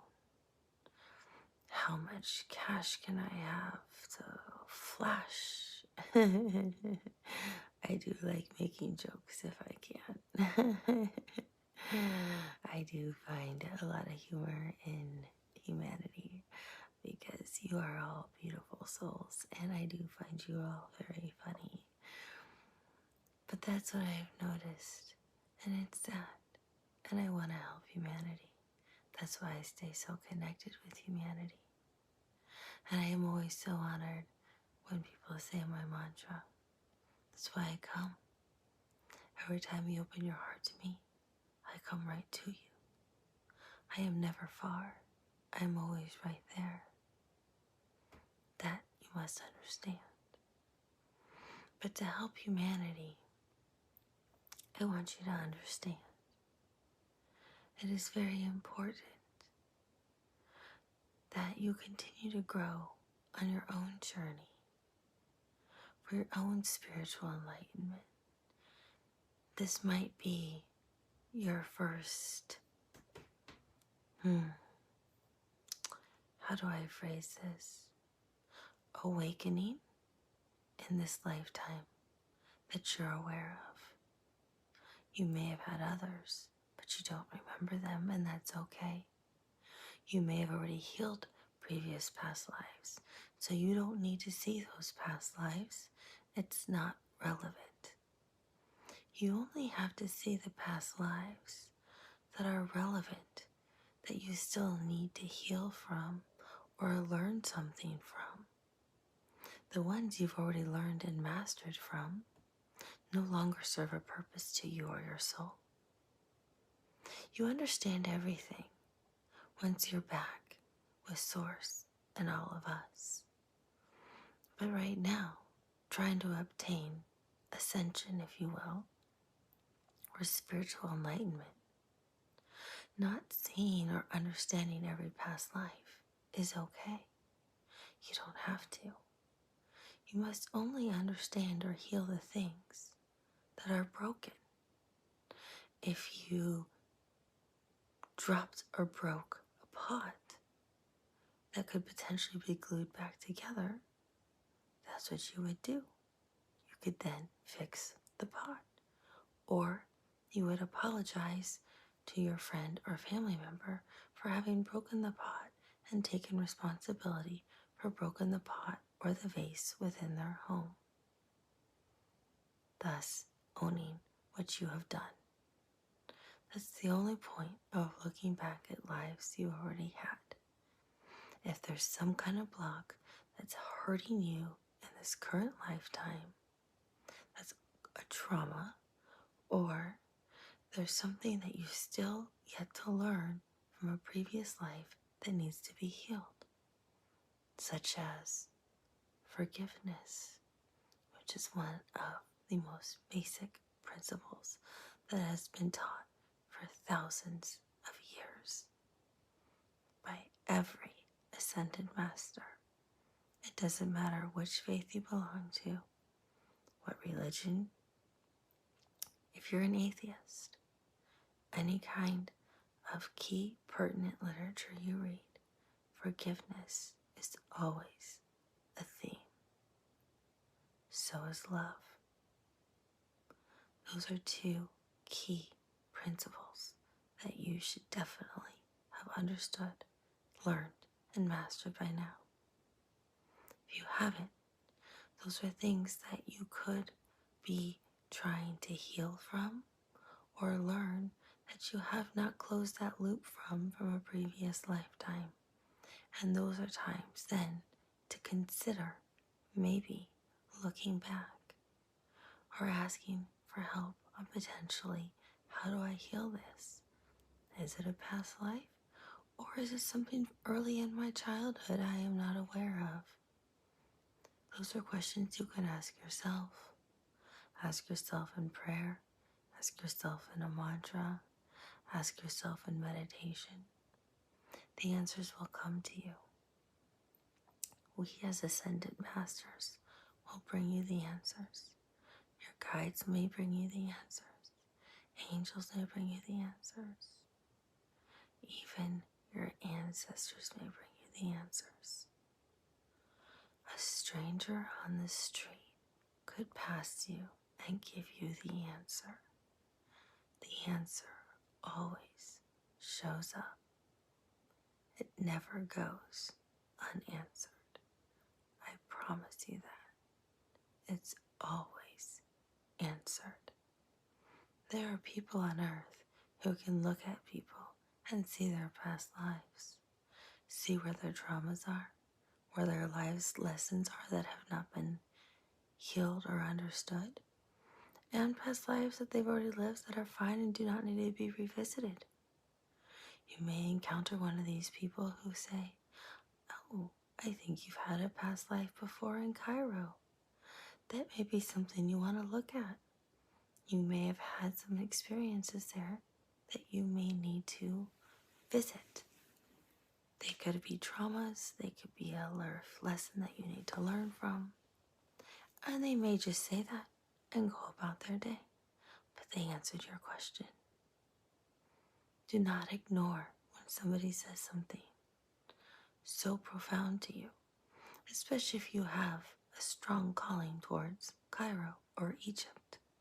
Don't ignore those things. They're not coincidences. Those are things that have been deeply orchestrated within the universe from us and Source. As Ascended Masters, we've had people cross your paths intentionally to deliver you messages, to answer the questions you've asked in your world, so you hear them loud and clear and don't miss the message. Because the whole point is helping you with your spiritual development. That's the way to help humanity. Many of you are going through many spiritual phases. You don't just go through one spiritual experience, one spiritual phase, and that's the end of it. There's many of them. Just like to gain ascension, there's thousands of years of experiences to have before ascension is attained.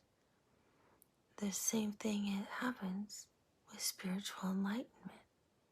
You may live your whole life and go through 100 different spiritual levels that you master, if you will, while you're here on earth in this lifetime.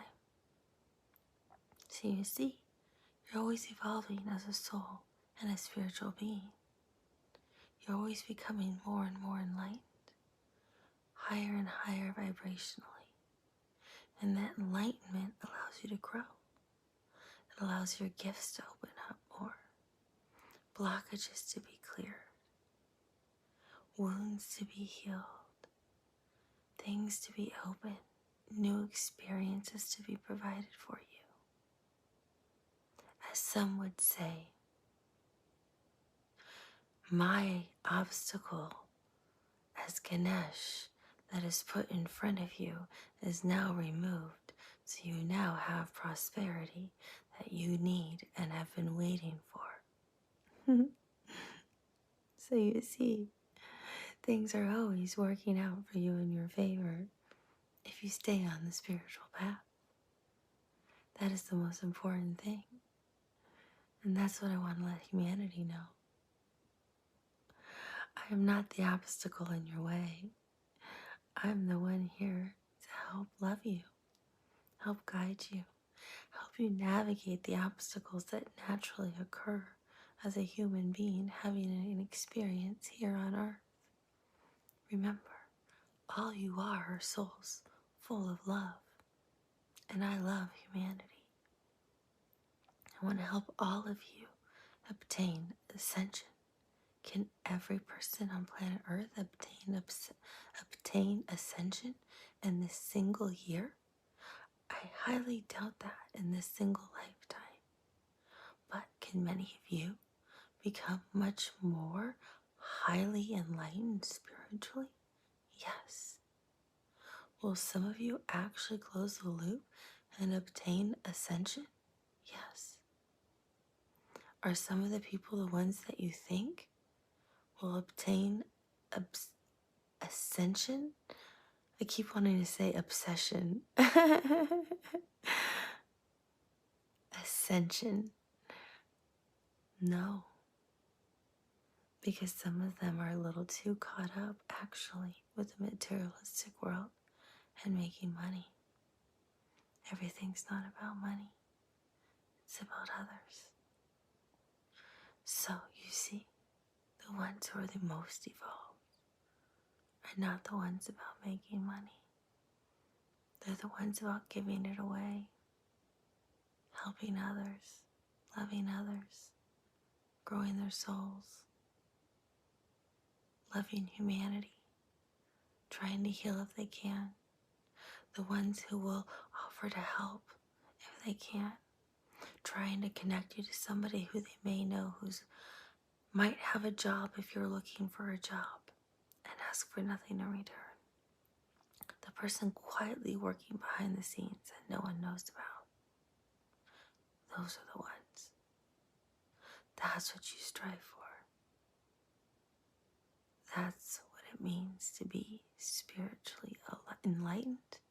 And those are the ones who truly are the ones who are gaining momentum towards ascension, because that's what it is.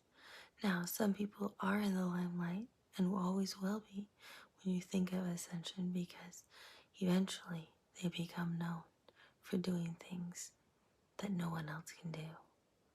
That's just part of life and humanity. But I really want to talk to you about how much I love all of you, that I work between two different realms, which is unique, fun, interesting. I don't put up obstacles and roadblocks in the other one either. And I get to gain a different kind of knowledge and insight by working with a different group of cosmic beings that I was not exposed to before when I was here. And that gives me more insight to be able to know how to help humanity. Because all I want to do now is bring healing to humanity, help others awaken their own ability to heal themselves, heal others, and grow spiritually. That's really why I'm here. And those of you who are stuck with terrible roadblocks, or what you feel is the most difficult roadblock you've ever seen in your life, all you have to do is open your heart to me and ask me to come in, and I promise I will help you through that roadblock. And I did not put it there. I have a lot of fun joking about that. But I will always help you through those roadblocks, because that is definitely my job for humanity. Because all I have is love for all of you. And I want everyone to be happy and fulfilled. We are all connected. So, I'm sure all of you have questions. The question I was asked was, what was the message you have for humanity that you want them to know? And this is what I wanted you to know about me. If you have specific questions for me, I will answer any of them anytime. If you want them channeled, you can just ask, or you can just ask me to come to you, and I will try to answer them directly to you privately if you'd like. But I'm really happy. I will always answer all of your questions forever, infinitely, because I forever, infinitely will exist, as do your souls. So, until we meet again, thank you for letting me talk with you. Bye for now.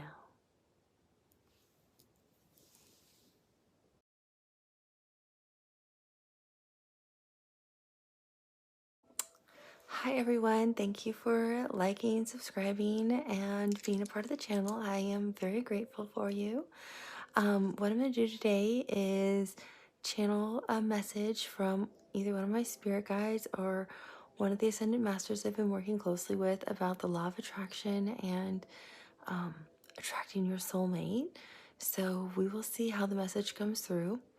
Let me know in the comments below if you like this type of message or not. Or not. I recorded the message first and I'm recording this afterwards. I notice that sometimes when I ask Spirit or one of my Ascended Masters to talk for me, they're a little bit more monotone and not as, oh yay, like I am, but they're so much more literal because they're trying to deliver a very precise message. So if you have any questions, you can always email me or leave a comment if you have an inquiry, because I understood what they were trying to say. It's really about your manifestation and your frequency and where you're at, to call in your soulmate with a law of attraction. But they actually say it a lot more prolific, if you will, than I do. So I think they actually give better advice than I do. But if you need any kind of clarification, you can always email me or leave a comment, and I'm happy to clarify anything for any of you. Thank you again for buying me a coffee and for being a part of the channel, and I'll talk to you soon. Bye. To understand love and the law of attraction, you first have to understand yourself and be completely in alignment with yourself. Who you are, what you are as a being. What is your soul? What is your frequency? What do you want? And be sure of who you are. Do you love yourself? Are you healthy? Do you know exactly what you're in alignment with? Exactly what you will and will not accept in terms of love? And what you're sure of? Because the moment you begin to waver, everything wavers for you. Every time you ask for something, we being the universe and all beings that love you as a loving soul, give you exactly what you ask for. But if you're unsure or change your mind, more options appear. So you have to be sure and understand exactly what you want. The more you understand who you are and what you love and what you want, the more clear you can become and the more precise you can be when asking for what you want. So when it comes to love and looking for a soulmate, let's say, it's like cooking. You write a recipe. 2 things of parsley, a dash of olive oil, some chicken stock, add in some water, some tomato paste, brown hair, whatever it is that you like. But the more specific you know exactly what you want. You want humor, spirituality, emotional compatibility, same vibrational match, children, no children, same healthy boundaries in terms of love. That's what arrives for you, so you don't have to waver. Is this the right person? The person showed up. It was answered. They're in front of you. There are always many soulmates. There's always many people to love. But the more stable you are in yourself, the more you love yourself, the more you know what you want, the more you know how to ask for what you want, the more we can give you what you want from your manifestation, from your prayer, from whatever you ask for, from God, universe, source. It's easy to give it to you. The less you know, the more options you have, the more you don't know, and the more confused you become. We always deliver what you ask for. So if you want to have that law of attraction and you want to have that love you so desperately look for as human beings in this earth body, we're all loving souls. We all come from the same place. You have to know exactly who you are first. Align yourself. It's okay. Take your time. Know yourself. Know your soul. Know your own purpose. Know what you want. And then the right option will appear. If we give you 5 options that are the same vibrational match, pick one. They're all the same. They're all right for you. There is no wrong option. You worry too much, will I pick the wrong one? And that makes you then waver. And if you waver, then more options will appear and you're no longer a vibrational match for any of them. And you don't find love. So to find love, you have to understand how to attract it. How do you attract that? Become happy. How do you become happy? Do things you enjoy doing. Do you like hiking? Do you like painting? Do something creative. Don't like creativity? Listen to music, dance, read, be one with nature, meditate, find friends and laugh, journal, write down everything that makes you happy, read it. Remind yourself that you're happy. Stay in that place. Follow your happiness. Follow your bliss. Follow your joy. The more you do that, the more you're in alignment. The more you're following your purpose. The more you follow your purpose, the more you follow love. The more you follow love, the more you attract love. The more you attract love, the more you attract soulmates.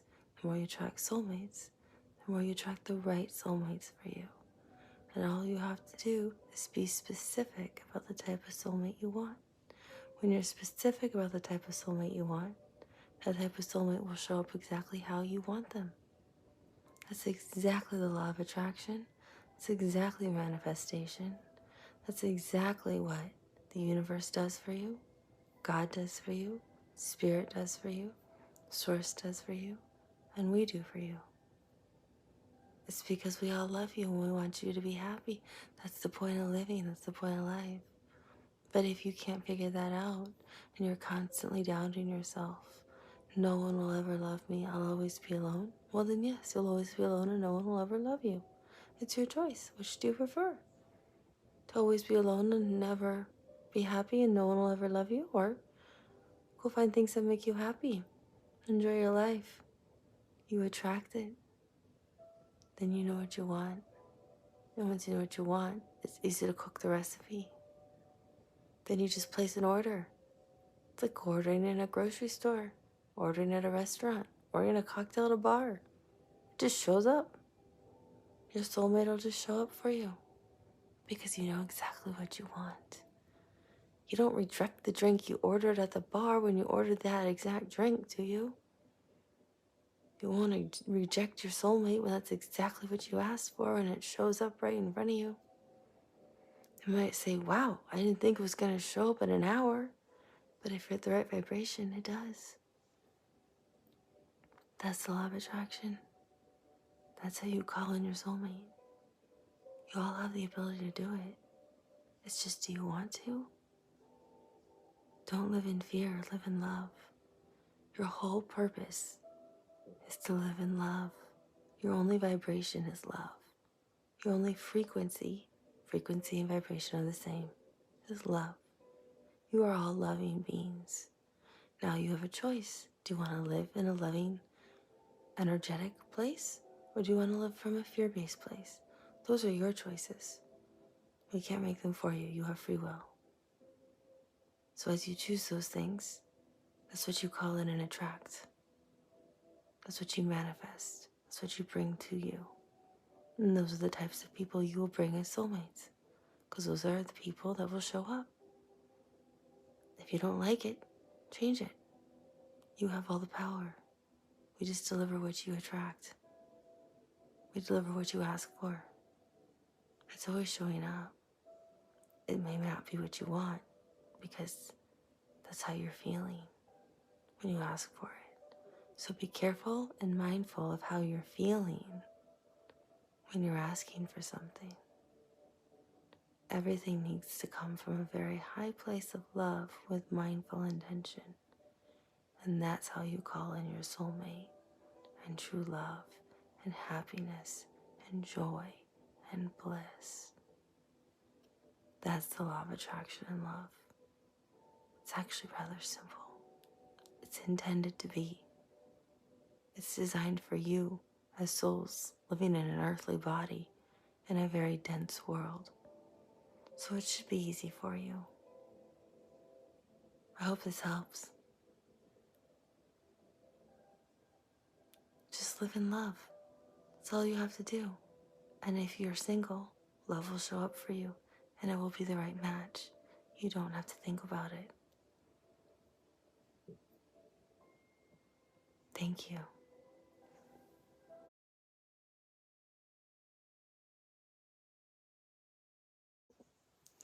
Hi everyone. Excuse me.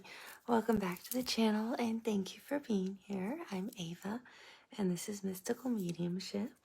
I want to thank everyone for helping me get to 25,000 subscribers. I'm extremely grateful. I have so much gratitude and love for all of you. I am doing an opportunity for anyone to win a free personal 30-minute reading. It's your choice. If you want a channeled message, a love reading, life purpose, intuition, your choice. All you have to do is subscribe, like, and write the word guidance in the video below if you're watching this video, or any video posted after February 25th. And then on March 12th, I will announce the winner and I will give them 3 days. And if they don't respond, I'll pick another winner randomly. If they don't respond, I'll pick another winner randomly. And so I'll give a quick turnaround. And then if 2 people end up responding, then you both win. I like to be able to make sure everyone gets an opportunity, but if both end up responding, that's fine with me too. I'll make it recorded and then that way, it doesn't matter where you live in the world, you can get your reading. But I wanted to make that out for anyone because I want to say thank you. I made a little short. It was my first short video ever. I didn't know how to do shorts, to be honest with you. Posted that too, so you guys can watch that as well if you're interested. So I've been seeing this trend lately about a lot of things people are saying on social media and conversations I've been having, like, basically is, who is God? And I thought that'd be kind of an interesting topic to explore. I don't think I can answer it all because, who knows it all, honestly, other than God, maybe, or the universe. But I thought it'd be kind of fun and trying to do a channeled message. People seem to enjoy them. I actually like doing them. And I thought tapping in to a channeled message with my guides, my angels, my ascended masters, or the collective consciousness, whoever wants to come through, I welcome. And I do my own prayers and meditation ahead of time. So that's private for me, but I welcome them with obviously the highest intention. But I know that there's signs that I don't think everyone realizes that we're actually much closer to the divine, God, universe, spirit, what your definition is, than people realize. So I thought it'd be an interesting topic to address here on the channel. I'm going to use this really beautiful bracelet from Otter Spirit intentionally.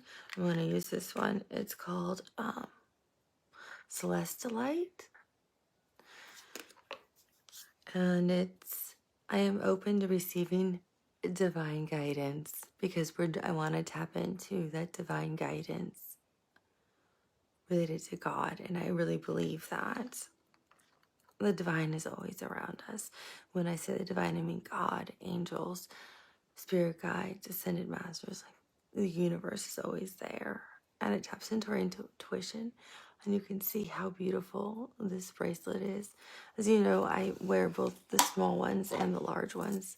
Obviously, I have my clear quartz on, my moonstone, which is grace, the iolite, which we know was really powerful when I did that channel, the rose quartz, again, the mini moonstone, but the celestilite is really beautiful because it really taps into that divine realm, that angelic realm, that a really higher celestial realm. And so I thought it'd be really, it's just so pretty. But I thought it'd be really nice to use one that's intentionally tapping into that divine realm. So I'll put it on, and so you can see, it doesn't matter how you stack them, they're all really pretty. I'm being told hold it. Sometimes for me, when I hold it, it helps a lot more for a channel message. So again, for these beautiful bracelets from Otter Spirit, if you want to meditate and try to get connection, sometimes holding them can help, and or wearing them. I know it changes my energy when I wear them, but some of these are really powerful, like you saw with the Phoenix Turquoise, like you've seen with the Iolite. But sometimes I'll get you need to hold this. So I'm being told to actually hold it. So that's what I'll do. And we'll discuss God and how close we really are to the divine. And really, I know we don't recognize it.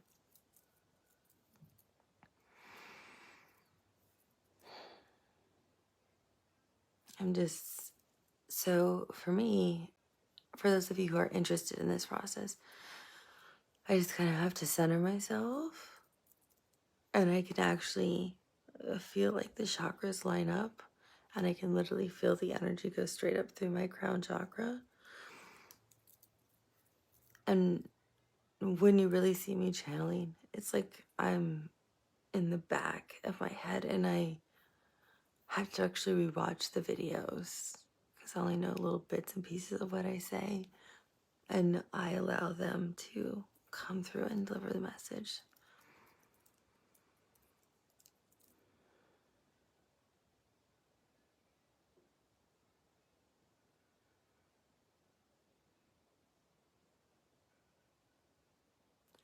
God has been a topic that has been debated for centuries, since the beginning of mankind. It's not a simple question to answer, but we will try to break it down in a simple way for the human brain to comprehend. Your soul actually already knows the answer. That's what makes us smile. Because if you seek within inside yourselves, you actually are already connected. Because you are part of God. And that is where many of you get lost when you come down to earth. God created you, and God is part of you, and God will always be part of you and part of your souls. As you know, your souls live forever, and therefore, you live forever as part of God, and you are directly God. God has always existed, and your souls have always existed. So, in simple terms, you are a piece of God, and you are God. So you have a direct line of communication to God anytime you want. That is why we don't understand why humans have such a difficult concept grasping their head around this concept of God and the connection that they have, because they have seen miracles happen even in modern times. It wasn't only way back when in these biblical stories that they've been told, or in other stories that have been told way back when that were interesting times. Miracles happen every day to countless people all around the planet.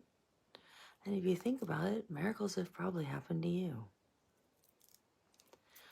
When we talk about miracles, it's that traffic accident that would have completely destroyed your car and probably have ended your life. But somehow, you magically diverted it. You didn't divert it. The divine intervened. When we say the divine, we mean all of us. Angels, guides, ascended masters, spiritual beings here on earth to help your soul as you experience your journey here on earth, because your purpose wasn't done yet. So to comprehend more, you encounter the divine and God throughout your life. If you sit and reflect on unique experiences you may have encountered and said, that never should have happened. Maybe you were offered a job that required certain educational requirements that you did not meet, but for some reason, they hired you. The divine intervened. These are simple examples we are providing for you to try to wrap your brain around. Because if we really wanted to get technical and talk about God and the universe and the divine and everything that we do, it's very complex and very deep and not necessary for this first introduction at this point in time. But every time you say, I am, and that's why you hear her frequently say, I am on this channel, or when she gives you affirmations, she says, I am. The moment you say, I am, you trigger God's source energy. That's why it's so important. That's why you hear other people say, I am. When you say, I am, you are triggering that part of your soul which God created, and you're directly connecting yourself to that God energy within you. And you're directly calling God right to you, or the divine right to you. And in doing so, you are amplifying what you are saying. So you have to be careful with your words. If you say, I am harmony, I am grace, I am love, I am generous, I am always, I am spiritual. Those are good and positive words about yourself. And you are amplifying those words about yourself because you are connecting yourself directly to God, universe, all of expansion that has always existed, will always exist, and continues to exist and grow and strengthen. If you use words like, I am unworthy, I am useless, I am never going to achieve anything in life, you again are amplifying those words by directly linking yourself to God's source energy. And what are you doing? Amplifying that type of energy for yourself. So two things happen when that occurs, depending on what you're saying. If you continue to start to say, I am depressed, I'm lonely, I am worthless, my life isn't worth living. If you continue to keep saying those things all the time and amplifying that, it sets off alarm bells for the divine. And then they are very concerned and they will start to intervene, knowing someone is in a crisis state. So people will start to intervene in your life you would not expect.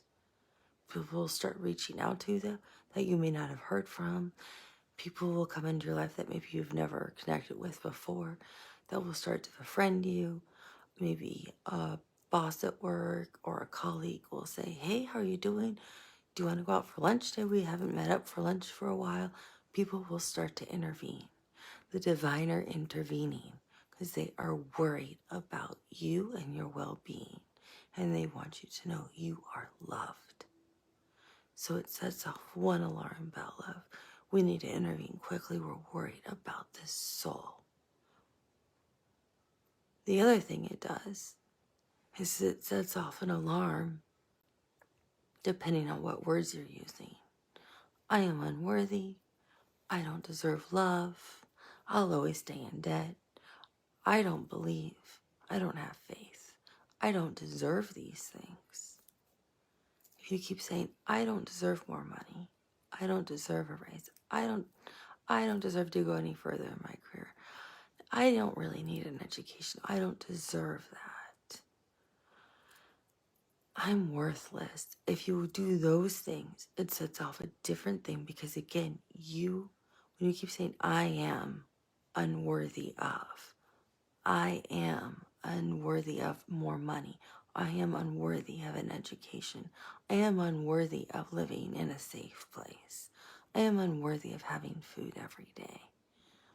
When you keep directing yourself up to God source energy, you're amplifying that. And by doing that, you're also amplifying that energy of, okay, you're telling us that you don't need this. That is okay. We will always be here for you. We love you unconditionally. Let us know when you want help, when you want us to intervene, because you're saying you feel you don't need any of this or you don't want it. That's okay. We will respect your wishes always. But you are amplifying a lot every time you use the word I am. You immediately activate your soul to God. So it is so important to be careful with your words when you say I am. Because you're immediately, it's like picking up a cell phone and calling God. You are immediately calling God, calling the universe, calling all of the spiritual realm and saying, I am wonderful. I am happy. I am joyful. I'm excited. I am having a difficult day today, and I am happy to have some help. And that's okay. We will show up. Not every day is easy on earth. Not every day is easy as a human. Some months are really bad. Some years are difficult, and we understand that. But if you ask for help, we show up. And that's how you see the divine. Random people come into your lives for no reason, and you can't explain it. You meet a stranger, you interview for a job, and all of a sudden, this nice person on the interview is helping you through the process and you don't know why. Or you're trying really hard to find a job because you really need income. And out of nowhere, somebody you met once in life calls you and has a great job opportunity for you. Or your resume just stood out to them on the internet somehow. That is us helping you, connecting you through people. Everything doesn't happen by happenstance. It is through us working through other souls and other people helping you. Your child is really sick and you really need help in medication. You don't know what to do. And you're crying outside the doctor's office or the pharmacy and you don't know what you're going to do and how to pay the bill. And a person goes in and magically pays for the medication for you. That's where you see the divine. That's how we show up in your lives. Or somebody randomly pays for your groceries because you set some food aside because you can't afford it all. And someone else says, oh, I've got that. That's the divine. That's how we work in your lives. Yes, there's miracles every day, like we said. There's more than 1 or 2 miracles a day. There's countless. So really reflect on your life and think about the things you've seen or the people who've come into your life and have done things that you never would have expected. and think, how did that happen? That's from God. That's the divine.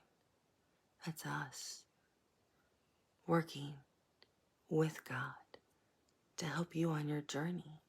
Because you're here for a reason.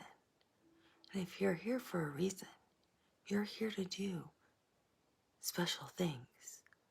You're here to achieve things.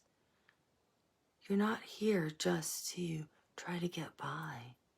You're here with a life purpose. And so we want to help you achieve that life purpose if you want us to help you. And those of you that ask, we show up and help.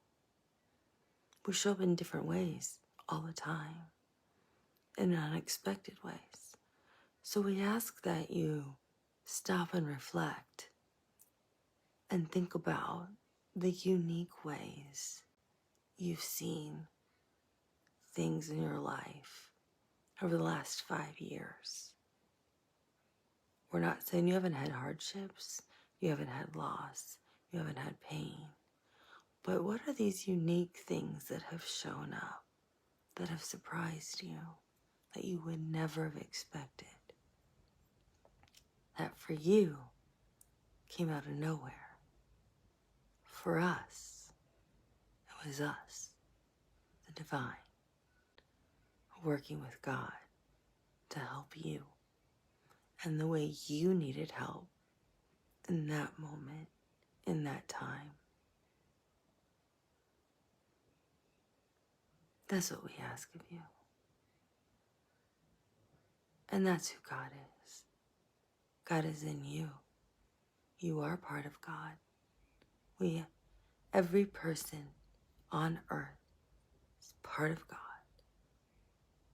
She is part of God. Those of us that are ascended masters, we're part of God. So we live many lives on earth. Everybody is a part of God.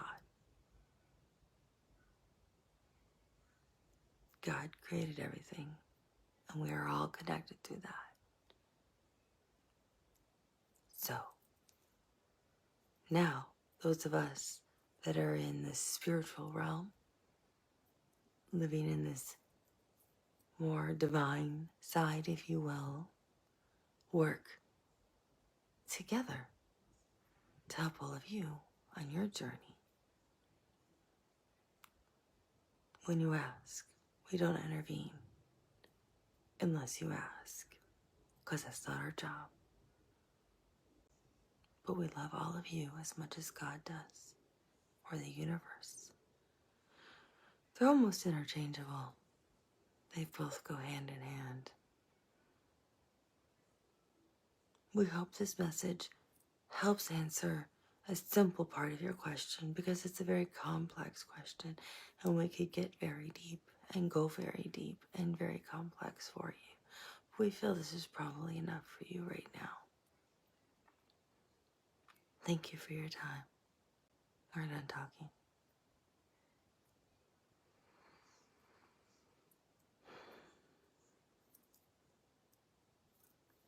So I hope that helps.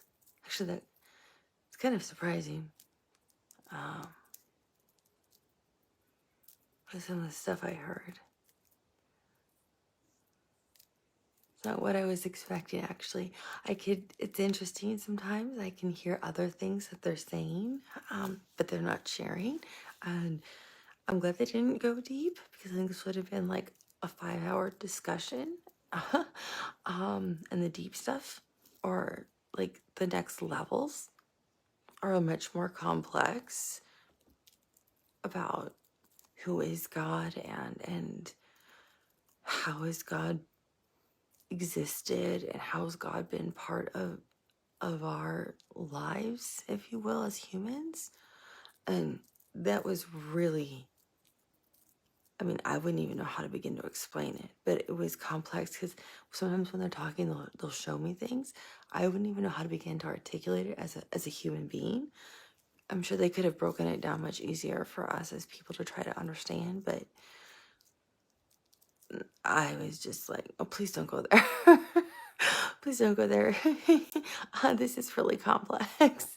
they're right. It's very complex, but it's an interesting topic. So if you're interested, I'm happy to ask if they want to do like a few episodes, a few messages on this. If you're interested in this kind of topic, I'm happy to go deeper if you want.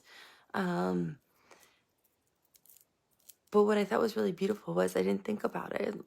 We always think about like the big miraculous things, but it is true. It is diverting that car accident and those random people showing up in our lives at just the right point when you're almost at that breaking point or you really need help with something. It is almost like an angel shows up out of nowhere and gets you that job or gives you money when you really desperately need it, because I know I've been in situations like that. So it's really interesting how they were explaining how it works. And I never thought about the term of I knew that connected us to like source energy, but using it in certain ways can amplify certain alarm bells for people who are in a really like dark, dangerous place of potentially self-harm, and then they send people in to help. And I thought, what a beautiful thing to try to help people when they know they really need help. So it's almost like there's this whole other like spiritual team up there of like, okay, well, we're the help team over here, and we're gonna go deal with this. It's like they're all divided up into groups, kind of like we are here. Okay, well, this is the EMS group, the fire department, it's kind of interesting. So I was fascinated by that. And I didn't think about the other amplification of, well, I'm unworthy, I'm not deserving of a promotion, I'm not deserving of an education, I'm not deserving of better, or I'm not deserving of love. If you keep saying that, you are really amplifying that, and then basically telling God and all the divine that you don't need that. So why are they going to intervene if you as part of being part of God yourself are saying, no, I don't need that. I'm not worthy of it. So they're not going to magically answer one prayer one night. You're going to have to say, I need some help now. I realize I was wrong. Please help me. And help me with this negative self-talk I keep doing, because I don't want to talk to myself like this. I think was kind of the message that they were trying to get through to us. Because, I mean, obviously we can't be uplifting every day. It's like if I'm having a hard time, it's okay to say, hey, I'm having a really hard time here. I need some help. I don't know how to get through it. And that's okay. It's all you have to say. And they'll be there. It's like they said, they only show up. They're there, but they show up when we ask. They're not going to invade our space without our consent. So that was beautiful too. So thank you for your time. Thank you for watching. Thank you for being here. And again, write the word guidance down below as a comment. And any of your other comments are always welcome too, if you would like to participate in winning your own personal reading. And I will talk to you soon. Bye.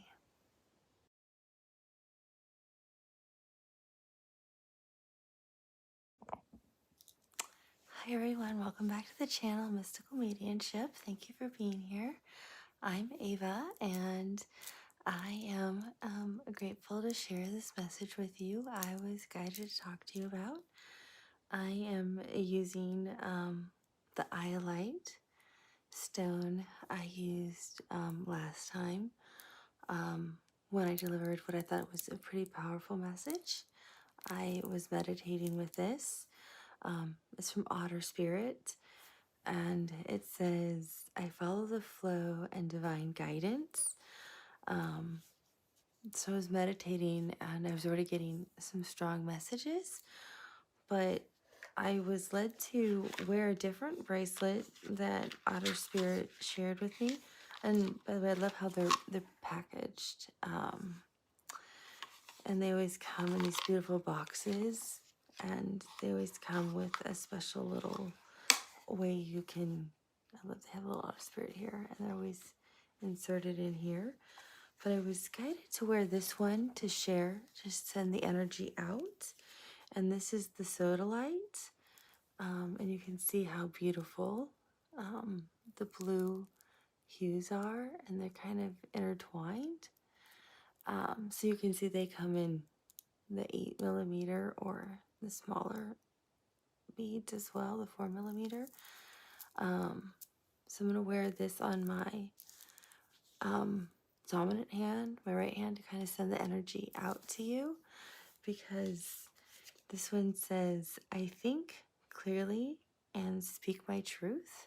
I'm also wearing blue and put the blue light on because I really want to be able, I'm asking Spirit to help me speak truthfully with all of you. But this helps with your intuition and your confidence and your third eye and your throat chakra. The eye light activates your crown chakra and your third eye, but this one helps with your third eye and your throat chakra and gives you that intuition and confidence, the sodalite. So it's nice because I want to help you with your confidence and feel that you have a voice based on this message that I was hearing from Spirit. Actually, they've been giving me this message for several days in signs and synchronicities, and also popping up videos that I don't usually watch on YouTube. Like think I've said in the past, I don't really watch podcasts. But now for some reason they're just like are flooding me with podcasts because they watched partial of a podcast and now they're just inundating me with them. So I feel like this is a really important message for a lot of people to hear, because I feel like it aligns with your life purpose and your soul path. And they can merge into one,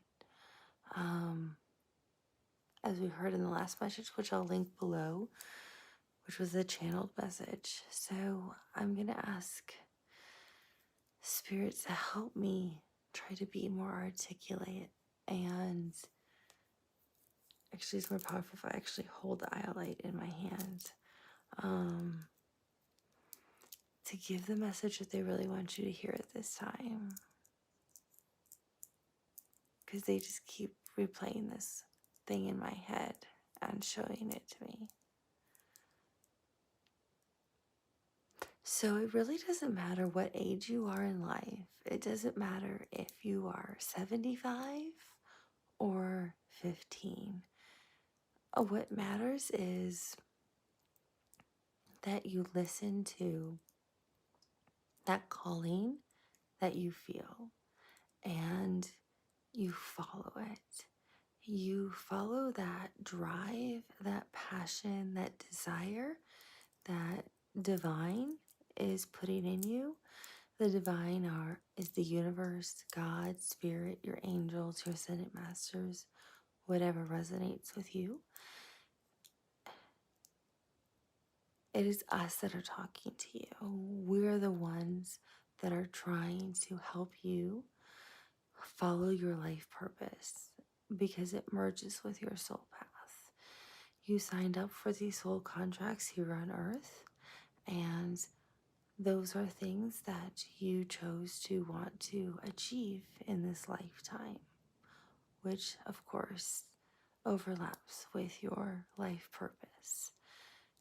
And sometimes what happens when having a human experience is your mind gets in the way, the ego gets in the way.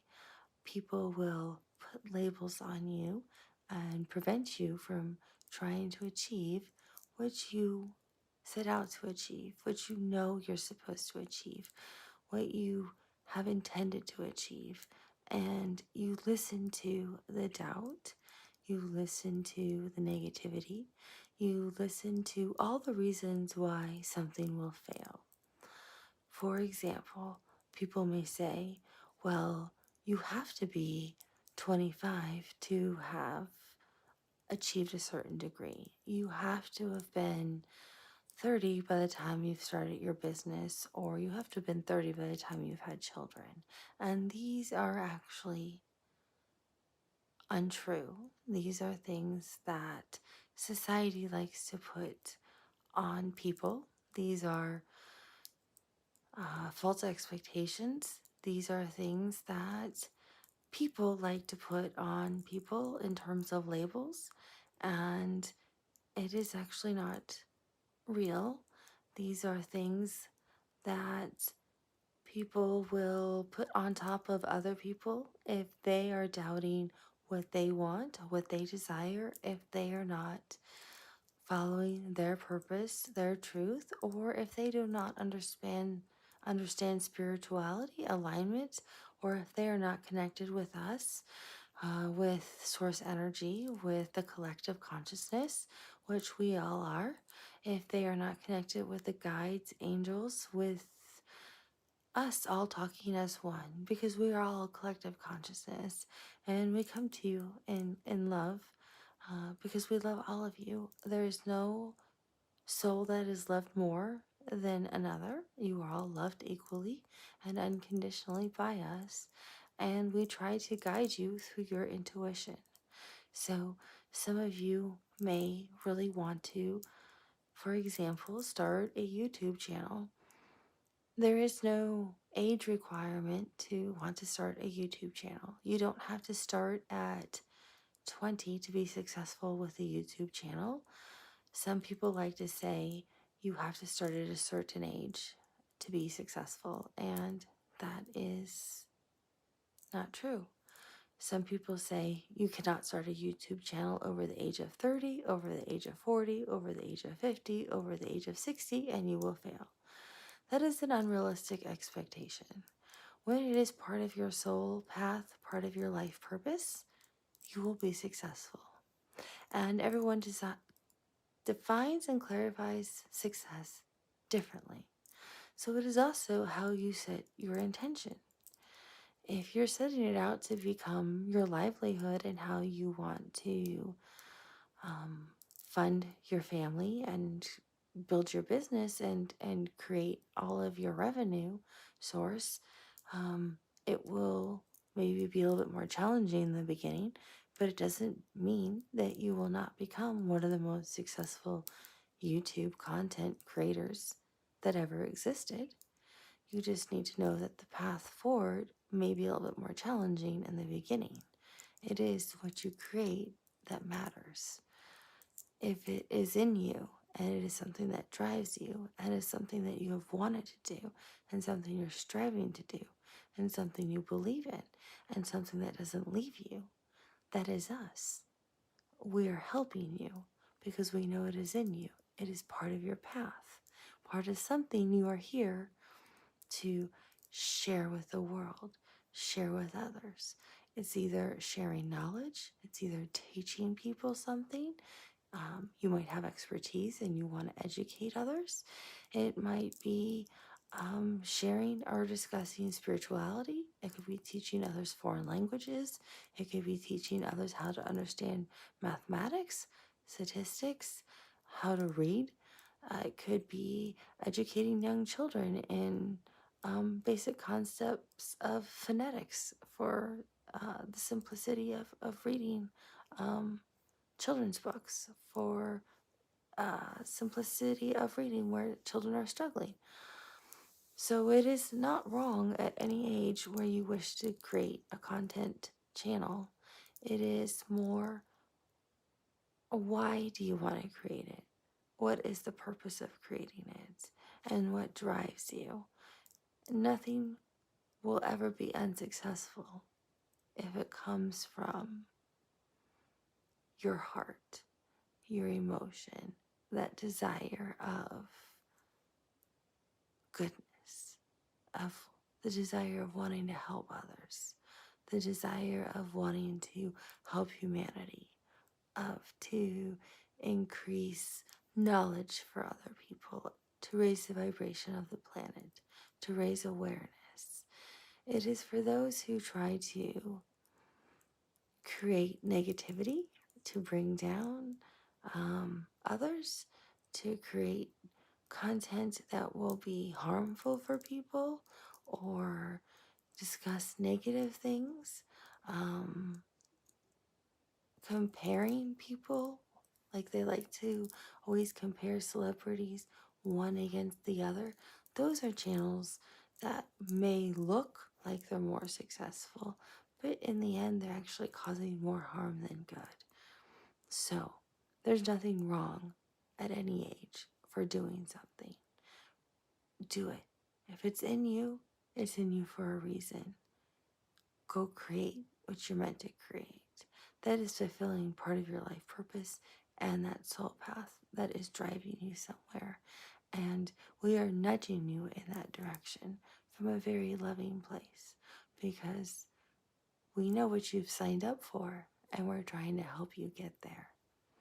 If you want to write song lyrics and you're struggling, we're trying to help you find the harmony in the melody to develop those song lyrics. Maybe you're developing poetry and that poetry develops into the lyrics for the song. Some of you like to create art, so you're sketching or you're painting or you're molding clay. Whatever it is, keep going with that because it's in you. It's expressing something from you for a reason. So these are all things that are part of your soul purpose and part of your life purpose for a reason. You don't do it for no reason at all. Obviously, people buy food because people need to eat, but traditionally, when people create food or creating a meal for a celebration, it's built out of love and happiness and joy and coming together for celebrations. And food across all kinds of cultures bring together unity and happiness and different types of flavors. So if you are building a beautiful meal or creating recipes or preserving recipes from your family history line, that too is part of your soul purpose because you are preserving that history and that family lineage, or you are passing it down, or you are bringing people together to celebrate something that is very precious. And that is through the sharing of a meal, which can lead to beautiful conversations. So we want to talk to you about the importance of that deep connection, that connection with your soul path and aligning with it and what that will bring to you, which will bring abundance, and that abundance will grow. It can grow in terms of your spiritual enlightenment, happiness, wisdom, joy, inner peace, more connection with spirit, with us. It can grow in terms of world recognition. It can grow in terms of traveling the world, if that's what you seek. It can grow in terms of charitable work. It can grow in terms of receiving charity from strangers you may have never expected. It can grow in terms of building connections across the world that you never anticipated. It can grow in terms of becoming a teacher to someone else that you never thought you would become a teacher, or you yourself becomes the master and the teacher to someone else, and you're not expecting that.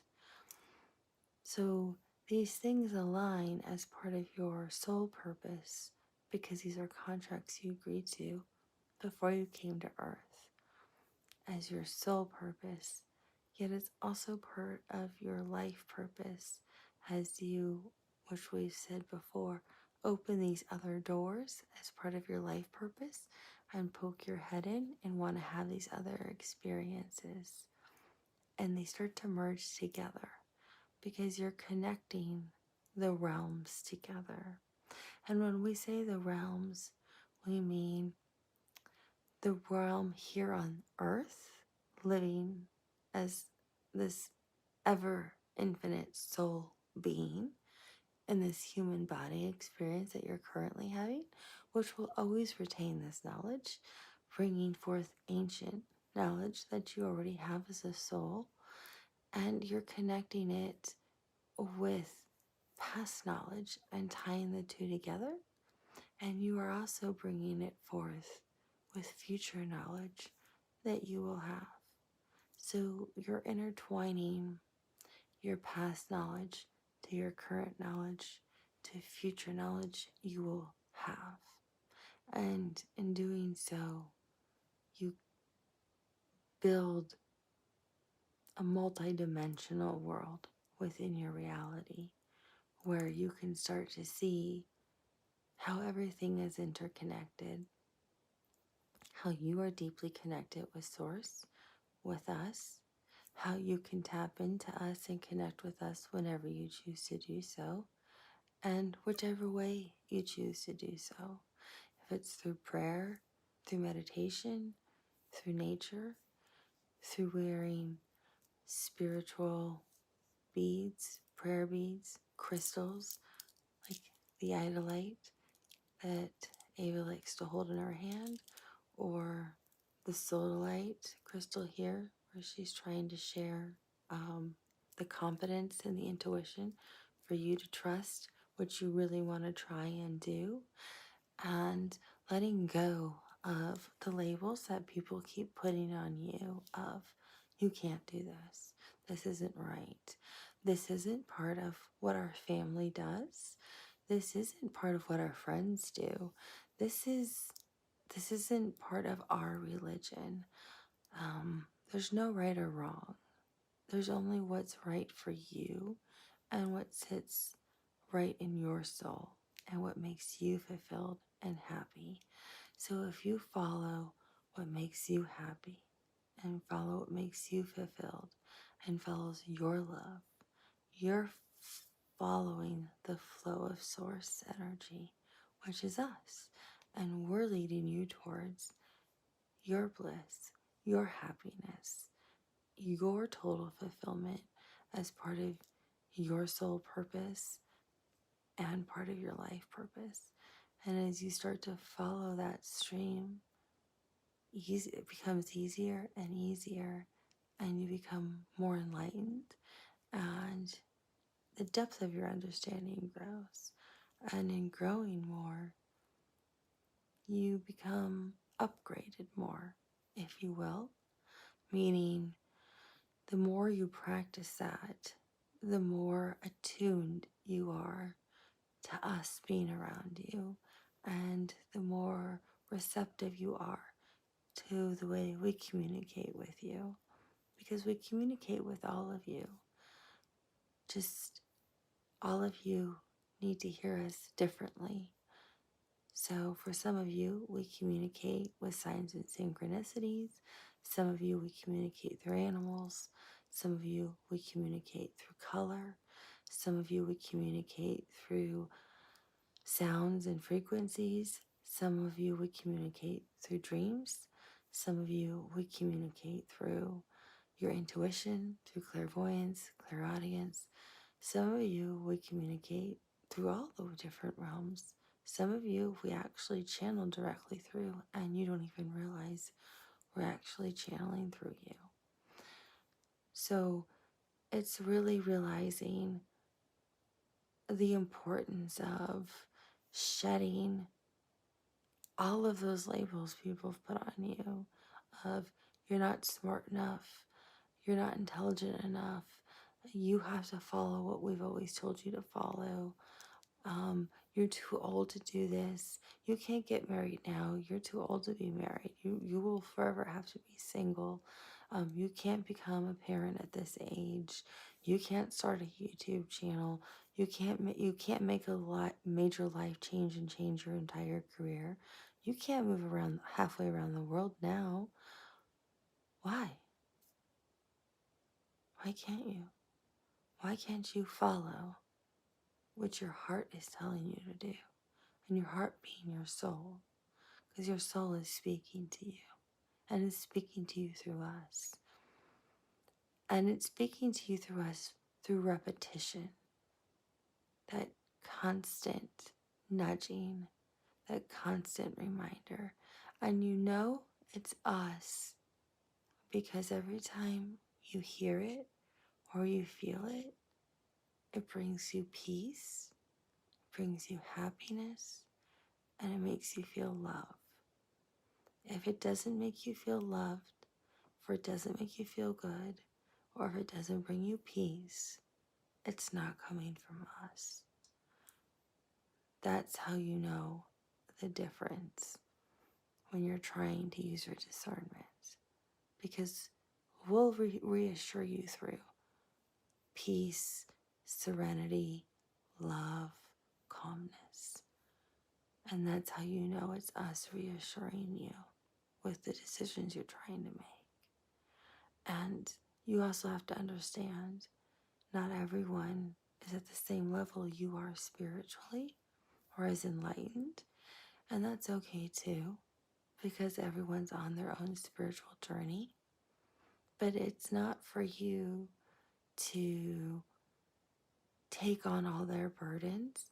It's not for you to get them all to understand exactly where you are right now. What matters most is you and your own journey and what you want for your own spiritual path and your life purpose and how you want to achieve those things.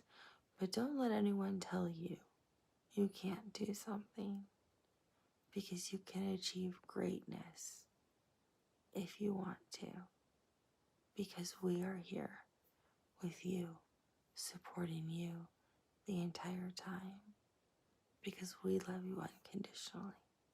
So if there's something you deeply desire and want to achieve, we will always help you achieve it. It may not be in the time frame you think, but we will always ensure that you achieve what it is that you choose to achieve. So don't allow anyone to prevent you from going after what is truly in your soul and heart, because that's your soul purpose and that's also part of your life purpose. And together, those two things integrated lead you to remarkable things in your life. So call upon us anytime, and we will always show up to help you every time in ways that you will always understand, because we're only here in love for you, because we love all of you unconditionally, equally, and you are not defined by the mistakes of your past. For every human being has made a mistake. So don't feel you're unworthy based on things you've done in the past. Everybody is worthy. Everybody is worthy of achieving what they wish to achieve for their soul purpose and their life purpose. Because everybody makes mistakes, and everybody is worthy of forgiveness and moving forward if they're truly remorseful and want to be forgiven. Spirit doesn't hold those things against you. We don't hold those things against you. We only see all your souls for the beauty that they are and love you for who you are, because you came here to learn. So why not enjoy the journey and learn and experience things? But don't listen to things that tell you you can't do something, especially watching channels that tell you you can't do something. That is something we felt was very important to talk to you about today, because there's so many channels on TV, in society, in gossip magazines, and on YouTube that love to tell people you can't do things. And that's not true. You can do whatever you want. You're all capable. It's just following that inner knowing that's in you that you love. And we're here for you. And we love you. And that's what we wanted to share with you today. And we will be back soon to talk to you again. Thank you for letting us speak with you today. Goodbye. So I hope that resonated with some of you. They kept showing me the same couple videos. Actually, they literally showed me some videos to watch. They kept popping up and I was watching them. So I know exactly which videos they're referring to. And there's one gossip magazine kept popping up too, where they would pit people against each other. So I thought that was kind of interesting. So if you like channeled messages, if you can, just give me a thumbs up and I will do more channeled messages. I'm happy to do that. If there's a specific topic you want me to try to channel, I'm happy to do that for you. And I'm going to do a love reading here in the near future, since Valentine's Day is around the corner. I know people like love messages, so I'm going to do one of those for you as well. But if there's any topic you want me to cover, this channel is for all of you. It's not for me.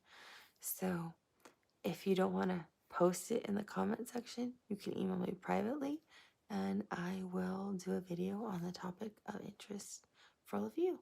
And I will talk to you soon. Bye.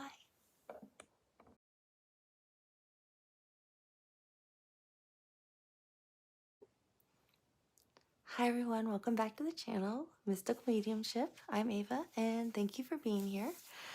I was guided to do a reading and a discussion, if you will, about being at a standstill and learning how to tap into your intuition and listen to your intuition.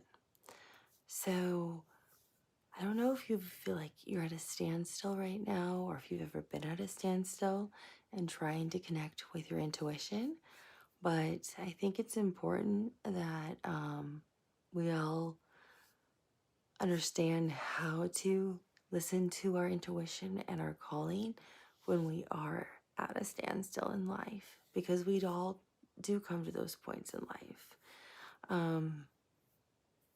Took me a little while to decide to do this reading, to be honest with all of you, because Spirit kept asking me to use my own personal experience that I had recently. So I thought I never hold anything back. I'm always honest with all of you. And so I'll tell you my story about what happened, and then I'll share with you how you can tap in with your intuition and you can see if this works for you. Because I notice that people sometimes think, oh, well, and I've heard this from friends and family, well, you're intuitive, you know, why are you having a hard time? Because it's not easy for everyone. Sometimes we too, who are more intuitive, I mean, we're all intuitive, don't get me wrong. We're all intuitive, we're all psychic. It's like a muscle, right? It's like working out at the gym. The more you use it, the better you are with it. But we all, even for ourselves who might have worked or practiced that muscle a bit more, can get at a standstill and have a hard time knowing which way to go. So you can tell I'm a little nervous to share this personal story with all of you. But I think sometimes being real is the best way to be, as you know I am with all of you. So, as you know, I created this channel out of love, actually, for everyone, and it was recommended by somebody. Why don't you just start a YouTube channel and see if you can help some people? And so that's how this channel came about. I didn't set out with the intention of how many possible viewers can I get. The more souls I can touch, to me, the more beauty there is in that. But I didn't set out with that hard intention of I want 1 million followers. If I have 1 million followers, that's beautiful because then I can raise money and do donations and help more people. But if I have 5 followers, I have 5 people I'm helping. So to me, every one person I can resonate with, that is a beautiful thing because that's one person I'm helping in life and in their journey, because I've always felt that's part of my purpose in life. So I noticed as the channel became more popular, I started having a lot of products, if you will, reach out asking if I wanted to partner with them or promote products for them. And I said no. I've had at least 35 to 40 products reach out asking if I wanted to promote a product. And I said no to all of them except for one. And I'm going to be very honest with you. There's one I really honestly believe in because it resonated with me. And it resonated with me in a lot of reasons. And I'm telling you this story because it really relates to how to stand still and follow your intuition. So please bear with me in this story because I know this is going to relate to something that's going on in your life right now. So Otter Spirit really reached out to me and asked me would I be interested in partnering with them. They felt that their products might relate to my audience as well. And so since I've been a child, the otter's always been one of my favorite animals. So just them being an otter animal and the otter spirit already resonated with me. So I was intrigued. And then knowing where they're located, it's from an area where I grew up and I used to go to that area all the time as a child. So I was already very interested in this product. And I thought, this feels good. It felt right.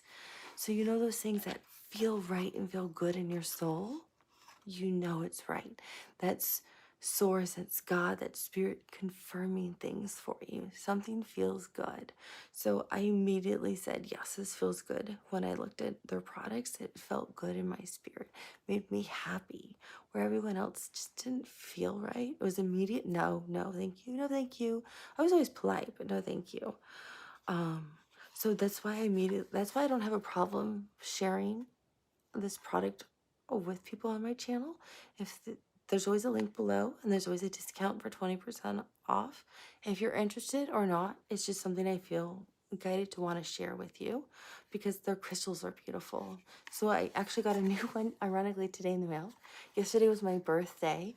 So I was excited. It arrived yesterday, but I didn't want to open it until today. So I was really excited that it actually arrived on my birthday.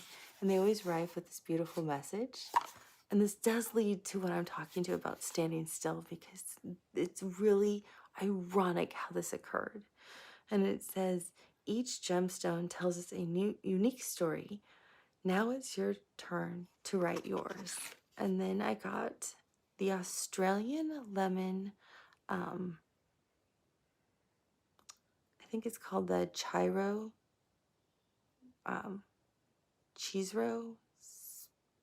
space. I think that's the name of the stone. It says, my energy is vibrant and full of light. I didn't know that's what it said. I picked them based off, when I pick out something, I pick them out based off how I feel when I look at them. And the intentions are, look at this beautiful like lemon green bracelet. I mean, that's not the most beautiful thing I've ever seen. I just like lit up when I saw this. You can see how beautiful that is. Right here, I'm wearing the moonstone one. So I think, yes, to send out grace and serenity. But I love this one, and it's healing and prosperity. So it can send out, like, for yourself, emotional healing. It can, and calmness for yourself. It can bring in prosperity for yourself, good fortune. But I just loved the clarity and the beauty, but just the color of it is just so stunning. And this is the Australian, I'll hold it up so you can see it in case you're interested in this one. But I love the phrase, my energy is vibrant and full of light. Because we always want our energy to be, I'm always saying, I feel like someone's light is lighting up. Your energy is glowing. You are vibrant. You are light. That's what we, our souls are. So I just think this is like such a beautiful, I'm in love with this actually. And I haven't seen it until now. So sometimes I like to be surprised when I open them. So I'm going to put it on while I tell you the rest of the story that I found is kind of interesting about being at a standstill. So Otter Spirit really spoke to me about their products being so beautiful. And honestly, when I don't not wear one of their bracelets during the day, especially the sandstone one. I love a lot for confidence, especially when I'm working. And I love wearing these because they do help me with my energy. They help me connecting with spirit and source and myself. But they also give me that clarity of voice, the clarity of intuition, the clarity that I need. So, like I said, I've had about 30, at least 35 to 40 different organizations or companies reach out for me to promote products. And I've always said no except to Otter Spirit. The other day, I had someone else reach out asking me to promote something for them with a product. And it seemed a little curious, but I paused. And it was and it was like shown a person standing in between like a doorway, like halfway, like you're like halfway out the front door and halfway like in the door. You're like not outside, but you're not inside. It's like someone can't make up their mind which way to go. And I literally like clairvoyantly saw that. At least, well, saw the image. Like I'm looking at like a Polaroid kind of image. So it made me think about the collective. And I'm like, I can't decide or discern, is this good or not? Is this the right thing to do or not? So I had questions. Should I or shouldn't I? So I asked some questions about the product and things, and was kind of unclear about some of the answers that they were giving me. My intuition was just kind of like, it was iffy. So that was already telling me something, because it wasn't like Otter Spirit was just this beautiful, vibrant light of, yes, this is beautiful. I love this. So I was at that standstill of, I don't know, this is different. So what I did was I paused, and I'm going to link this to another video of also how to tap more into your intuition. But I paused and I didn't do anything. And instead I meditated, and I couldn't get anything. And so that doesn't mean anything wrong if you can't get anything. It doesn't mean it's wrong, and it doesn't mean it's right. So instead I decided to ask for a very specific sign, because I knew I was at a standstill. I knew I couldn't read all the way in to what I was trying to find with my intuition, because usually I can see into something. I kind of had a feeling, but I wanted like confirmation from spirit of what I thought the answer should be. So I asked spirit for a very specific confirmation. I said, I'd like either a video, or I'd like some kind of advertisement for a coming attraction trailer or something to show up that makes it specific to what I'm asking about, related to this product. Not specifically this product, but related to this type of, how do I say this, spirit?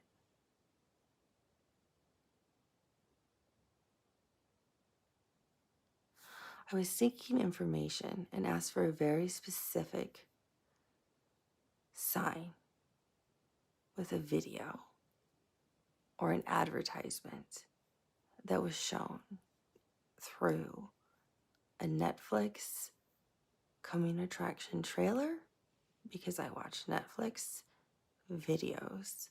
I watch international TV. I do not watch American TV. I don't watch cable. I only watch streaming shows, and I only watch international TV.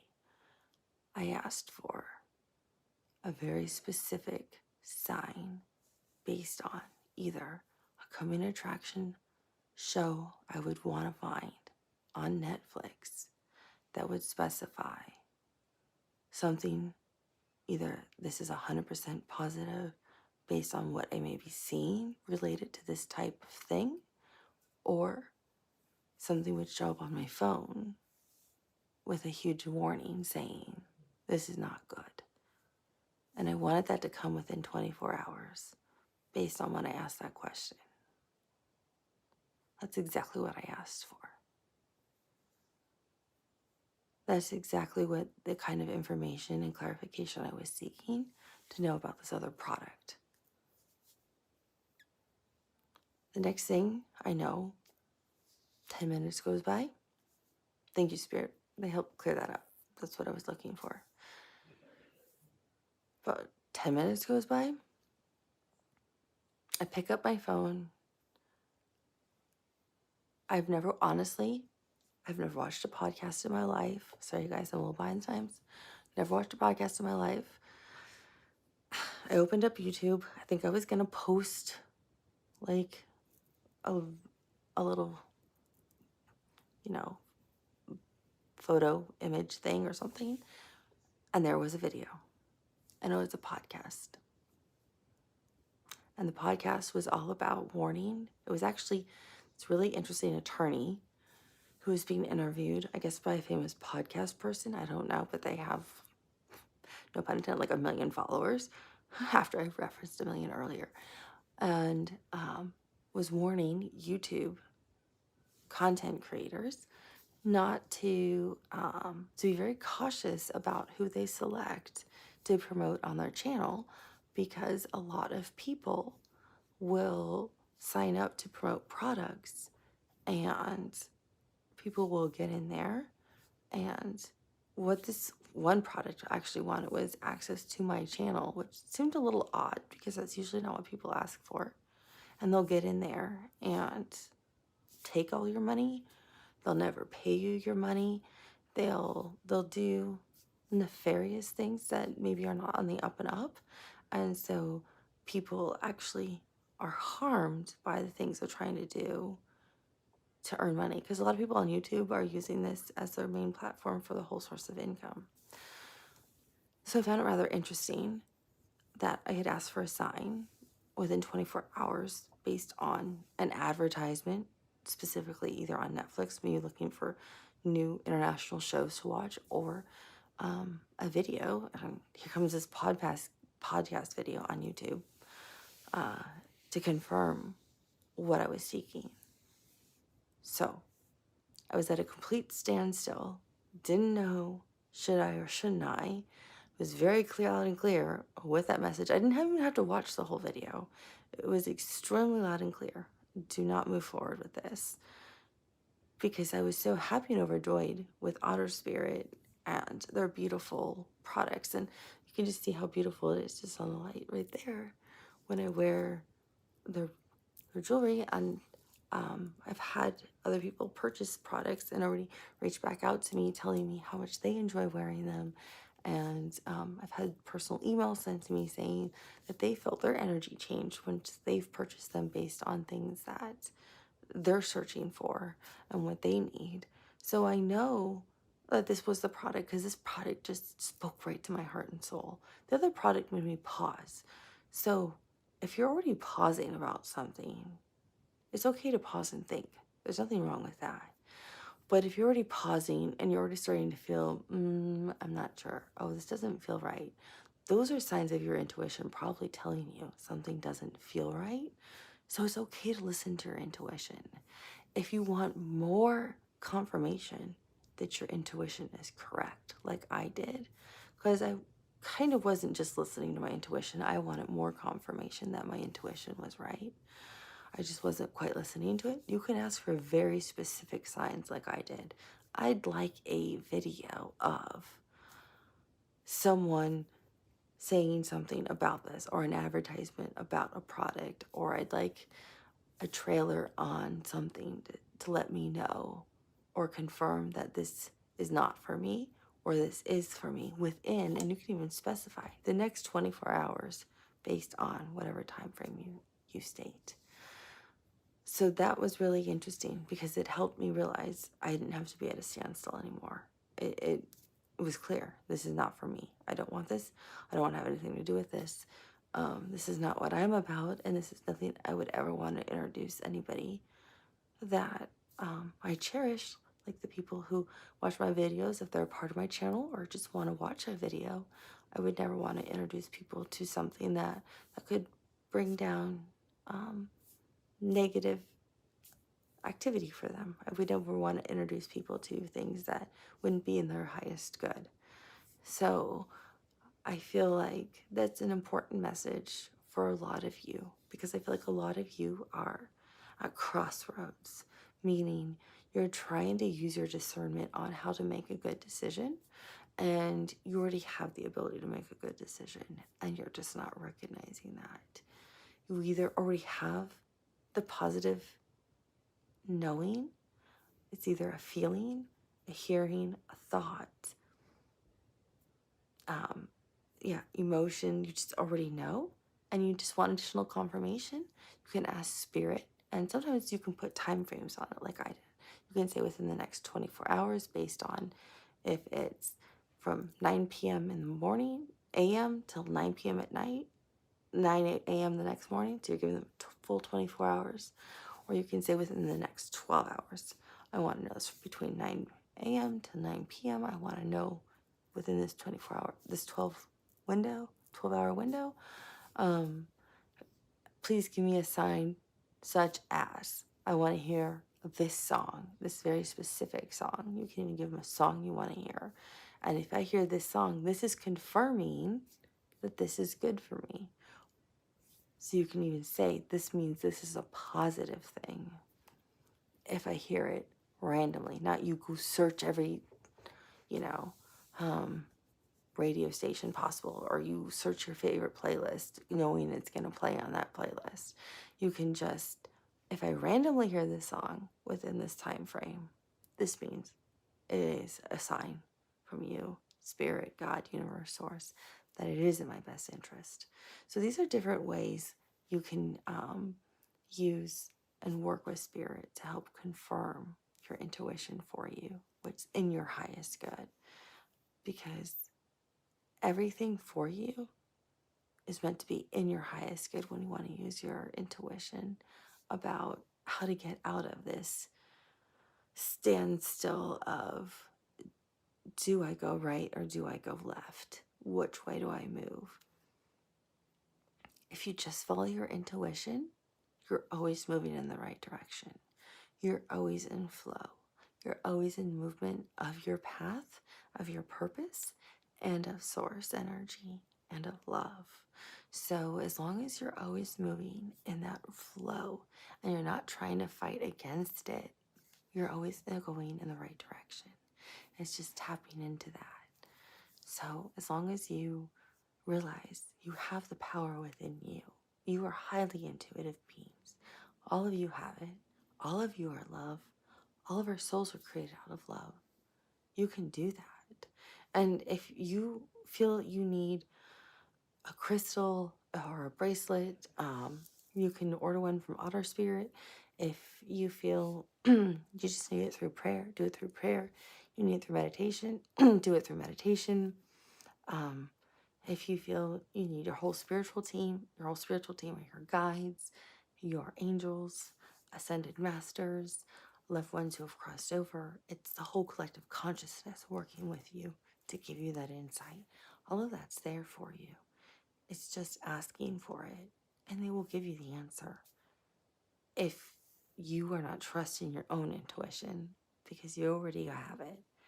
And usually you already have the answer. It's just that additional confirmation until you get more used to feeling comfortable. Again, working out that muscle. So let's say, for example, you're really good at those gut feelings that just, I know that it just feels good kind of thing, or that just feels wrong kind of vibe. It's getting more used to exercising that muscle out like you do at the gym. So the more you get used to how that feels, you'll become more confident and just naturally flowing with that intuition. This feels good. This doesn't feel right. This feels right. This feels right. Oh, that feels right. This feels right. This feels right. That one doesn't feel right. So until you feel really good with that, if you're always at a standstill, that's when you ask spirit or universe or God to help you with it, with giving very specific time parameters if you want, or with something in it to give you information. And that will help you with your intuition. And you can become stronger and become more and more in tune with your intuition and highly intuitive. And have your own channel if you want your own channel, or write a book if you want to write a book. Write poetry if you want to write a poetry. Do whatever you want with it, but you'll become very strong and intuitive. And I hope this helps you get out of whatever standstill you're in. I feel like some of you are in a standoff with yourself and your own intuition. So hopefully this helps, and I will talk to you soon. Bye.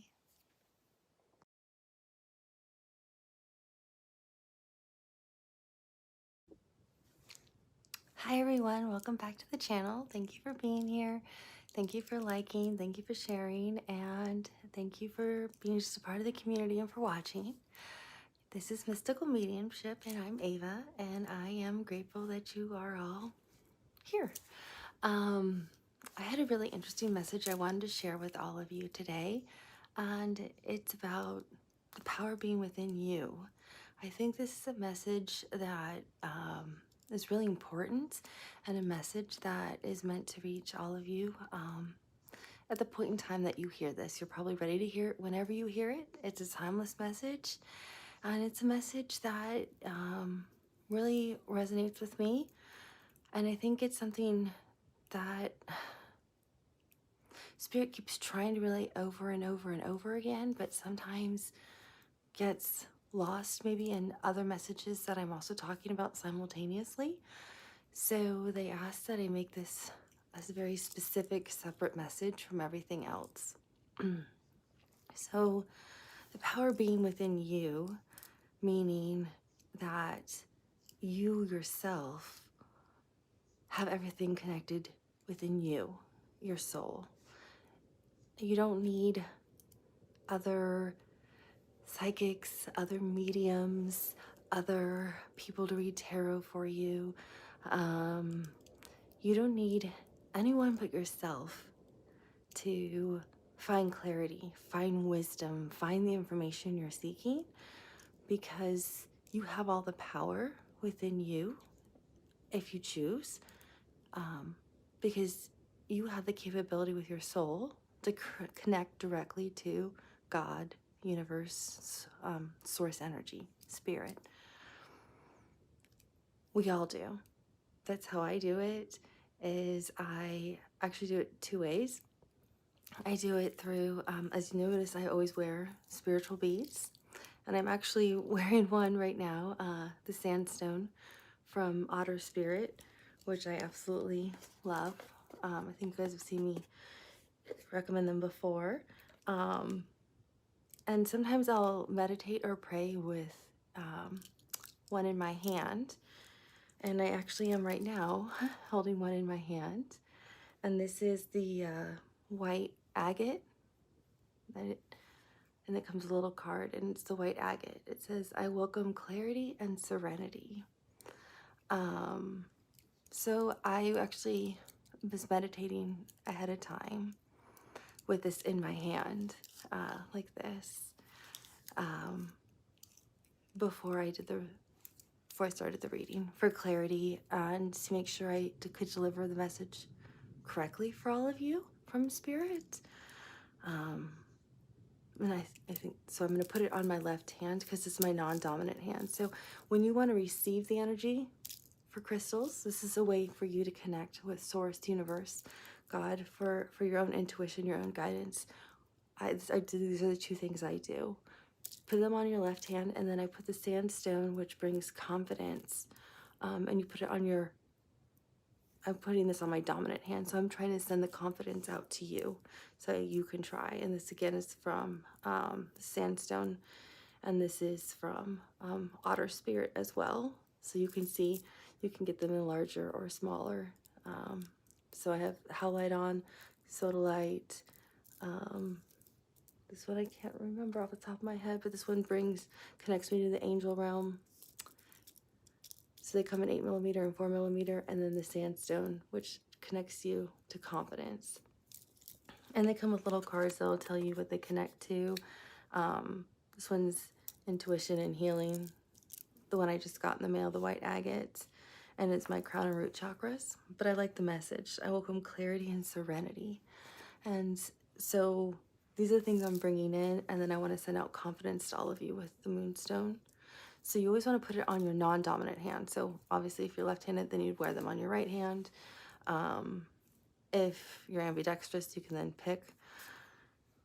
But I want all of you to have the confidence to know. So these are the two things I do. I always wear spiritual beads, and then I want to send the confidence out to all of you.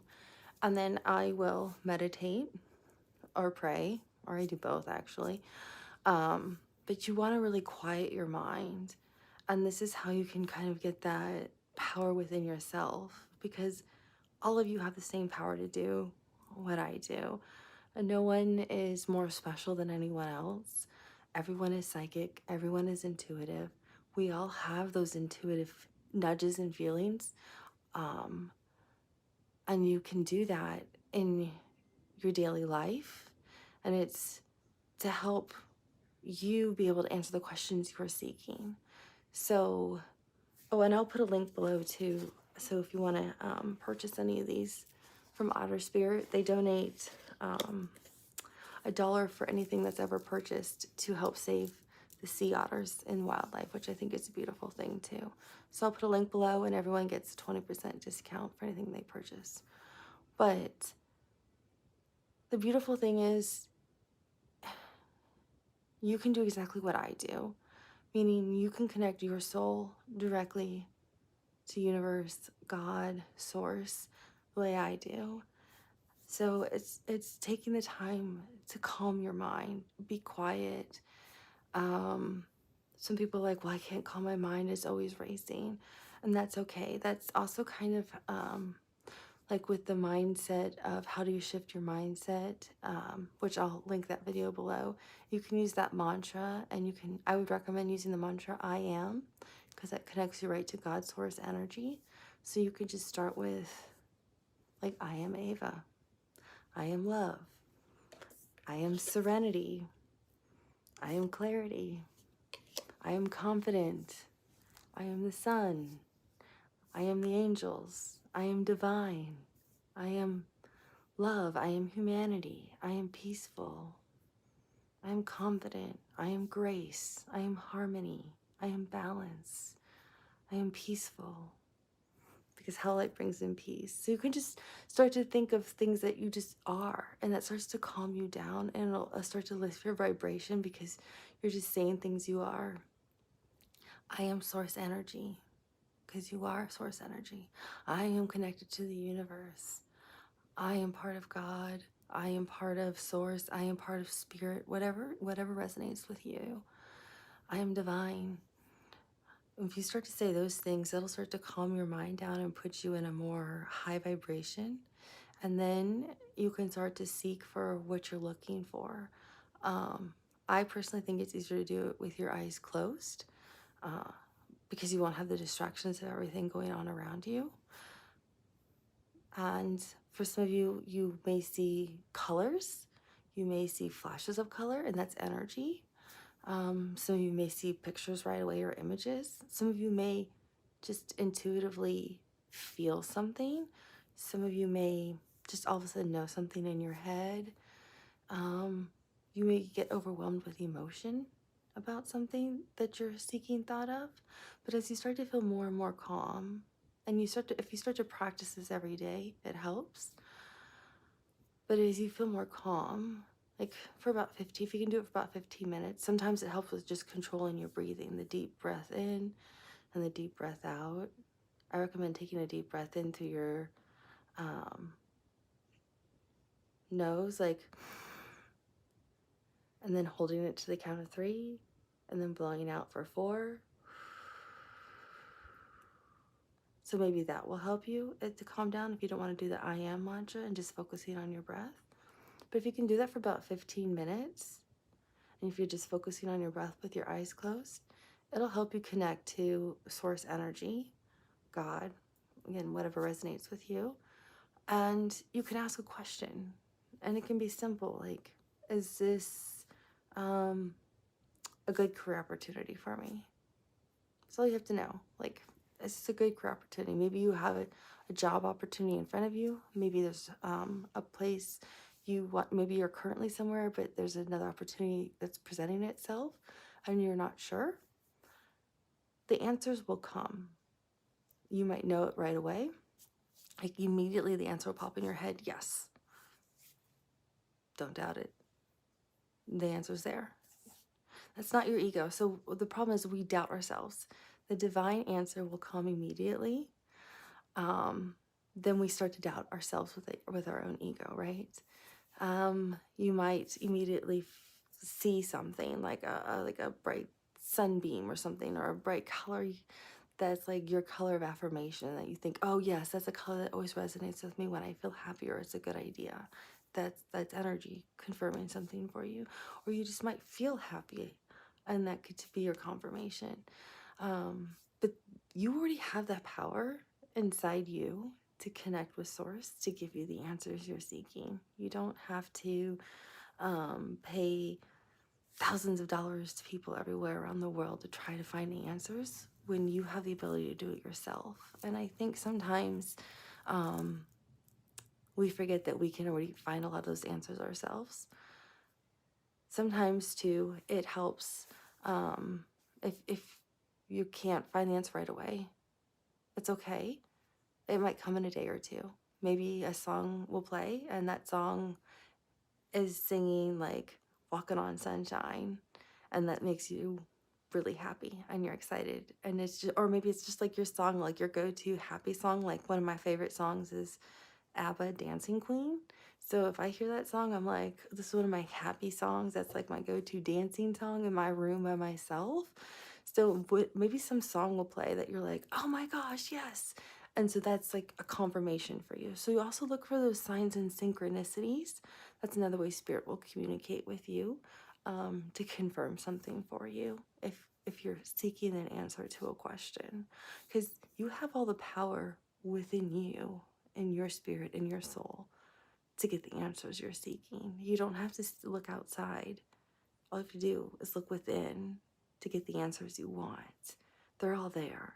They're all waiting for you. Spirit's always waiting to work with you. It's just, do you want to or not? It's all a choice. If you don't want to, you don't have to.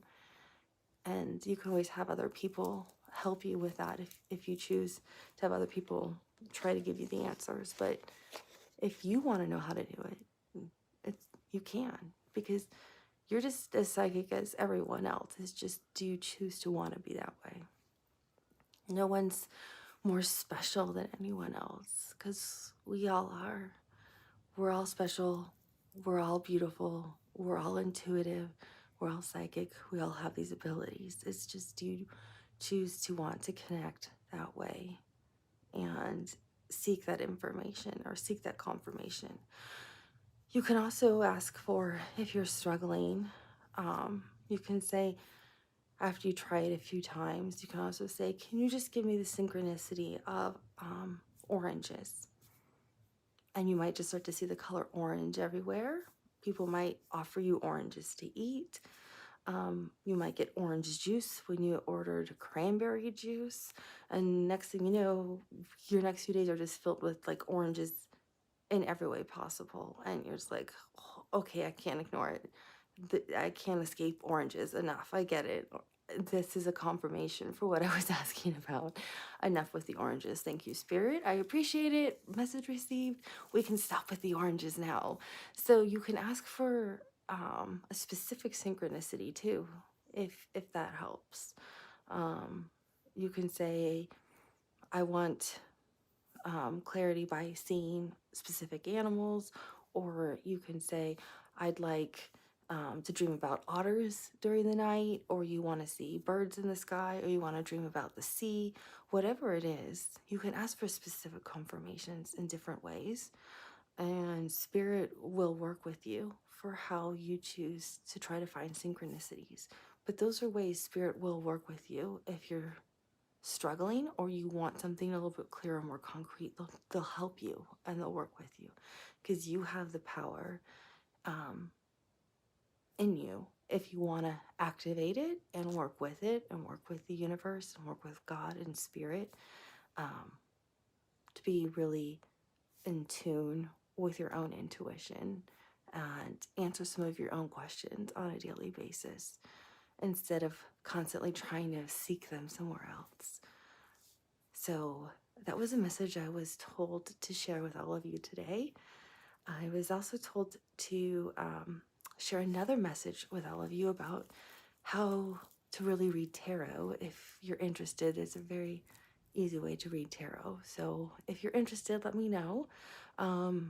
Just say, show me how to read tarot, or just write tarot in the comment below if you want me to show you how to read tarot cards. You don't need a book. It's really easy. Anybody can do it. If you want to use your power within you and your own intuition on how to read tarot cards, I can explain it for you in a video. I just need to know if people are interested, because if you're not, then I won't make the video. I just want to do things for the people on the channel. So I hope this is helpful, and I will talk to you soon. Bye.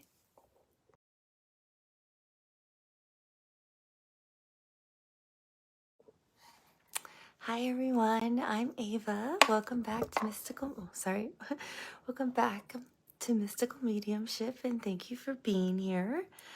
I wanted to talk to you today, and I've been thinking about it for several weeks, and well, honestly, I wanted to do it right away. I just didn't have the time. But Spirit's like, yeah, you need to do this video. You need to do this video, and they've been bothering me a lot to do this video, and so I'm making it. I think it'll be helpful for a lot of you because, well, I'll share a personal story about why. It actually surprisingly helped me, and I'll be very vulnerable with something on the channel with all of you. But I want to talk about the power of being really vulnerable amongst chaos, and how you can find peace with that. Actually, peace within yourself. I found total, complete calmness and serenity, if that makes sense. And I'm not talking about meditation, because obviously I think all of you know that I meditate every day for a while, and I pray as well. But this is like finding a different outlet other than those, like more those kinds of concepts. So I have a job, obviously, because for me, I enjoy creating content and connecting with people and trying to help people. I feel like that's honestly probably my biggest purpose in life, and that's why I started this, was to try to help people. But my other job is really to support myself, because this doesn't support me, and that's okay, because I want to help people. So my other job, though, is extremely stressful. Like I'm sure a lot of you have jobs or multiple jobs, and there's a lot of stress, and you can work, 14, 15-hour days and still have a lot to do, and work, 6 days a week, and just a lot more to work to do, and more work to do, and more stress. And not that I absolutely love what I do. I love my career. I love what I do. but it's a very high stressful career. So I needed something to help me kind of like try to calm down and relax. And part of that actually is working through this channel, as I enjoy being able to connect more with spirit and trying to share messages. But I needed another outlet too, which is actually what spirit guided me towards, ironically. I love spirit and how they work with people. But so what I started actually doing, what I'm playing with right now is how light is a beautiful, I started wearing this actually while working. It's called Howlite, and it's really beautiful. And again, it's from Otter Spirit. And it helps bring calm during chaos, I would say. So I started wearing this bracelet while I was working. You can see I wear clear quartz a lot. But it helps bring calm during a lot of chaos. And so for me, it was really starting to like kind of help me. Oh, I need to calm down. There's so much going on. It's like if you were trying to cook like a 10-course meal and you're the only person trying to cook and prep everything, how can you do it all? You can't. So it's trying to figure out how can I organize different teams, collaborate with people, and still try to meet the deadline of making sure all the courses go out, they're all hot, and everyone is happy and it's a success kind of thing, to put it in those kinds of terms. But I wasn't taking time for myself, which is a big thing I think a lot of us do, right? We forget to nourish ourselves. We will spiritually remember sometimes to meditate. That's why we do the mindful meditation sometimes, just even the 5 minutes, or we'll pray, or we will do a good meditation sometimes at night before we go to sleep. But it's like we forget to do the important things outside of that. We get stuck a lot of the times, like I was saying, in that mundane thing in life. Oh, I have to do this with family, or I need to do this with the kids, or I have to go do that. And we forget to do something that's important for us. And I kept getting those really polite reminders from spirit of, you need to do something for yourself, Ava. You need to do something, or you're just gonna like kind of go down. I'm like, I'll be fine. I can push through. I can just work through another weekend. But all of us can only do that for so long. It's not sustainable. It's not like you can do that for 365 days, right? You have to take time for yourself. And it was like, how do I do this? I don't know. And so I was sent this really beautiful bracelet, and by Outer Spirit. And I thought this was really neat. And of course, as you know, I like red, vibrant reds and oranges.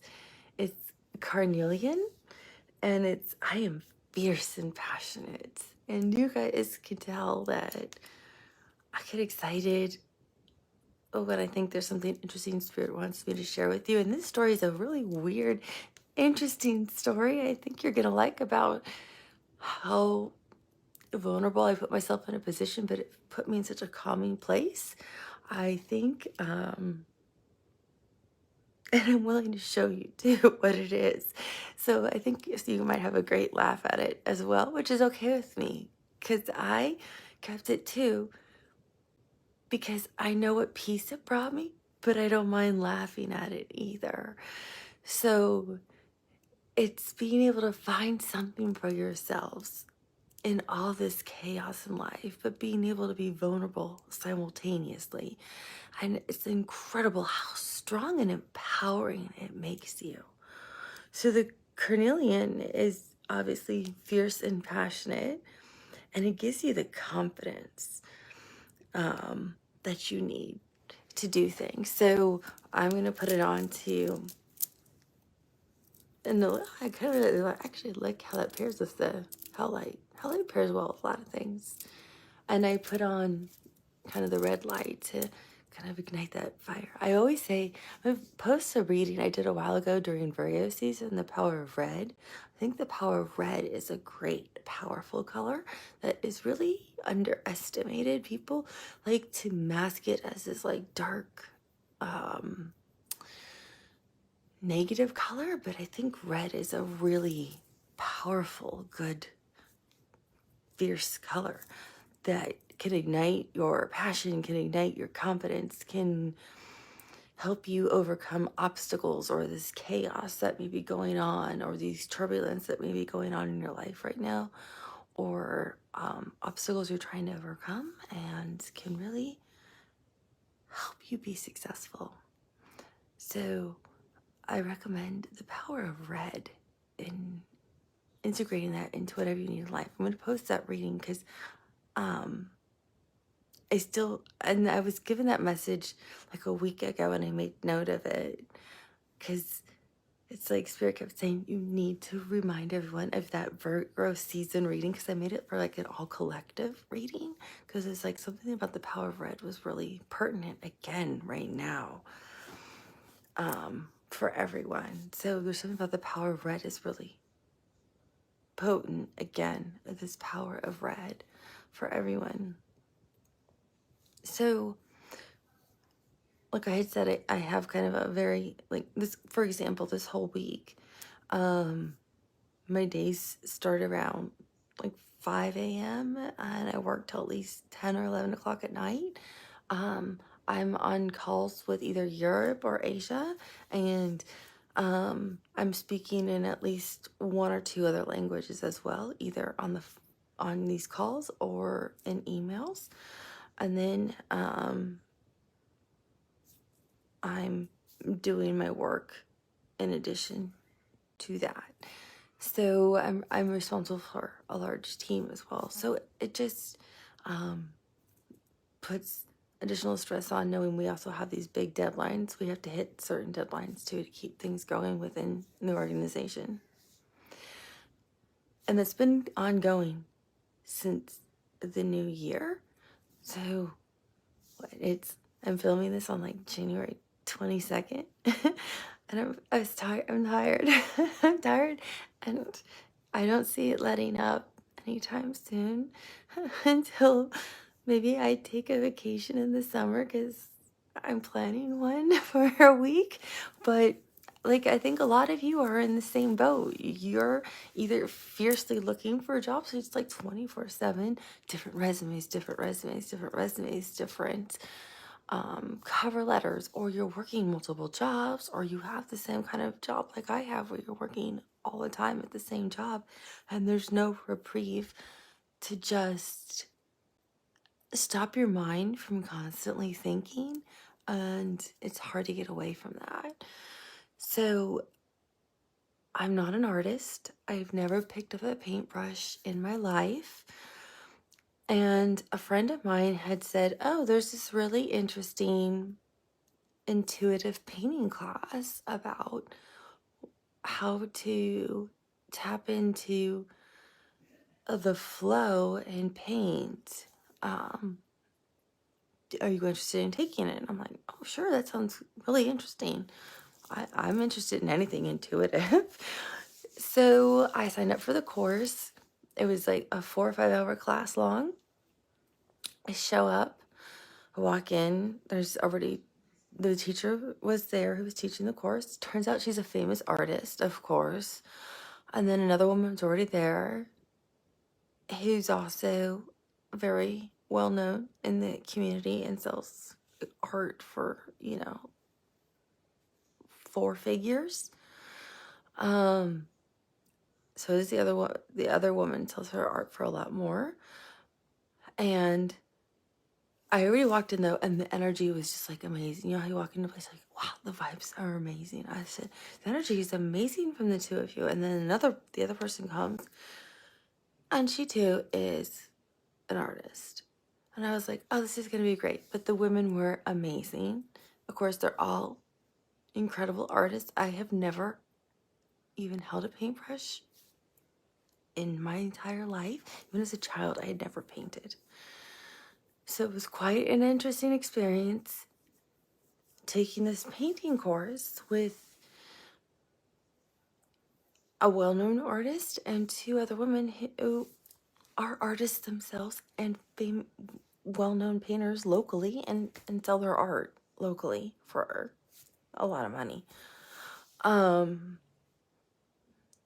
there I was painting, and I didn't even know what paintbrush to pick up or what colors. And it was really actually fun. It was fun to be in the place of whatever I paint, it doesn't matter. I've never done this before. And how fun is this? This is really exciting. I don't have any expectations for myself. So it was a very vulnerable place to be in. I'm in the place of such experts in their field and such incredible artists, which was interesting to see. Their work was beautiful, but it was also very vulnerable for them to see what I'm painting. But to put that aside and say, it's okay. I've never done this before. Let me just try it and have no expectation of myself and just have fun and enjoy the experience and see what it feels like to hold a paintbrush. See what it feels like to try blending some paint together. What does it feel like if I try this color with this color? I have no idea because I've never done it. And it doesn't matter what comes out. I'm having fun. And that's all that matters. I have no expectations. I don't expect to go in there and paint a Monet. I don't expect to go in there and paint a Picasso. And that's okay with me. I'm just happy I'm holding a paintbrush for the first time. And so it was really empowering to be that vulnerable in a group with women who were such remarkable artists, but to also let go of everything, because I then was able to be free of having any of expectation. And I thought, what a wonderful experience for everyone to have. No matter what comes out, you're still yourself.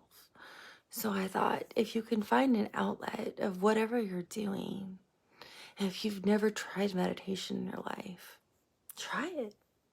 It's okay. It doesn't matter.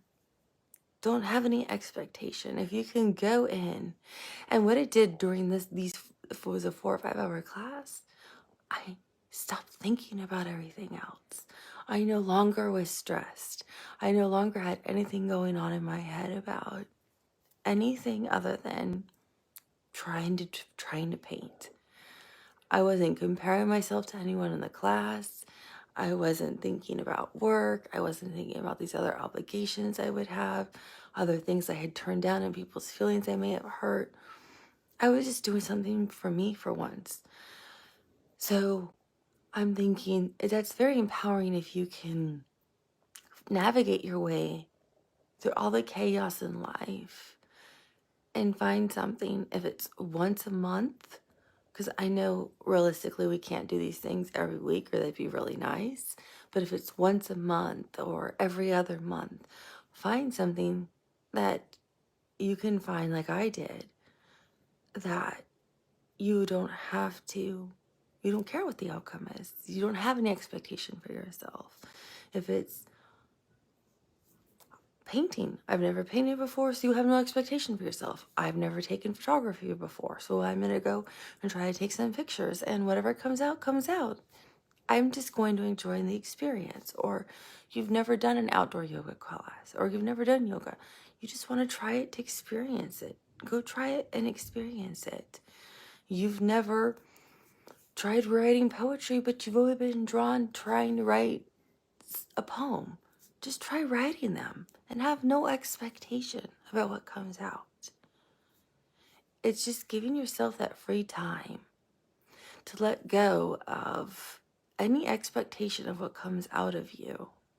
And it's freeing yourself just to be free of something and allowing the world to disappear for a little while so you can let go of all the other stress that is going on in this chaotic world that we live in.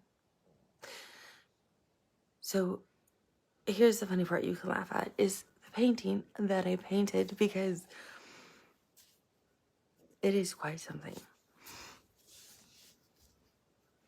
Yes, I know. It is quite something. What it is, I have no idea. But that's what I attempted to paint. I'm just excited I put paint on canvas. So that's what I painted. Everyone else had these remarkable paintings that I would have loved to have been able to paint. But I'm happy I had a paintbrush and put it on a canvas. And again, I'm being vulnerable. I'm putting it on a YouTube channel for the entire world to see. That's what I painted the first time I painted. Clearly, I'm not an artist, but that's okay with me. I'm happy to share it with you because I want you to feel empowered to know it's okay to be vulnerable, even when you're sitting next to somebody who is an expert or a guru or whatever in something. You can go try it. It doesn't matter. And during that experience, it was really fascinating. There was no judgment. I found it more interesting watching the other women be more critical of themselves, which was sad because they should still enjoy the experience. And it was one of those, follow your intuition to let it flow classes so you could flow with energy to paint. So ironically, of course, during the class, we were talking about intuition, and everyone ended up getting their own personal private reading from me while I was there, because I could see two people's spirit guides and could see someone else's thing that was going on about somebody that was going on with them. And so they ended up getting all their own personal private readings while I was in the class, in which they all really enjoyed. And it raised the vibration, and it changed and shifted the energy of the class as we were talking, and shifted the whole experience. And everyone enjoyed it a lot more as we were talking more about intuition and listening to your intuition and spirituality. So I also realized that was the purpose of me being in the class, was to bring that energy to the class. It wasn't to bring my painting skill set, obviously, but to bring that aspect to them and to guide them in a different way. So wherever you are, it's okay if you're not the expert and maybe you're somebody, you're trying to learn something. It's okay to let it all go and just see what you're experiencing. But you're going to have a different knowledge that you're going to be bringing to the group. So be mindful of that, please. That was one thing I thought was really beautiful that came out of the whole experience, and something I'm being reminded of to share with all of you. So the whole point is, in this chaotic world that we live in, it's always important to still take care of yourself. Find time for yourself when you can. I understand how difficult it is, trust me, because I am better at preaching it than practicing that, of trying to take care of myself. So I was proud that I tried that day. It's kind of like when I talk about tapping into your intuition and trying to practice your intuition and different things. We're all intuitive. Everyone is just as intuitive and gifted. Some of you are probably more gifted than I am. I've astral traveled a few times and I didn't like it. And I said, Spirit, I don't ever want to do this again. Stop. So remember, you're always in control of your power, of your intuition, of your abilities. But it's like what I always say, it's a muscle. You have to use it and practice it again and again and again on my videos when I talk about your intuition. It's the same with painting. If I want to become a very, or even a semi-decent painter, I would have to practice again and again and again daily with my painting. So all of you can tap into your intuition. So if it's something you want to practice or learn or get better at, it's something you have to constantly work at with your intuition. So if there was a class you're interested in and taking with intuition, let's say, or a meditative class that teaches you how to tap into intuition or how to tap into your clairvoyance if you want to be better with clairvoyance, or I can't remember the one, but it's one of my favorites. It's the one where you can like touch the object of somebody and you can read the object, somebody's object. I love that, where I get objects from people and then you can read the energy from it. I can't remember the name of what that's called, but there's classes on that, or you can get in groups and, you know, work through that. Everyone brings something and then you read it for them. But if that's something you're interested in, it's okay to try. And it's okay if you don't get it all right. You just say, don't hesitate. Just say what you think or feel, or hear or know, whatever, however it's coming to you intuitively. Just say it. It's okay. My whole point in that is like me with the painting. Just let it go. Put your ego aside and just have the experience. And the more you do it, the better you will become at whatever it is you want to learn or master or enjoy for the day. It might be taking a cooking class. If you've never tried making homemade pasta, maybe you want to try that kind of course. I don't know. But it's enjoying that and escaping the chaos and the stress that we live in, because I realize too many people in this world are living in so much stress all the time. It's financial stresses, it's emotional stress, it's stress of how am I going to pay my bills, it's stress of debt, it's stress of loss of job, it's stress of too much work at their job and they don't know what to do, it's stress of I may lose my job, it's stress of countries where they're struggling to get clean water. It's stress of countries that may go to war, stress of countries that are at war. So it's, you know, do I feel safe I can sleep in this environment tonight? It's all of those things of how am I going to be able to get my child a good education? All of those things are things people are constantly dealing with, and it's multiple things. It's not one. It'd be nice just to have one stress, but it's multiple things, and those things then start to impact your health. And once your health is impacted, it makes it more difficult for you to be able to function. So just trying to find that outlet is what will help you, whatever that outlet is for you. Everyone's gonna have a different escape. But I realized the peace and the laughter and the escape of me not thinking for a few hours just changed my world. It was a 180 and I couldn't believe it. I felt like a whole different person, and I had no idea how much chaos I was living in, and it was worth stepping out on my own and going somewhere and putting myself in a very vulnerable situation and allowing that to happen, to have this really explosive experience, to end up learning more about myself. That one, I like painting, even if I'm not good at it. It's fun and it's relaxing for me.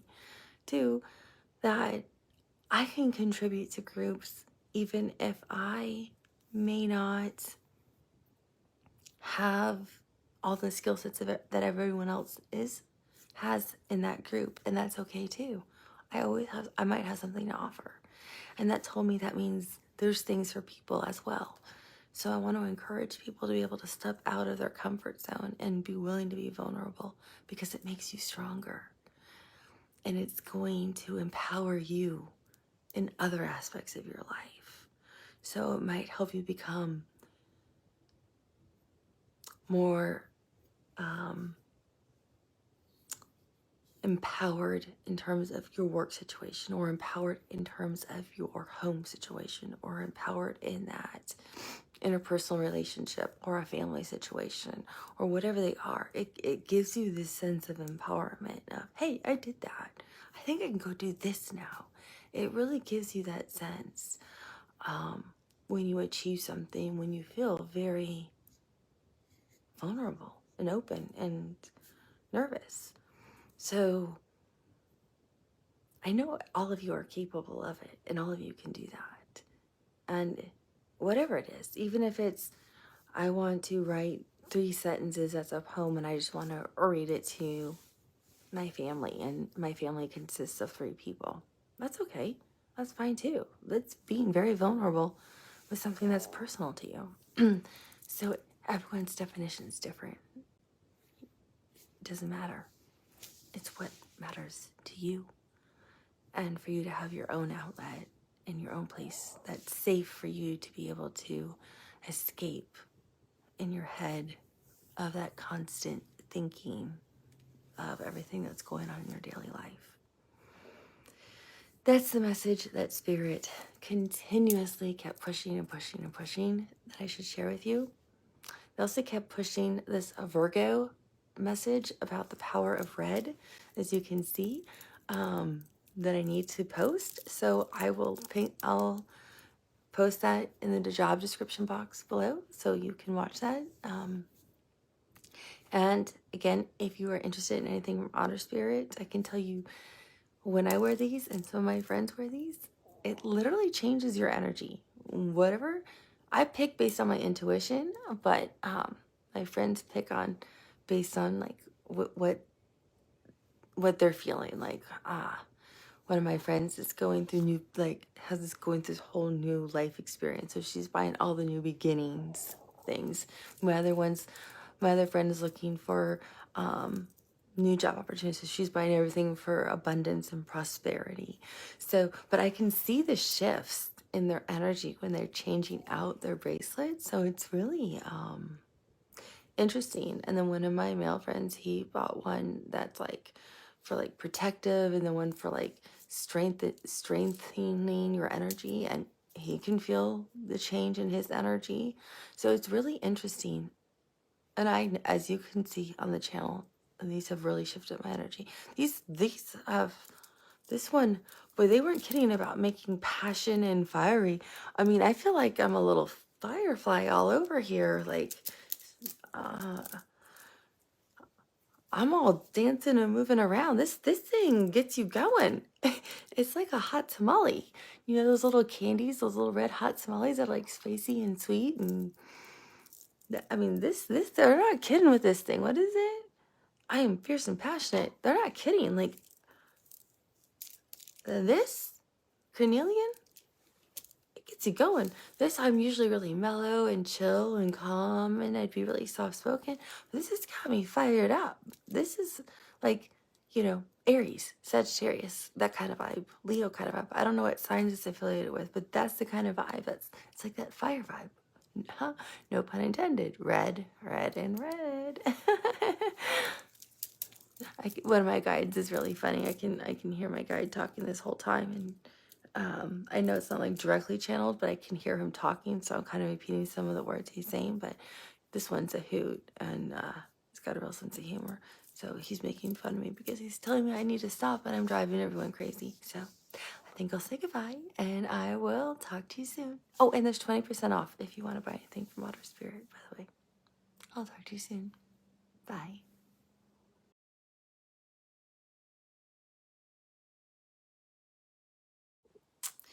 Hi everyone, this is Ava here at Mystical Mediumship.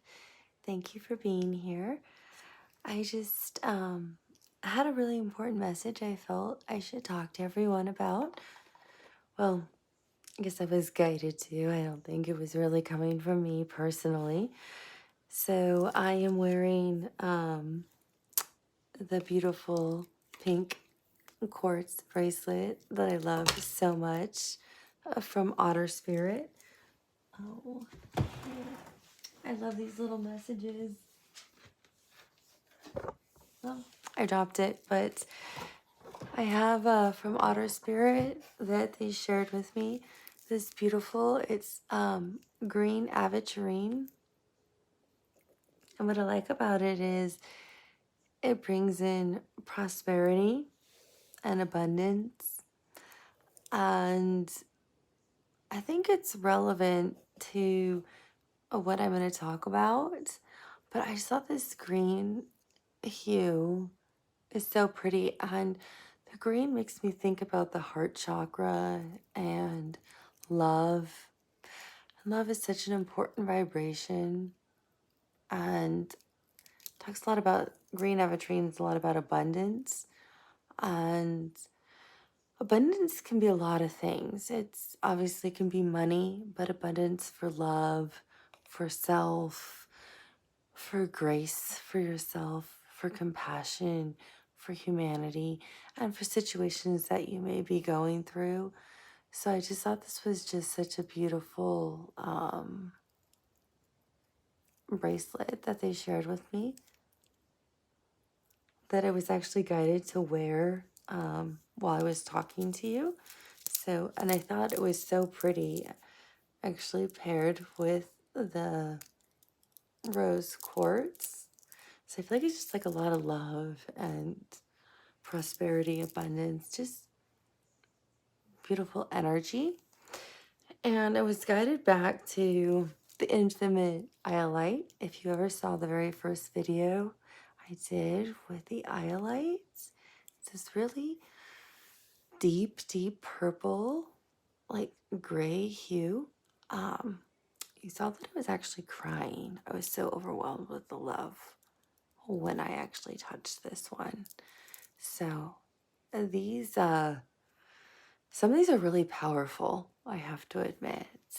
But I really wanted to talk about, well, not me. I was actually really guided to talk about the importance of forgiveness and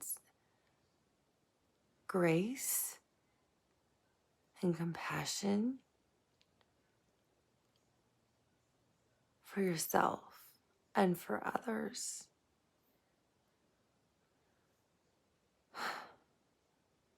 I'm asking spirits to help me so I can be better with the message that I know they're trying to say.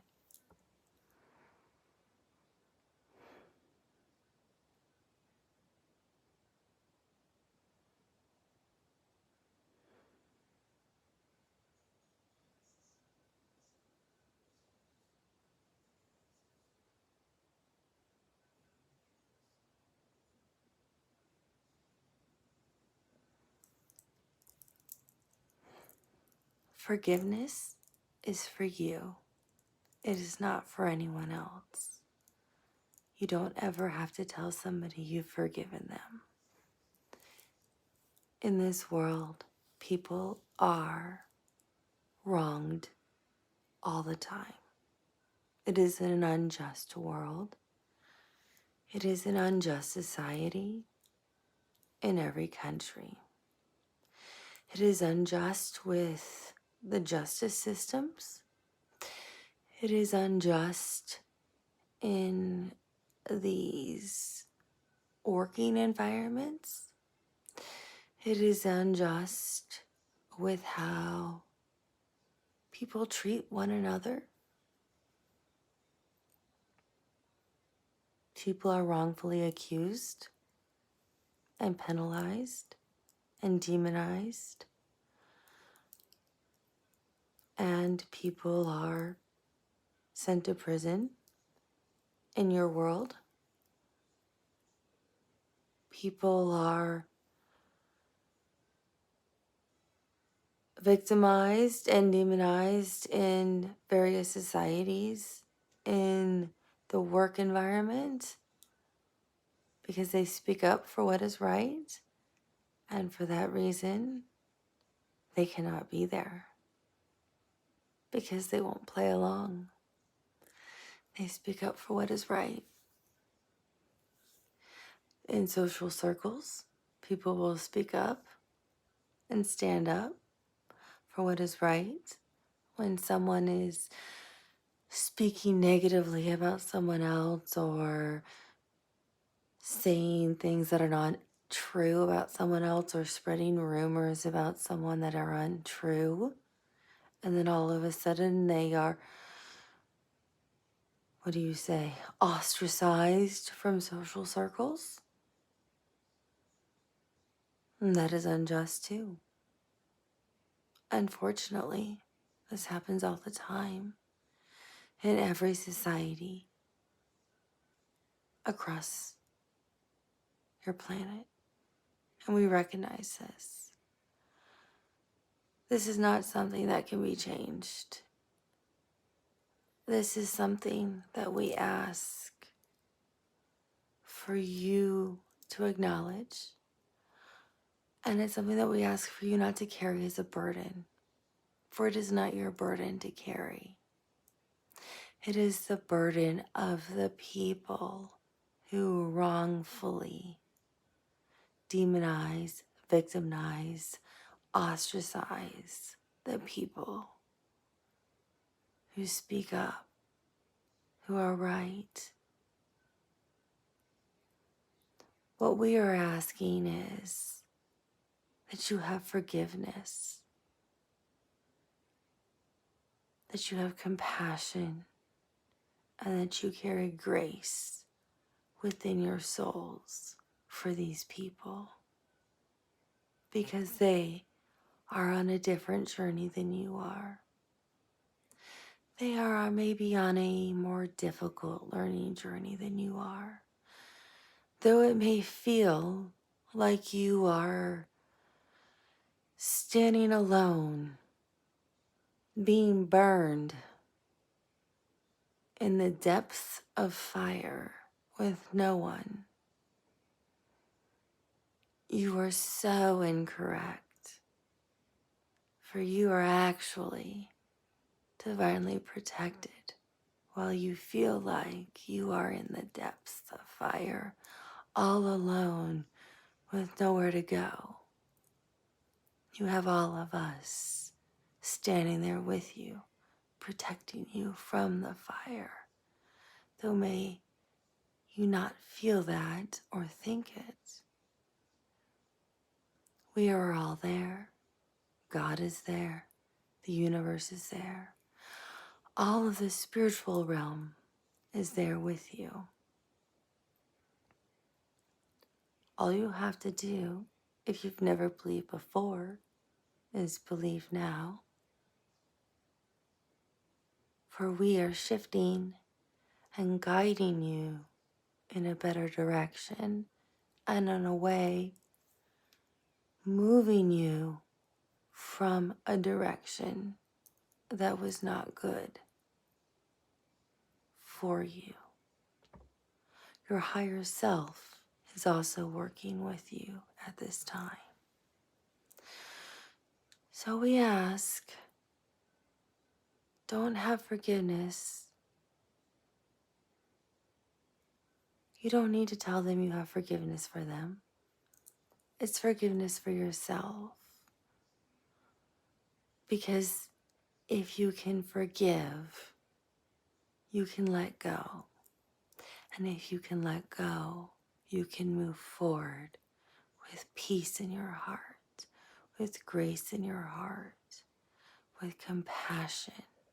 If you have grace, compassion, peace, empathy, love, all of these things in your heart and in your soul, you will maintain the integrity and the love and the authentic self that your soul was born with. And you will continue to walk the righteous path that you are walking. You will continue to move toward your life purpose, your soul purpose, and much higher, more important things for you to achieve. Let the divine fight your battles for you. Let others left behind fight those battles for you. Those are battles you don't need to fight. If you move forward with forgiveness in your heart, you move forward with grace. And if you walk with grace and forgiveness, you don't move forward in anger. You move forward with the universe, with God, and with all of us from the spiritual realm towards a much better path. One we are clearing for you all now, despite whatever situation you may be in.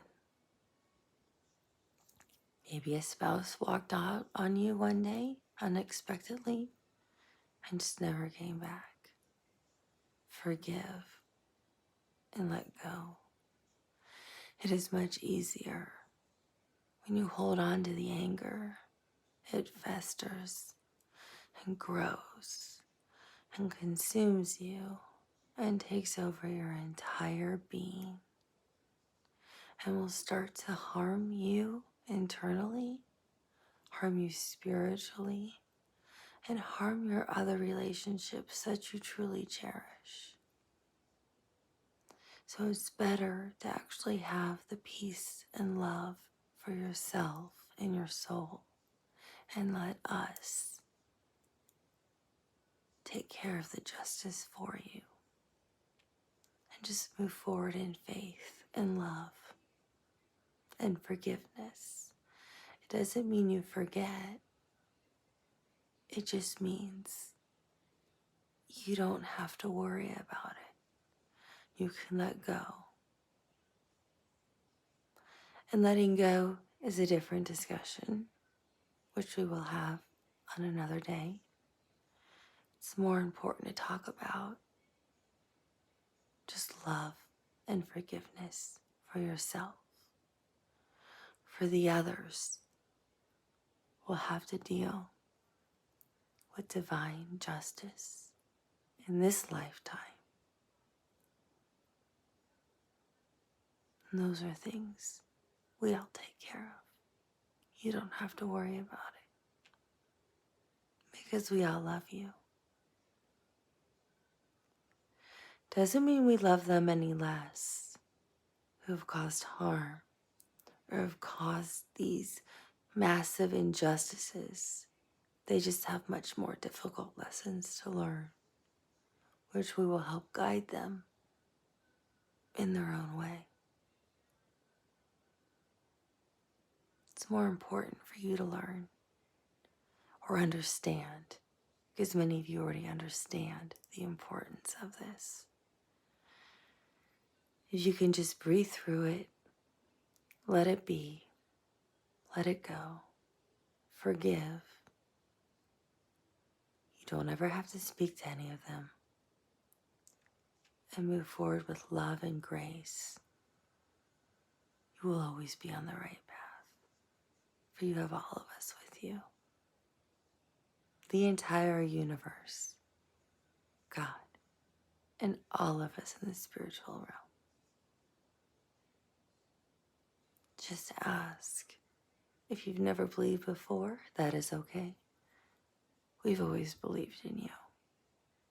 And that is our message we wanted to share with you today. We will talk to you soon. Goodbye.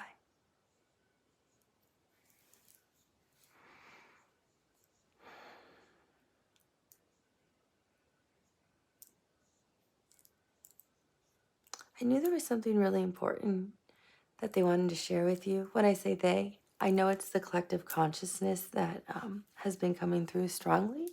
They like to call themselves We Are One,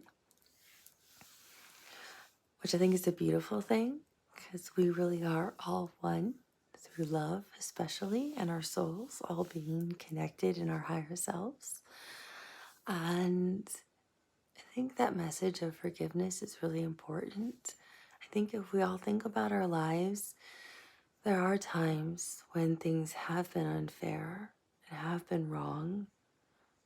We've all been treated wrongly, unfairly, unjustly. That was a really important word.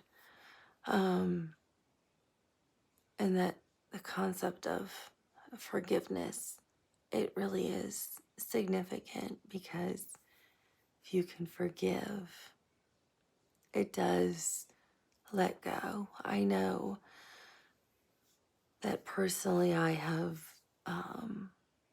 experienced crimes I don't think anybody would ever want to experience. And being able to forgive someone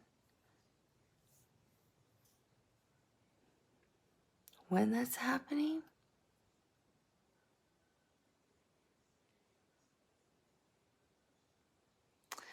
can give you peace,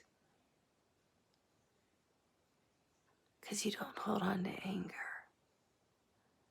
It's easier to be angry in life than it is to love. So if we can choose not to live in anger or fear, we then don't misdirect things at people who don't deserve those things. And I think it's really important, no matter how heinous a crime may be, which I know I have experienced, or how unjust other things can be, which I've also experienced. It's better just to let it go and forgive and realize those are their problems, their issues. They're not a reflection of who you are and your love and your beauty as a soul, because you have so much to offer. So don't take on other people's problems and issues that they're going to project on you. Just forgive. It doesn't mean you're accepting their behavior. It just means you're willing to forgive, because you're not going to carry that anger and let it grow in you and make and destroy you, because it would destroy your soul if you carried that with you. And it's more important to be yourself and love and keep continuing your path and your purpose, and let other people fight those things. Doesn't mean don't stand up for what's right. That's always the most important thing. And if people don't want to hear what's right, that's their problem, not yours. And I think that's a really important message for all of us, no matter where we are in the world, because we're always fighting for something that's right. I watched a really important movie on Netflix the other night. It's called Trial by Fire, and it really is. It was well done, and it doesn't matter. You can watch it in subtitles, but it truly is what injustice is. This person was completely innocent. They proved his innocence in every possible way, and the person was still sentenced to death and executed, despite he was truly innocent. Perfect example of injustice, but this person still had forgiveness in his heart for everything and everybody.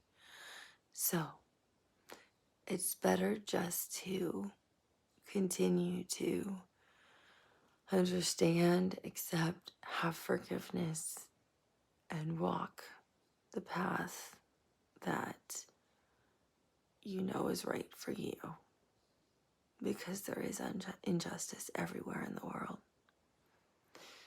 So if you want a movie that is moving, that will make you cry about injustice, I recommend Trial by Fire on Netflix. Definitely made me cry. And it can bring up other things that maybe you've experienced that you felt were unjust, because I could resonate with a lot of things. But it's just, that message is important. Don't hold on to the anger, because it was interesting. He didn't. So it's a beautiful thing to see people who can really let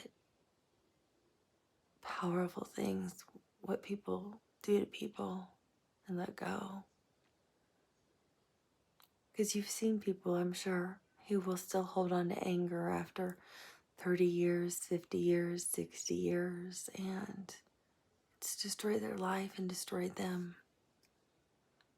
So my real message, based on obviously what we heard from the collective consciousness who call themselves We Are One, is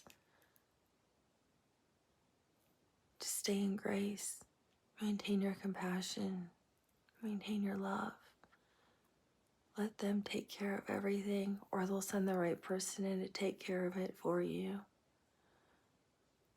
And you'll stay on your right path for your soul purpose and your purpose in life.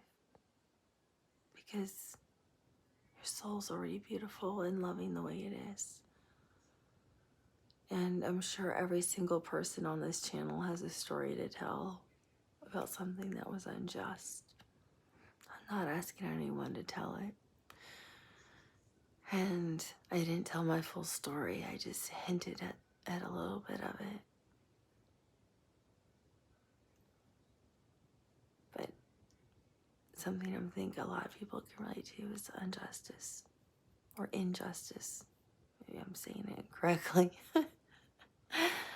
But I love all of you, and thank you for being here, and I wish you a beautiful evening or morning or afternoon whenever you see this, and I'll talk to you soon.